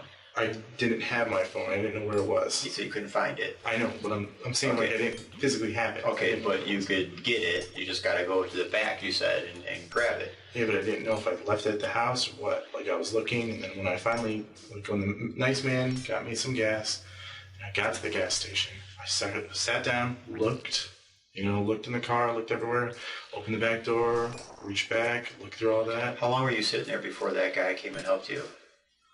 Maybe 20 minutes, 30 minutes. And nowhere in that 20, 30 minutes did you want to go see if you left your phone at the house or go to check the car? I didn't have gas. No, what I'm asking though is, I said it wrong. In that 20 to 30 minutes, you didn't want to check your car to see if you left the phone at the house? I looked around, but I didn't want to hop out on Drake and open up both doors with cars. But even describing those seats, knowing that it drops down there and where it ends up, would be pretty... I mean, I looked around, I didn't see it. Like, the way... I guess I could have done it better. I'm sorry if I'm not explaining things right. I'm very tired.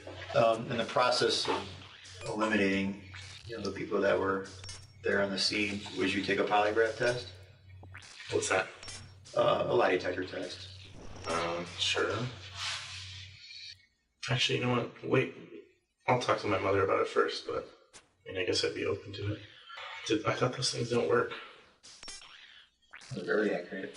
Oh. Never mind. I just go off stuff I saw on TV. Okay. Do you have any involvement in Mel's death? Any knowledge? No. Of anybody? No?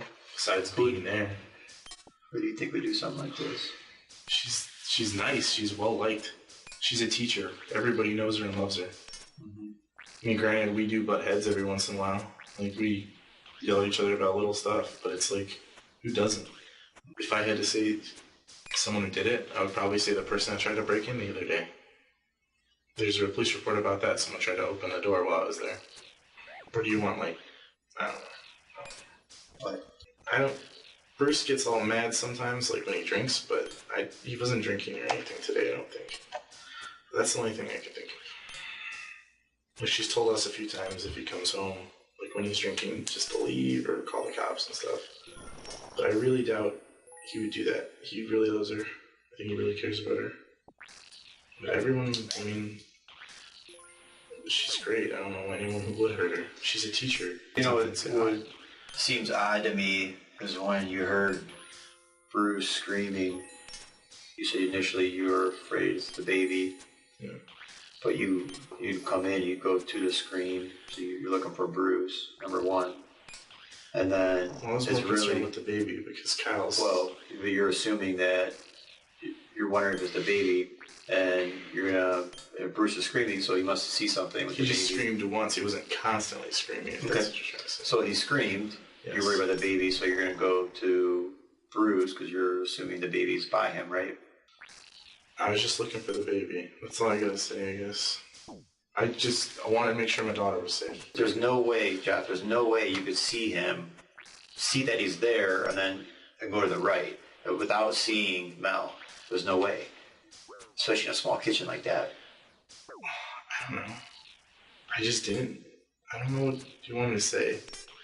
Oh, it's just not believable.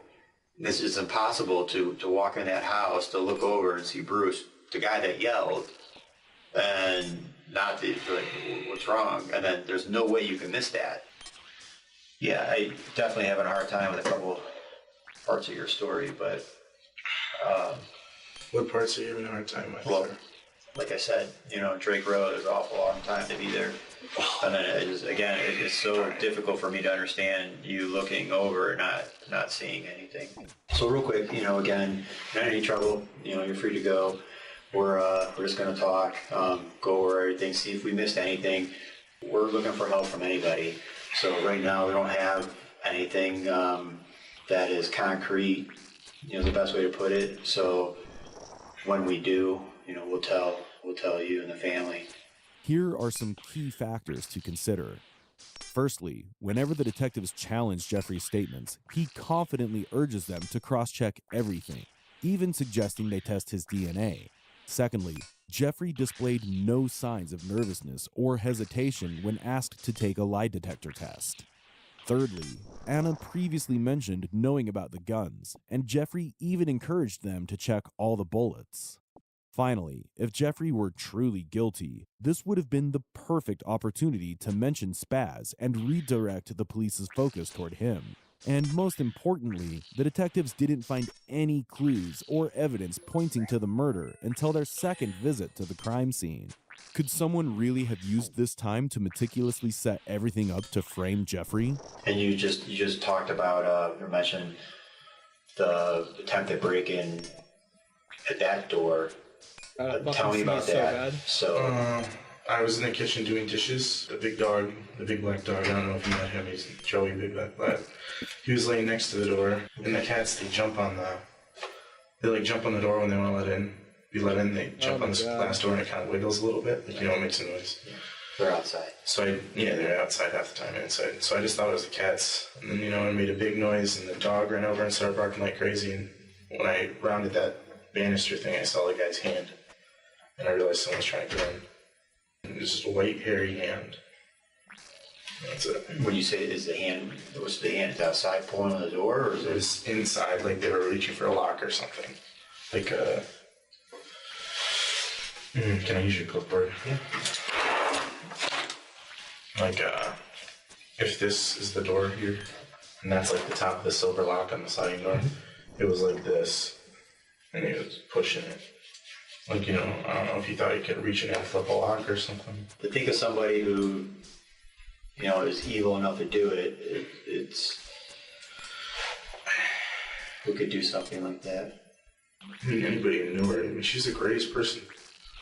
Like, granted, everyone has arguments, me and Bruce had an argument the other day, we were cool the next day. But I don't get how anyone would be able to do that. Like, yeah, you don't see that. I've never seen anything like that. It's rare when it's that brutal. She's that brutally attacked. I haven't even been not even really a part of the family that long, and people. And she took you in. Yeah, I mean, do you consider her mom? Yeah, I mean, I never called her mom, but she basically was. She helped me with a lot of stuff. She's great with Aurora. Aurora loves her. Okay, so roughly you leave the house at 3:10 to go to your Aunt Jeannie's. I think so, yeah. I'm sorry. I'm not trying to be difficult, but I'm just really bad. I mean, I'm not looking for down to the minute, but can we agree? I mean, Kyle gets home, Melinda comes home pretty much right afterwards, and then you get your stuff ready. As soon as she walked in, I left, yeah. Okay. That happens all the time, though, where, like, one person will walk in. He's kind of can't stay by himself. But we know Kyle got home and she came home very shortly after. She's right there. Would have been 10 or 15 minutes. 10, maybe, right. The way Jeffrey speaks about Melinda and acknowledges what she has done for him suggests that he held her in high regard. But in the end, Jeffrey was in fact convicted for this crime, and the upcoming clips will show you one of the key pieces of evidence that helped the detectives to hold him responsible. Do you know I talked to your Aunt Jeannie? Yeah. Did she tell you what we spoke about? No. She didn't? We were there last night. Okay, did she tell you my conversation with her? No. Did you tell your Aunt Jeannie that Moose bit the guy and there was blood everywhere? I did do that because my mother and father don't like the dog. So you lied to your aunt? I did. I said it's my parents too. You can ask them. Okay. So that didn't happen? It didn't happen. Someone tried to get your house? The door moved and everything. Jeff, you said you saw a hand. Let's get this part straight. You saw him run away. That's what I saw. Mm-hmm. So your aunt didn't share our conversation. So let me tell you a little bit more about it. You didn't get to your aunt's until 6 o'clock. I'm sorry, what? I saw somebody. Okay, it didn't happen. Jeff, do you know where I'm going with this? I do, but I'm never. Where am I going with this? You're probably gonna say that I did it, right? Do you know what time Melinda really got home that day? Because it wasn't at 3 like you said. It's whenever she got home. I don't know. Well, let me just tell you this. It was much later than what you're telling me. Melinda doesn't come home when you say she comes home. What time did she get home? Doesn't matter. It's much later than what you're telling me. So remember when we first talked, I questioned you, you looked a little irritated about how long, even at that point, when I didn't know as much as I know now, and you said you left at 3. When they came home, you left right away. You said you didn't get your aunt's until 4:30. And even I questioned that. I said, it's an awfully long time from Blazing Star to Abigail is roughly, what? How many miles? I've never 4? it. 5? So I questioned it. You seemed aggravated that I would even question it. I said, that's an awfully long time to get from point A to B, run out of gas, when someone came and helped you 20 to 30 minutes after you broke down. So now, not only is the hour and a half, now the hour and a half becomes 3 hours. 3 hours from when you told me you left, and then by the time you get to your aunt's. So what happens in that time frame? I left when she came home. Mm-hmm. I don't know if when she walked in the door, I walked out. Jeff. Sorry. I'm sorry. You okay? I'm shocked. I don't know what's... I didn't So, do anything. let me tell you this. Let me just tell you this, okay? All right, listen to me. Yes. Okay, you're under arrest. Hear me out. You're under arrest, okay, for the murder of Melinda Pleskovic. Okay? So, why don't you stand up, face away from me. Gotcha, Do you bitch. have anything on you that shouldn't be on you? No. No? No, I don't. Jeff, look at me, okay? Look at me. All right. What happened that day that would make you do something like this? Because you don't seem like the type to do this. I didn't do anything wrong. She took me in. I never... Right. That help me understand, help this family understand. Jeff, when I asked you, does this family get along? You said, yeah. You said it's a great family. You said they took you in. Melinda was paying for your wedding. We talked to a number of people. You know who was the most excited about your wedding? Melinda. Everybody we spoke to talked about how excited she was for you to marry her daughter. I'm sorry, can we move these around? Are they? Yeah, my hands are hurting really bad. Sure. My shoulder was hurting. Sure. You want something to drink? I didn't hurt anybody. Do you want something to drink? Would you like something to drink? I'm okay. Okay. Everybody we spoke to, Melinda was very excited for your wedding. Okay, you brought her a granddaughter. So what happened that day that would lead you to do this? Because you don't seem like the type to do it. I didn't do anything. I didn't do anything. Tokes chat? Anybody in my chat smoke? You can make this better or worse. Sir, I didn't do anything. Okay. You must have a ton of pressure on you. And you could probably take a lot of this pressure off starting now to do the right thing and help everybody understand what happened that would lead you to do this. I'm sorry, but I didn't do anything. I didn't hurt anybody. But you did, and I want to understand why. I didn't do anything. I didn't hurt anybody. Jeff, you have an 18-month-old. She's my world. Daughter. I would never. Your world. They would. So do you want to start? Do you want to start making this right so you can see her one day, or do you want to keep going down this path? I'm not trying to go down a path. I didn't do anything, sir. I would never do anything. Jeff, did something happen that day that just made you really angry really fast? No. Was Melinda an irritant to you about the wedding or anything like that? No. Did you guys have words that day? Yeah. And what happened? We talked about little stuff, and then she went to the doctor. Whatever. What were the What were the things that Melinda would do that would sort of push your buttons, that would just get under your skin? Just little comments, like she'd make comments, little insults, but whenever she did anything like that, I'd just go downstairs. I wouldn't. How would she insult you? Just like when she'd make comments about weight or anything like that. It's little stuff, nothing. Right. Jeff, okay. We have the murder weapon. What's the murder weapon? We have the knife. It has your DNA on it, and it has her blood on it. So how is that possible? I don't know. I didn't hurt anybody. I didn't do anything. Listen, Jeff. I don't believe you intended to. I really don't. While we've investigated this, we've learned a lot about you as well. I don't know that you're a bad person, but something happened that day that really got you upset. What did Melinda do that got you so upset? Nothing. We didn't even talk that much. We talked more about the baby than anything. Yeah. Well, what happened that day that got you upset? Jeff, listen. We all have emotions. They all happen in different ways. Something made you very upset that day.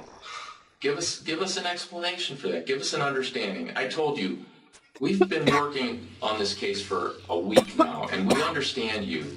I mean, I don't think you're a bad person. I talked to people you work with at Berea's schools. Okay? I've done a lot on this. What happened to Jeff that day? What got you upset? Because people have been telling me that you're not a bad guy. I would never hurt her. If I got Bro, upset, this I would fucking just fire walk alarm away is so like I ass. always do. I never. Love that it works. Never hurt anybody. Some horror shit. We're not talking about anybody, Jeff. We're talking about Melinda. I never hurt Melinda. I never touched Relax, Melinda. Rocky. I know. It's my daughter. Right. Do you want to see her ever again? Dude. Do you want to see her again? This is your opportunity to see her again. If not, you're not going to see her again. Do you know the difference between premeditated murder and aggravated murder is? Because I feel that you planned this from the get-go. All that bullshit that we went out there, all the stuff going on with the alarms, you got the whole community in a tizzy. That's you. All right? So how do you want to make this better? Do you want to see Aurora or not?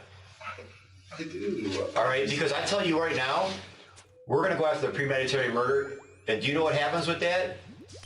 The death sentence. You're not going to be around very long. Do you want that, or do you want to do the right thing and see her? You're telling me you didn't do it? Look at me, Jeff. Sorry. If the roles were reversed and I was sitting there, I would do everything I can to prove my innocence. Everything. Listen, you're not looking at me anymore. To do everything. You know where I would start? I offered you a polygraph the other day. Take a polygraph. Prove yourself. So do you want to take a polygraph? My mom told me to ask her about all that stuff. I don't know. You don't make decisions by asking your mom. Now, Jeff, you're under arrest for murder and you're an adult. You don't make decisions now by asking your mom. Okay, you're beyond that. You're way beyond that. The police employ a strategy that aims at pressuring Jeffrey into confessing to Melinda's murder. They focus on a single inconsistency in his story to assert his guilt. In a deeply distressing move, the detectives emotionally manipulate Jeffrey by invoking the image of his young daughter. They tell him that if he doesn't tell the truth, he'll never see her again. How ethical is this? You will see now how the detectives use a polygraph test, but don't really record the responses to convince Jeffrey that the results prove his guilt. It is a tactic they are using in the hopes of getting a confession from him. We use an algorithm. I'm allowed to look at it. Oh yeah, absolutely. I want you to look. I want to show you the stuff. You know, there's no magic. There's no magic. You have probably 99.9. You have a significant reaction. Let me see. What are the questions you're having issues on? Okay.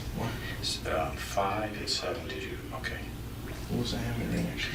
You're having reactions to these red questions, which are the causing the injuries, knowing for sure. I want to take a look at the chart. And very large response here, not so large here, some there. Did you cause those injuries? Yeah, absolutely cause those injuries.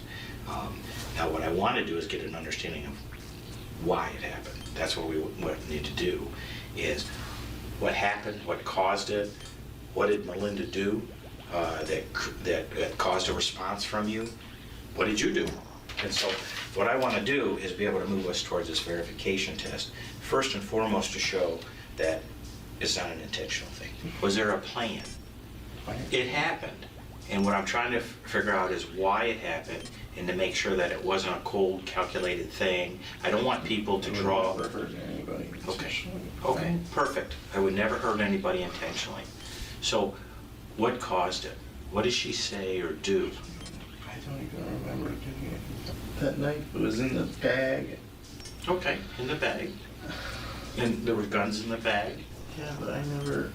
What did she do? Was the bag with you? Was it in the premise? It was in the house, downstairs. Okay. And downstairs is where you live, right? Yeah, that's where we stay. Okay. So, did you have the knife and gun upstairs, and then she said things or said something and a reaction? I mean, I don't carry those around. Okay. They stay downstairs. Right. They're downstairs. Right. I recognize the knife. Right. Well, let's talk about, we know what happened, okay? Let's talk about why and try to get an understanding that, because you said yourself, and I'm going to write this down, I never intentionally hurt her. Unfortunately, the situation happened. You know what? I would love to make it go away. I would love to make it go away. But we can't. And the way we move forward is helping everybody understand what's going on, okay? I mean, you have Anna, you love Anna. You have a daughter, okay? You want to maintain a relationship. You want to maintain a relationship for the rest of your life with your daughter. You want to maintain a relationship with Anna. How do we do that in this scenario, in this situation? By being truthful. You have all the marriage stress going on. I'm married. I know it's stressful. You got a brand new baby who you love dearly.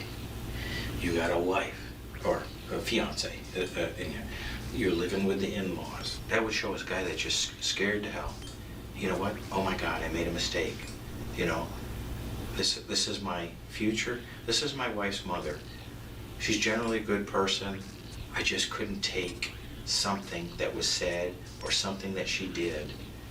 And that's what I want to test on. Because you know why? If I can test on it, then it backs you. Otherwise, you know, people can draw whatever conclusions they want. And we don't want that. We want you to have a relationship with your daughter. We want you to have a relationship with Anna. When you and Anna fight, you kiss and make up, right? And I kind of metaphorically saying, it's the same thing. Obviously, this isn't quite the same thing, but the mechanisms towards reconciliation for who you are as a person don't ever stop. You make mistakes. Hey, I made a mistake. I want to move forward. You know, I don't like I don't like it. This is not who I am. I'm scared of the future. I want us to have a future together. I'm deathly afraid of that. That's fine. But you can't run from it. You can't hide from it. I'm trying to run. I just Because don't know. where are you right now? You're sitting in an orange jumpsuit. Okay. Why? Because all the evidence is there. There's guys up there that say, would you even spend your time talking to that guy? Who gives a damn? You got all the evidence in the world. Did you see what happened? You know, and you're like, wait a minute. That's not the global person. Maybe that's a social worker in me. Maybe that's a person who cares. Maybe that's a person who sees the goodness in you. I do, and other people do. Anna does. Write a letter to Anna. Tell her you're sorry. Explain it. You don't have to go into graphic detail, but tell her this is not who you are. I don't remember doing anything. I remember leaving and getting gas. I don't understand. Right, I don't remember. I understand. I don't understand. Well, let's talk about blackouts then. I don't remember hurting her. I don't remember leaving the house. So I left the house though. I left the house and she walked in like any other day. You did leave the house. You didn't leave the house with her how she walked in. What are you most scared of? Never see my daughter again. Exactly. Okay, let's talk about that. Then let's talk about that. That's a very fair thing to be scared of. Okay? How do you take control of the situation? Can you change the past? Can you change the past? No. No, exactly. I can't change the past. There's things in my life that I've done that I regret, and I'll regret to the last day of my life. But you know what? What do people do when they make decisions they regret? They don't want to go back there. Okay? They say what? I'm sorry. I did make a mistake. Okay? You can't make a person forgive you, but you can give them everything, every opportunity. You can never quit on them, okay? And that's what you need to do with your daughter. You need to give her the truth. You need to never quit on her. You will be able to see her. You will be involved with her in her life. But if you alienate Anna, I can't control Anna. You owe Anna the same thing. You've got to tell her the truth. You've got to level with her. You've got to tell her what went on and why. You know, if it's something so callous that I hated Melinda and I planned out for weeks to kill her and then I killed her. Well, yeah, I don't think Anna's going to be forgiven of that. I don't think a lot of people would be. But as I believe, this was a mistake. This is an isolated situation, an argument ensured. Something happened that caused a reaction. Something inside of you that said, I've had enough of this. I'm tired of being disrespected. And you reacted. It wasn't the best day. It wasn't the best thing to do. But tell people. Tell people, let them know the truth, that you're a human being. We're going to write a letter to them. Well, I'm going to have you write a letter to your daughter and your wife and telling them the truth. I don't remember. I know that stuff is downstairs. Right. How do you define who you are? By being truthful. Letting Anna, letting your beloved daughter know the truth. Not making a spectacle of yourself, not putting any more pressure on them, and helping them. And you know, by helping them, you know who else you help? You help you. Because you know what? They're still gonna love you. They're not gonna be happy with you, but they're still gonna love you. Can I have a minute to myself? Sure. Okay, I'm gonna walk out for a few minutes, okay? Think about it, talk about it, get your head straight, and we'll come back and work on those letters.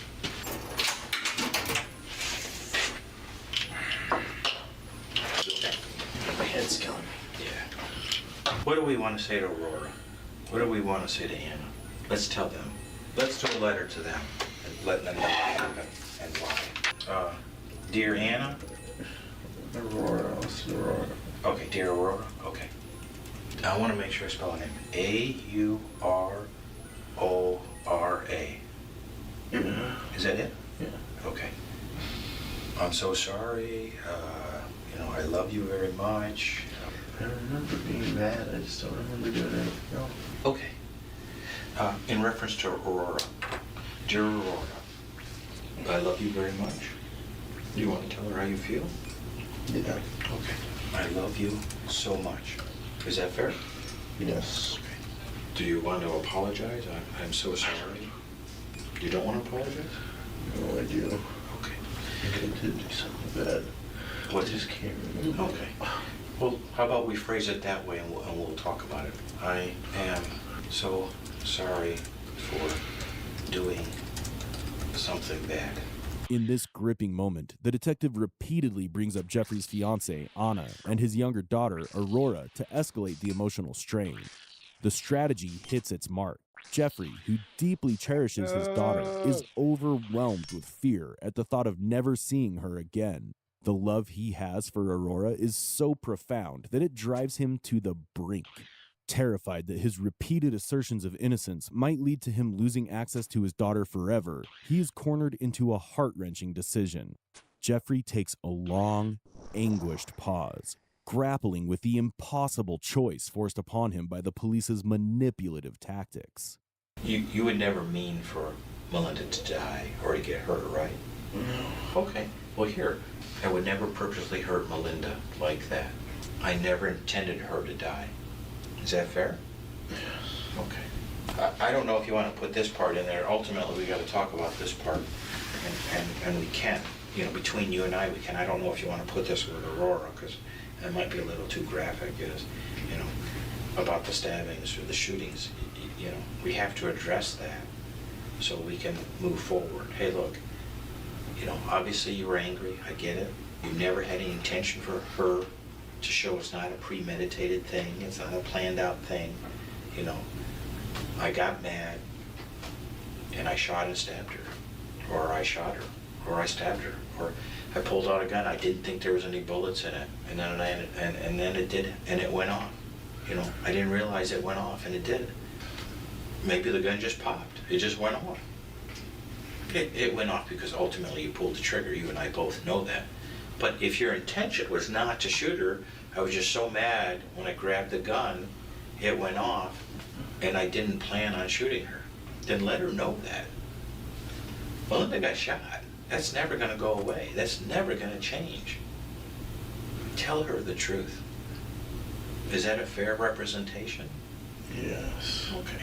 She went downstairs and found that stuff, I'm pretty sure, or she was looking through stuff. Oh, okay. She also had a piece of paper that Aurora might not have been mine for the longest time. What's that? Oh. An infidelity committed on Anna's part. Okay. Okay. Which was an iffy subject with me and Anna. Okay. So, she's in your room. She finds the gun that ultimately was used, that was used in the shooting. She found the knife. She found the knife because it was with the gun. She found a paternity test. Mm-hmm. Okay. But the paternity test shows that you're the father. Yeah. Okay. This creates a lot of anger in you, as you said. It makes me mad. And, you know, maybe you grabbed the gun and then it went off. Is that what happened? Is that when you grabbed the gun and it went off? Yes. Okay. What was the reason for that? That's what I want to understand. That's what we need to let Aurora know. She picked it up and kind of didn't necessarily point it at me, but pointed it near me. Oh my God. It wasn't at me. So she was threatening you. You took she it was as a... screaming at me. Okay. I didn't know it hurt so bad. Okay. So she's screaming at you. She picks up the gun, points it in your direction. What do? Do you grab it from her? That's where I don't understand. Well, you got it somehow. Got it. What's that? I just reached up and grabbed it. Okay. I reached up and grabbed it. And that's when you responded and it went off? So you felt threatened by her? For a minute, yes. Okay. Okay. I felt threatened by her. And that's what made you, is that what made you so mad? No, she was yelling, Aurora isn't yours, Aurora isn't yours. Okay. Okay. I'm trying to answer it all. Okay. Have you told me the truth? Yes, sir. Okay. Are you hiding anything? Sir. Are you trying to I mean, minimize any involvement or anything else? Is that what? You're trying to. I'm sorry. My mistake. Are you trying to hide what happened? Okay. And once again, that was not a planned out thing. You didn't plan this 3 weeks earlier, a year earlier. No. Okay. Okay. As the FBI agent continues narrating their version of events, it feels like they're trying to force words into Jeffrey's mouth, pressuring him to confess to a crime he insists he didn't commit. But there's something critically off. Jeffrey never actually says he shot Melinda. Despite the intense pressure, he doesn't confess. Sure. Do you remember texting Bruce for him to meet Melinda somewhere? No. Using her phone? Why do you say you might have used her phone? Everything was all blurry for the longest time. I couldn't. Still having trouble trying to figure out what happened. What's not real and what's real, I guess. Yeah. Well, I could help you out with what's real and not real. The polygraph test makes him believe that he really did something, leading him to say that he's now having trouble differentiating what's real and what's not. The officers, however, didn't find any evidence that Jeffrey texted Bruce, and the CCTV footage and the murder weapon they claim to have found were only discovered much later. There are so many inconsistencies in this case that it made people question the detectives' tactics. Jeffrey's friends were shocked and questioned the authenticity of the investigation, suggesting that there might be something more sinister at play. Let's now turn to those family members, including his fiancée, Anna, whose statements strongly paint the picture that the crime does not align. Hi, boss. Great. Nice to meet you. Well, we appreciate you coming in. Okay. Anything I can do. Yeah, like I said, you're not in any trouble. I know. I don't know what you told other officers, so we're just going to start with your father and like with Jeff.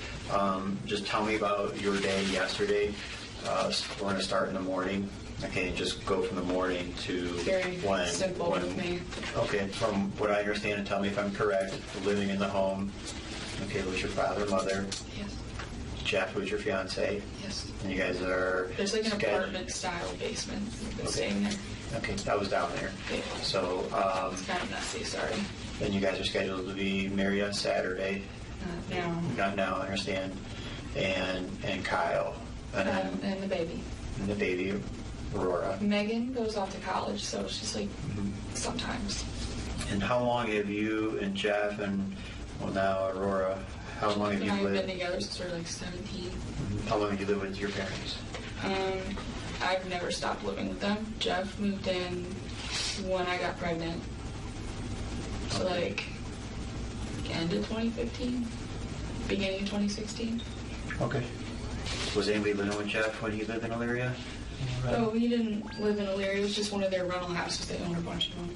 But he lives in Strongsville, Fair Road, or did with his mom and his dad and his brother and sister. Okay, I'm sorry, I misunderstood you. I thought you said you lived in a No, rental. they own a bunch of rentals. We were going to live there. And Okay, I understand. broke into while we were working on it. We're like, no.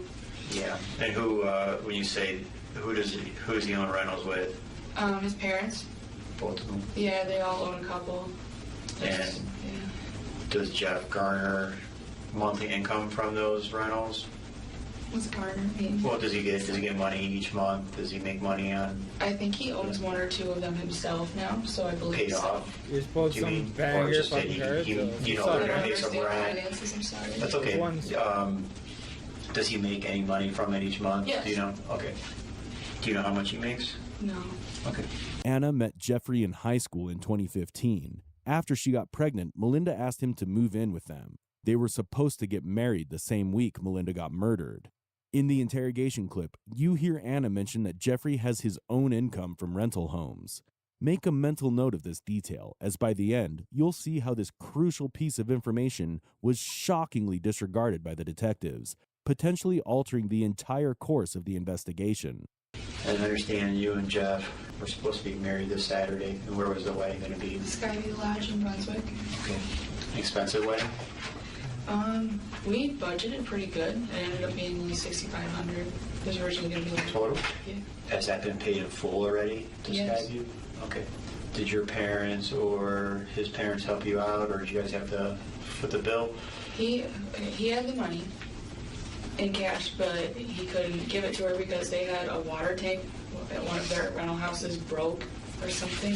I don't remember, and he had to use some money to fix it. So we asked my mom, and she went and paid the night before yesterday. Okay. And how much did he have to borrow from your mom? She paid the full amount, and he was going to give her the rest. Okay. That's why she was going to Applebee's to meet with his mom, because his mom is an accountant, handles a lot of his money. She was going to bring it, and it was really weird that my mom wasn't going to show up. Right. And that's when we knew something might be wrong. We're all calling her like crazy and stuff. Do you know what time they were supposed to meet? It wasn't really established. They were just going to call each other after work, see what was up. Anna also discloses another key detail to the police. The wedding payment, originally covered by her mother Melinda, became a source of tension. Jeffrey had used his own funds to fix a broken water tank in one of their rental properties and promised Melinda he would repay her. He even arranged a meeting at the Applebee's where Anna worked, bringing his mother and Melinda together to discuss the payment. Jeff showed up right before 7. My dad showed up like 10-15 minutes later. They'd asked Jeff to take the fuse out, like the police officer showed them the first night. I think your stream lagged out, bro. Yeah. But we had the camera balls. set up a while ago. Set it back up there. You did? My mom ordered them, and she and Jeff put them up together. And Jeff installed them. When did those go in? Months ago. Months? Yeah. I thought it was my internet there for a second. No, after summertime. Okay.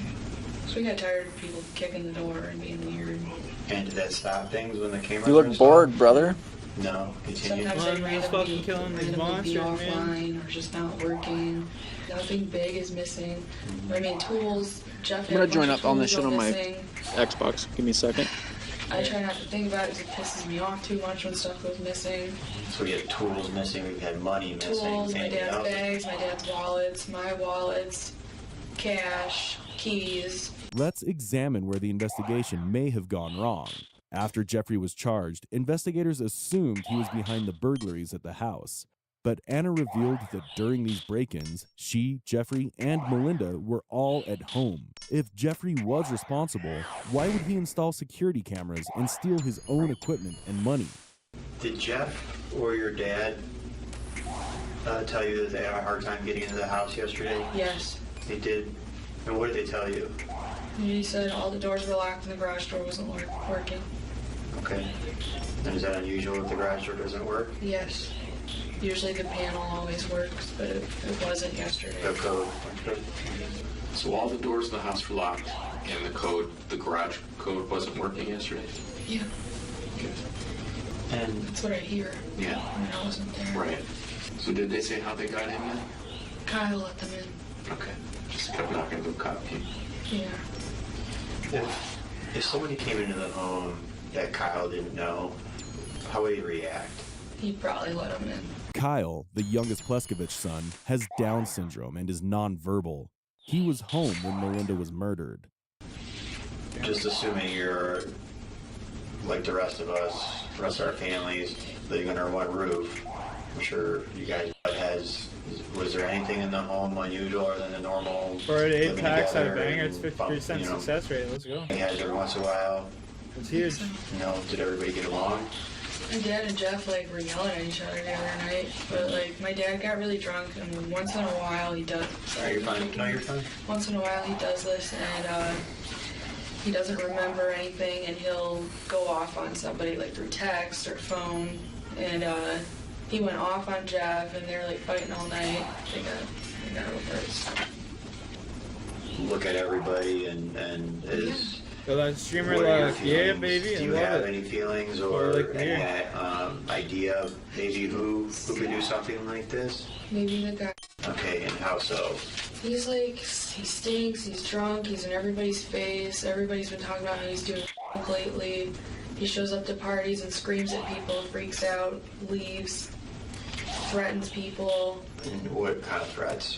I'm not really sure. My dad was saying them, but he'll insult people, call him the N-word. If you don't buy him a beer, he calls you Jewish. It's just rude. Have you seen him be violent? I haven't seen it. I've heard everything. Okay. They call him spaz. Yeah, your dad told me that. Both Bruce and Anna have pointed their fingers at Spaz. They came home, from what I gathered from our reports, your dad and Jeff arrived home together. Did they leave Applebee's together, or Yeah, were they they left driving at the same separate? time in separate cars, and my dad got there right before Jeff did. Okay. So I remember, they were at the restaurant and they got a call about your mom? No. No, they just came home and They just came home, yeah. Gotcha. I got a call later. Okay, so they left in separate cars but arrived right at the same time. I did. My Jeff, Give me some streamer left, for fuck's sake. Give me a 14-0 drop right here. Okay. Did throughout the day, Anna, 1 in 10,000 chance? Did Jeff or your dad tell you they have any Give car it to me. problems, trouble getting to your work? Jeff told me on the phone that his car had not broken down, but ran out of gas or something over by his Aunt Jeannie's. But You say it ran out of gas over by your house? yeah, but he got it fixed right away. Okay. And what about your dad? My dad had his tire had blown out. And your And Jeff's been having interviews for welding Yeah, this one? jobs. Yeah, you tried, yeah, I already checked it out. Instead. So it was a nice When, shiny. Your dad and Jeff I like had the a little Dragonite too. Dragonite's like one of my favorite I guess, Pokemon. the other day. It was all through text. It was all through text. They weren't together when it. No, my dad was out drinking, Okay. and Jeff was at home with me. Jeff stayed in the basement when he got home. They slept it off. They didn't run into each other the next day because they were busy. Gotcha. So it was sort of a texting argument. It all worked out. My dad apologized the next morning in a big text. Okay. What about Jeff? Does he ever? He doesn't drink. No. Not much. Does he have a temper? He gets cranky, but that's about it. Right. It's like his face, Yeah. but he's okay. Has he ever?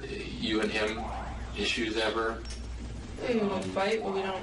Nothing physical. Nothing ever physical. No, never. Right. I would have probably. We're good. We not always been make up. We're good. We've been great forever.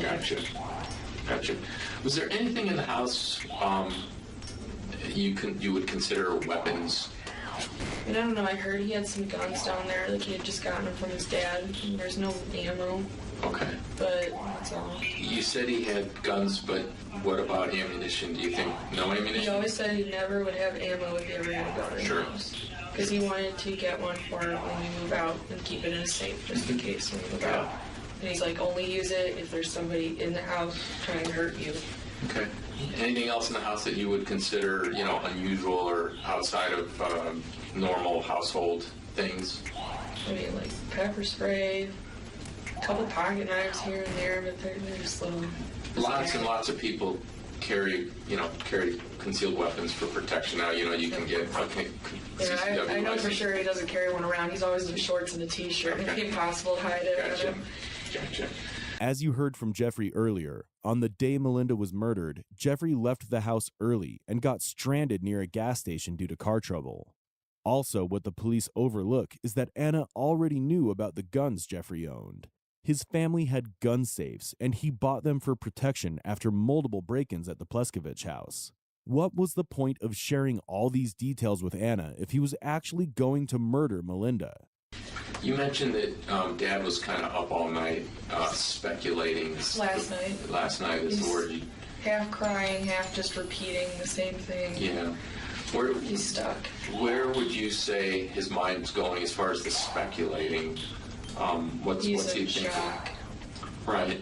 But what's he thinking as far as who would have done He keeps this? saying, Be fun, huh? and assumed that he would be able to. My dad's like, no, because he's loud, he's drunk, he stinks, he's bad. I heard he takes care of like an old person for free, and even that guy's fed up with him.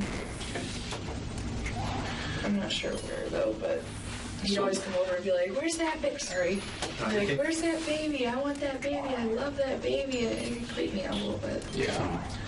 The he Anna mentions is no other than Spaz.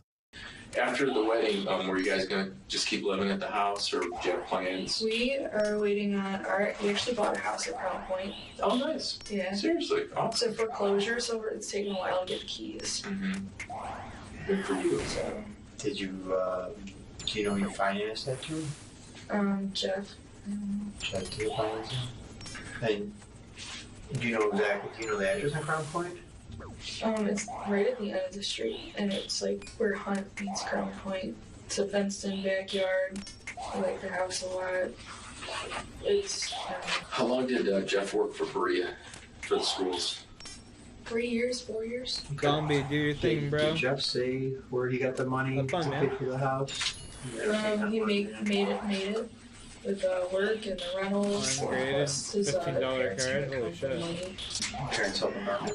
Yeah. Yeah. Are you gonna like get your his cards folks? graded, Do you Jay? get Or along with them? Yeah. No, His pretty well. mom's friendly. They're always busy though, so I don't see him a lot. Yeah. His dad's a big guy. He's a little off-putting, but he's nice. Yeah. He's tighter. You said that they're antisocial. Do they come Enjoy, to man. family events? If my parents try to meet up with them, like, they're usually busy and they won't. And then my parents are like, oh, they're antisocial, they hate us. It's like, well, no, they just don't have free time ever. And plus, they're divorced now and they don't like to be together. They got divorced a little while ago. So mom lives on Fair. Where's dad live now I'm then? not sure what house is, but he stops Around in a town lot. somewhere? Yeah. I know it's like a good house, the baby stays there with them and stuff, but I'm not really sure. Consider this critical point. Investigators argued that Jeffrey killed Melinda over financial disputes, claiming she caught him staging fake burglaries. But Anna revealed that Jeffrey had bought a house and earned a steady income from rentals.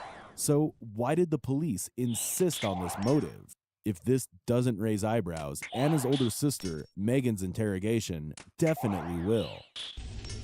You know, there was a wedding this weekend.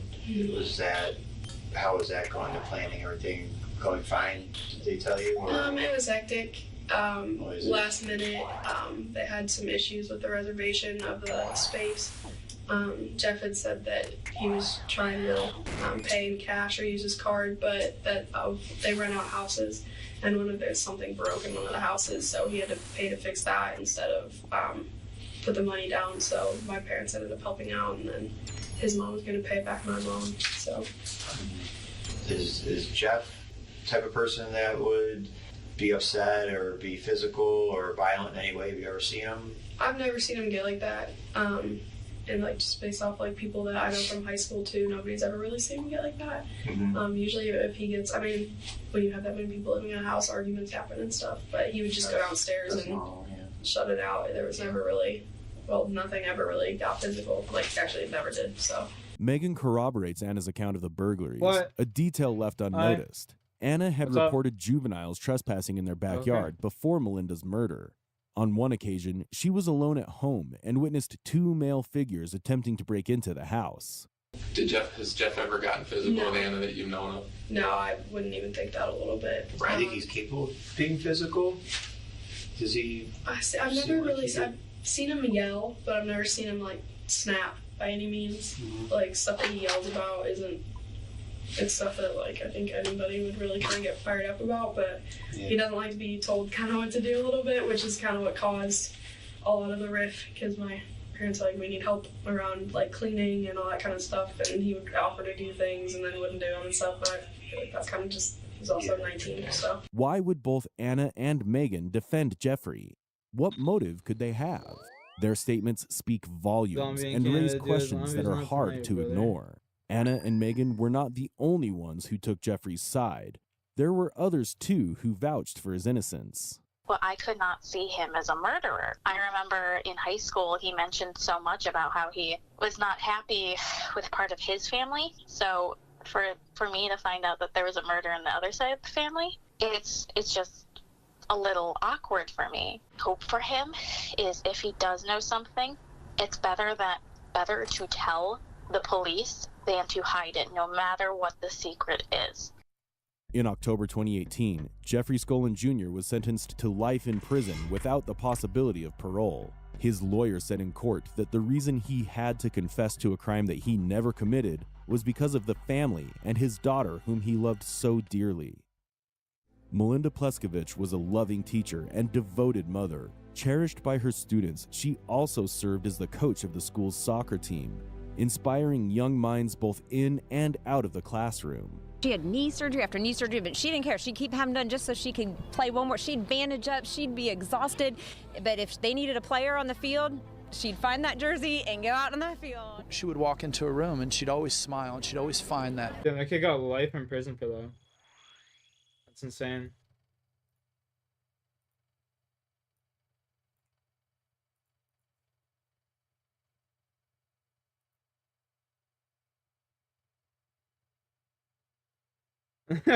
That's hilarious.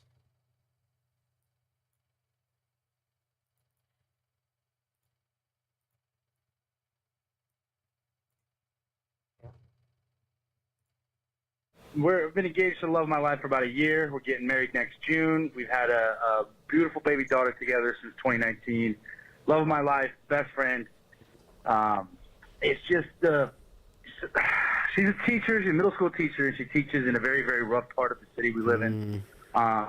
You know, so it's more crowd control than just teaching, and I couldn't do what she does. She still brings passion to the classroom. Like, I'm proud of her, but, like, man, during the school year, like, I don't know if it's just like a coping thing or like trying to relate with other teachers type thing, but she just like tries to be this like teacher influencer.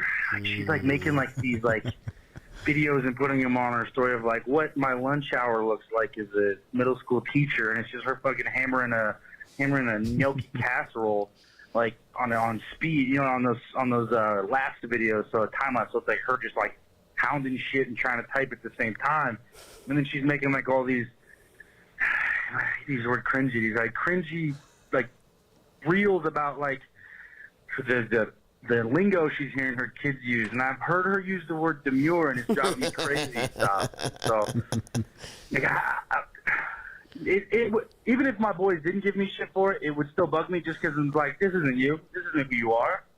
You know what I mean? Like, is it like an attention thing, a coping thing? I don't know, but it's like, I can't even watch him. I cringe so hard. It's like, who is this? This isn't you, you know? And I get it. I couldn't do what she does. It's got to be stressful, but like, I feel like, can I tell her? Can I like just be like, hey, babe, I got to be honest with you. Like, this is cringy. Do I not tell her?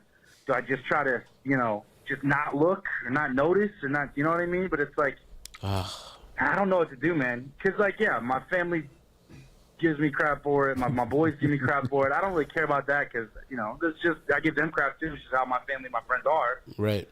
But like, it's kind of a me thing, just being like, yeah, you know, I don't want to be the guy to influence or want to be girlfriend. Help me out, stop. What do I do? Do I say something to my asshole? I could very well be an asshole. Yeah. I don't know. This is hard because you guys, thanks for any advice you can give me. Take care. Well, you obviously don't know her like you thought you knew her. This is who she was the whole time. And you just gotta accept who you are. Someone who's unable to see that early on. Right. Blinded. Didn't see the like little larva of the wannabe influencer she would bloom into. Fortunately, she's not gonna make it as an influencer. Right. Like, eventually. Chances are she's just not. But here's the hard part. So I get what he's talking about. I just think that a lot of people do that and they don't stop. It's not about making it anymore. Well, I've been doing comedy unsuccessfully. Yeah, they take sort of a Tito Garza approach to influencing. But I think, unfortunately, some people just post that way now. It's the way, like when we were in college, there were like, you know, hot, like, you know, whatever, Maxim girls or whatever that were like, became like Instagram celebrities, and then every college girl just kind of posted like them. Too. Yeah, you know what I mean? Or like now, these dumb little videos are the way people post. Right. So this is just the equivalent of an annoying girl posting memes on Facebook in 2024 or whatever. This is just what an annoying person posting looks like. Right.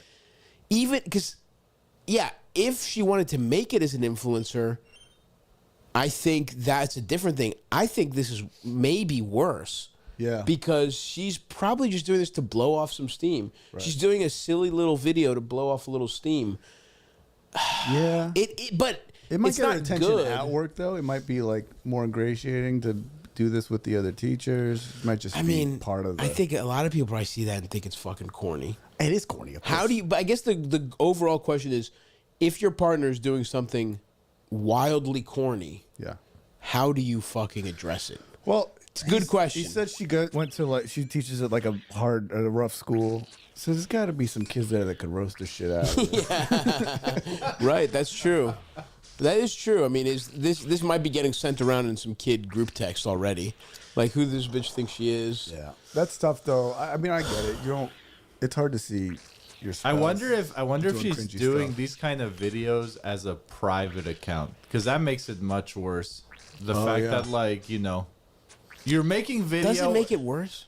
A little bit. You're making video in the style that's meant for mass consumption, but you're only putting it out to, like, you know, 200 people or whatever. Right. The fuck But you're that's not trying to make it like. you.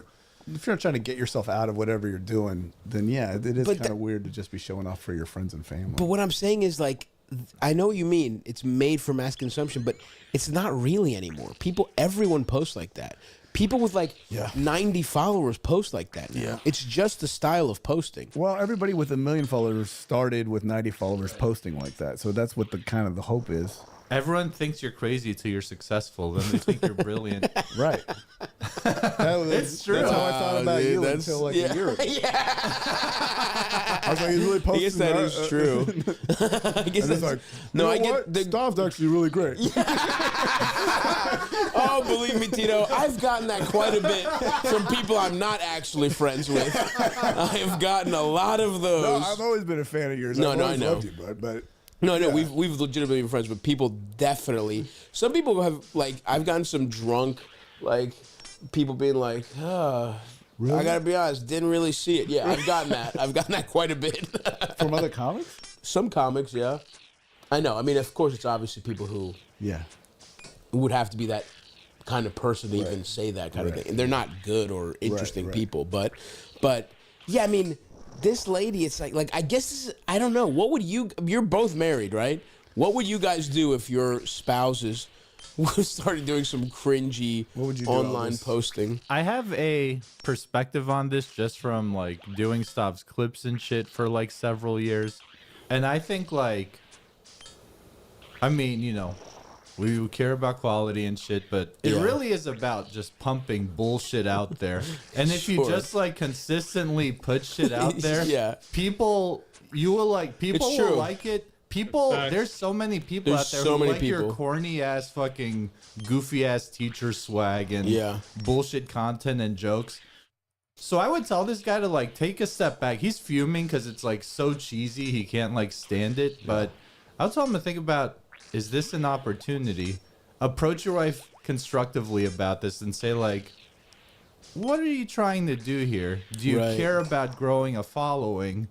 If so, be like, maybe you should think about different types of shit to do. You know, not to be like her digital pimp or just something. going into fucking social media manager mode, Not to be like, you know, her fucking, social media manager, but, like, maybe prod with some kind of questions like that where she thinks about it in a way that's like, I wonder if, like, you know, there's potential for this to, like, connect with more people or something. He's definitely got to ask about what her perspective is. Yeah, what she's trying to get out of it. Yeah, what do you? But what if she says, "Oh no, I'm just trying to. I'm having fun." And you're like, "It's not fun. It's fucking corny, you bitch. Stop it. Mark won't stop busting my balls about it. You're in every. They make memes out of you in my fantasy football league. So funny. His family makes fun of him too. Yeah. That's kind of crazy. That's so fucking insane. Hilarious. I mean, I don't know what I would say if she was like, I don't really care. They're just fun to do. Yeah. But I think, because like, that very well could be the answer. My guess is that is the answer. That's worse than a calculated, like, I'm just trying to make something and this could be. Yeah, it is. It is right. It's worse. This could be better. And you know why it's worse? Because it's just, if you strip it through all that, it's just a thing about your partner you hate. Yeah, that's why it's worse. It's just a narcissism. hobby you hate, right? This is attention seeking in a cringy way. And it's like, I also think, is it the worst thing in the world? Not really.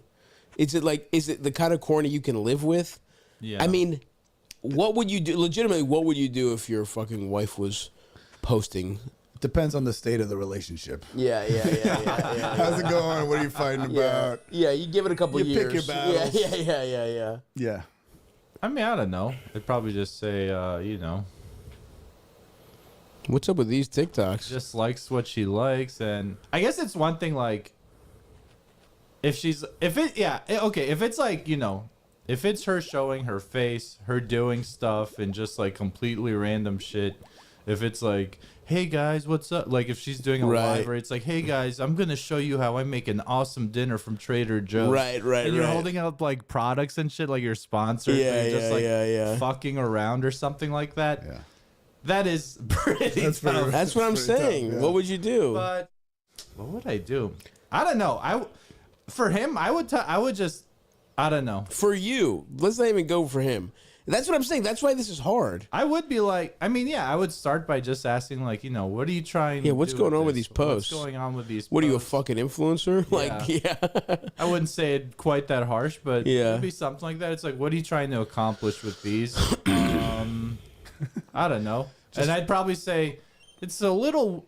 I think I would even say like it's a little weird. You're trying to do this in a way like you have like sponsored links or something on this post, but you don't. You're not trying to even like do that. That's not really a goal. Like I don't know. I'd be like, it sounds like you're taking on an artificial tone of a you're TikTok style or format that's inauthentic to who you are. I think he could say something like that. But it gives a interesting like question of what if like is your significant other being corny online? How big a problem is that in your relationship? That's an interesting question for some people, because some people might be like, I don't fucking care what she does online, doesn't matter to me. And then other people that actually are really plugged in or whatever could be like, it would ruin my relationship. Like for me personally, I don't know. Like, could I date somebody who's fucking a cornball online? Like, I don't know. I don't know that I would give a fuck, but I mean, if it was too corny, if they're the kind of person, I guess I wouldn't seek someone out who was like that, but if I was with someone and they developed it while we were together, I guess that would be weird. But if it was an act or like a business thing, then you just kind of like, all right, this is just a way to make money and to build something else. I and guess if it's not that, it's actually who she is, then it's like, that's the question. It's like, can you deal with that? Yeah, and I guess I would honestly be like, I guess I can if I like her. If I like everything else is good, and they already have a kid together. Does he say they have a kid together? No, did he say fiance? I thought they had a kid. He probably said kids at the school or he's something. probably talking about like the kids at the school. I think he said We have I've been engaged. We have a beautiful baby daughter since 2019. Oh, there you go. Better so listener really, than he's us. got nothing. He just shut up. Don't ever Dude, say anything to her. This is I mean, whatever. I honestly come on the side of like whatever. Yeah. Everyone does corny bullshit that they're fucking. You know what I mean? Like that they find their significant other finds kind of annoying. You can bring it up to her, right? Yeah. Like you said, LG, be like, what are you doing with these? Are you trying to become an influencer? Should we Should we make a plan? Maybe we can make a little money on this. Yeah. You know, maybe you could approach it that way, Right. and otherwise be like. And do it right after you have good sex, or smoked a nice brisket. Yeah. Smoke a nice brisket for her, give her a bite, and be like, "So, babe, let's talk about these reels." So these fucking reels, they're brutal. These got to stop. I don't know. I'm not like the most oversharing ass guy online, but I don't know. I don't really give a fuck. I feel like for all my life, I have this thing for my family where it's like you're so embarrassed, you're so conscious of. People stuff getting out about you that I'm as an adult, I'm fighting to just not care if shit comes out because I truly feel like it just doesn't matter that much or something.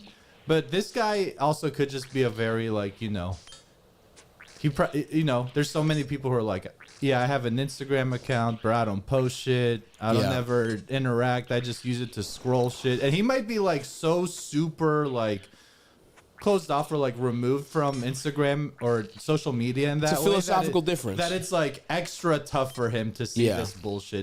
I feel I get that. I feel like if I saw my wife doing shit that I thought was kind of cringy like this, I'd be like, I don't give a fuck. It's just an Instagram account, and you just don't know. That's kind of how I think who too. or how people. It could connect with people in a crazy ass way. You just don't know. Yeah, and by the way, some of the I like when people don't like people I've dated who don't care that much that I do comedy. You know what I mean? Like, you don't want to date people or like be so like you don't want this guy to be a fan. You don't want a shouldn't be a fan of your girl's influence or content. It doesn't really matter. I guess that's what it comes down to for me. Is like this cringiness, your embarrassment is like it's personal to you. You're saying you don't care what other people think. That's all you care about. Yeah. You don't really give a fuck that she's. I mean, I get that it's a little cringy, but it's like, whatever, man. Let her have her like embarrassing hobby. If you like, what's fantasy football? Yeah. It's fucking embarrassing. Yeah. But what's watching football all fucking day and doing nothing on Sunday? You're not. It's fucking. dream, It's man. awesome, but it is like embarrassing to be a grown man to be like, I'm busy. I have things to do, but I'm dedicating a whole day to watch, especially college football. It's like I'm watching 19-year-olds tackle each other. You know what I mean? It's like it is. We it's all have we all have our embarrassing own things. embarrassing Right. shit. This is embarrassing. Like you said, it's also in the context of a hard job. If she has to do something a little corny to be a fucking public school teacher, Right. whatever, man. We haven't even thought about that. Of like, I think you just kind of have to get over this. It's embarrassing. I get that, but your significant other does embarrassing shit sometimes, and she's the love of your life. You have a kid together. Yeah, it's there fine, could be dude. worse outlets. She's not like. You really want her to run an audit of everything you've done that embarrassed her? You want to see that? You want to know how she feels about some fucking embarrassing shit you do? I say you got to let her have this one, man. Also, the stuff that's like hitting him so hard, and like just in the pit of his stomach when he sees this corny bullshit, like, you know, his friends or family that, like he mentioned, whoever they are, they'll look at it. The worst absolute case scenario is like, what? Let's go get you some dinner, buddy. Let's go get you some dinner. Yeah. Go on.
Best pass I've ever made. Holy shit.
As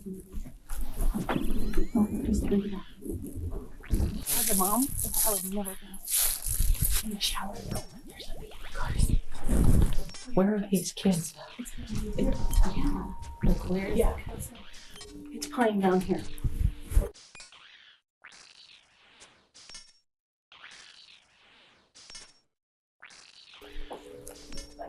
There's gotta be a way to get down. On the afternoon of November 13th, 2019, Officer Landon of El Paso County, Colorado, conducts a welfare check at a daycare center after receiving a tip about its owner, Carla Marie Faith. She'd allegedly been taking in more children than allowed by her license and was hiding them. The licensing officer tries to contact Carla but is told that no children are present that day. However, parents had requested a welfare check on a child that has been dropped off at the center that morning. As Officer Landon and the licensing officer approach the property, they remain unprepared for the shocking discovery that awaits them inside.